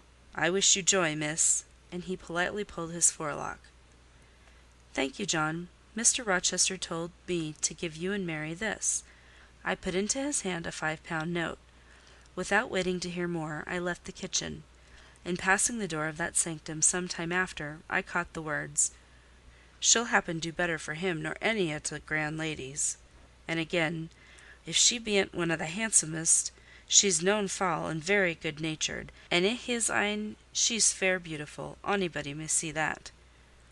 I wrote to Moor House and to Cambridge immediately, to say what I had done, fully explaining also why I had thus acted. Diana and Mary approved this step unreservedly. Diana announced that she would just give me time to get over the honeymoon, and then she would come and see me. "She had better not wait till then, Jane," said Mr. Rochester, when I read her letter to him. "If she does, she will be too late, for our honeymoon will shine our life long. Its beams will only fade over your grave or mine." How St. John received the news, I don't know. He never answered the letter in which I communicated it. Yet 6 months after he wrote to me, without, however, mentioning Mr. Rochester's name, or alluding to my marriage. His letter was then calm, and though very serious, kind. He has maintained a regular, though not frequent correspondence ever since. He hopes I am happy, and trusts I am not one of those who live without God in the world, and only mind earthly things. You have not quite forgotten little Adèle, have you, reader? I had not. I soon asked and obtained leave of Mr. Rochester to go and see her at the school where he had placed her. Her frantic joy at beholding me again moved me much. She looked pale and thin. She said she was not happy. I found the rules of the establishment were too strict, its course of study too severe for a child of her age. I took her home with me. I meant to become her governess once more, but I soon found this impracticable. My time and cares were now required by another. My husband needed them all. So I sought out a school conducted on a more indulgent system, and near enough to permit of my visiting her often, and bringing her home sometimes. I took care she should never want for anything that could contribute to her comfort. She soon settled in her new abode, became very happy there, and made fair progress in her studies. As she grew up, a sound English education corrected in a great measure her French defects, and when she left school, I found in her a pleasing and obliging companion, docile, good-tempered, and well-principled. By her grateful attention to me and mine, she has long since well repaid any little kindness I ever had it in my power to offer her. My tale draws to its close. One word respecting my experience of married life, and one brief glance at the fortunes of those whose names have most frequently recurred in this narrative, and I have done. I have now been married 10 years. I know what it is to live entirely for and with what I love best on earth. I hold myself supremely blessed beyond what language can express, because I am my husband's life as fully as he is mine. No woman was ever nearer to her mate than I am, ever more absolutely bone of his bone and flesh of his flesh. I know no weariness of my Edward's society. He knows none of mine, any more than we each do of the pulsation of the heart that beats in our separate bosoms. Consequently, we are ever together. To be together is for us to be at once as free as in solitude, as gay as in company. We talk, I believe, all day long. To talk to each other is but a more animated and an audible thinking. All my confidence is bestowed on him, all his confidence is devoted to me. We are precisely suited in character. Perfect concord is the result. Mr. Rochester continued blind for the first 2 years of our union. Perhaps it was that circumstance that drew us so very near, that knit us so very close; for I was then his vision, as I am still his right hand. Literally, I was, what he often called me, the apple of his eye. He saw nature, he saw books through me, and never did I weary of gazing for his behalf, and of putting into words the effect of field, tree, town, river, cloud, sunbeam, of the landscape before us, of the weather around us, and impressing by sound on his ear what light could no longer stamp on his eye. Never did I weary of reading to him, never did I weary of conducting him where he wished to go, of doing for him what he wished to be done. And there was a pleasure in my services, most full, most exquisite, even though sad, because he claimed these services without painful shame or damping humiliation. He loved me so truly that he knew no reluctance in profiting by my attendance.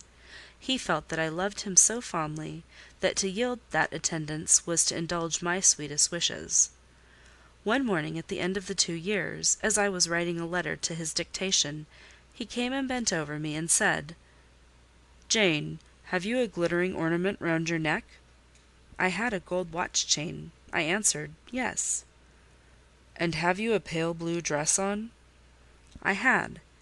He informed me then that for some time he had fancied the obscurity clouding one eye was becoming less dense, and that now he was sure of it. He and I went up to London.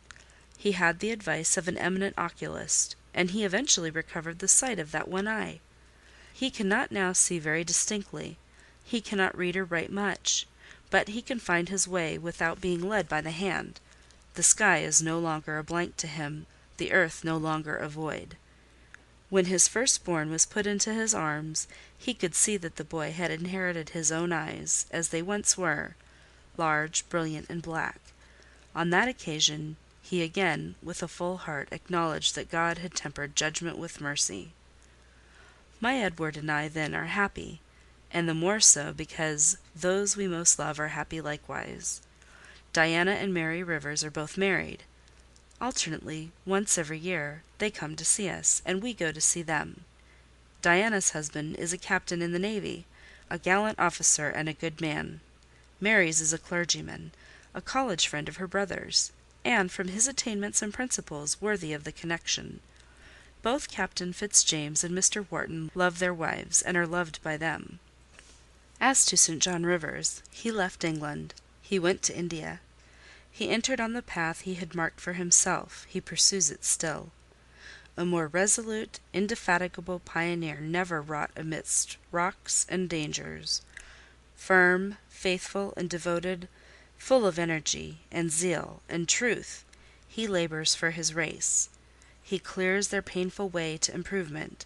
He hews down like a giant the prejudices of creed and caste that encumber it.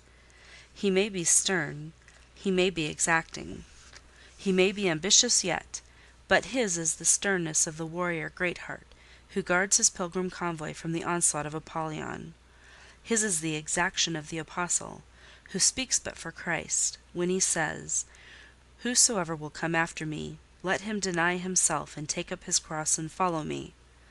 His is the ambition of the high master spirit, which aims to fill a place in the first rank of those who are redeemed from the earth, who stand without fault before the throne of God, who share the last mighty victories of the Lamb, who are called, and chosen, and faithful.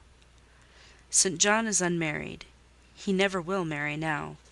Himself has hitherto sufficed to the toil, and the toil draws near its close. His glorious sun hastens to its setting. The last letter I received from him drew from my eyes human tears, and yet filled my heart with divine joy. He anticipated his sure reward, his incorruptible crown. I know that a stranger's hand will write to me next, to say that the good and faithful servant has been called at length into the joy of his Lord.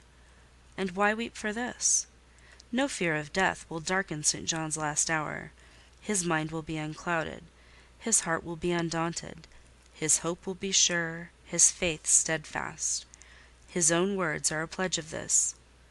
"My Master," he says, "has forewarned me.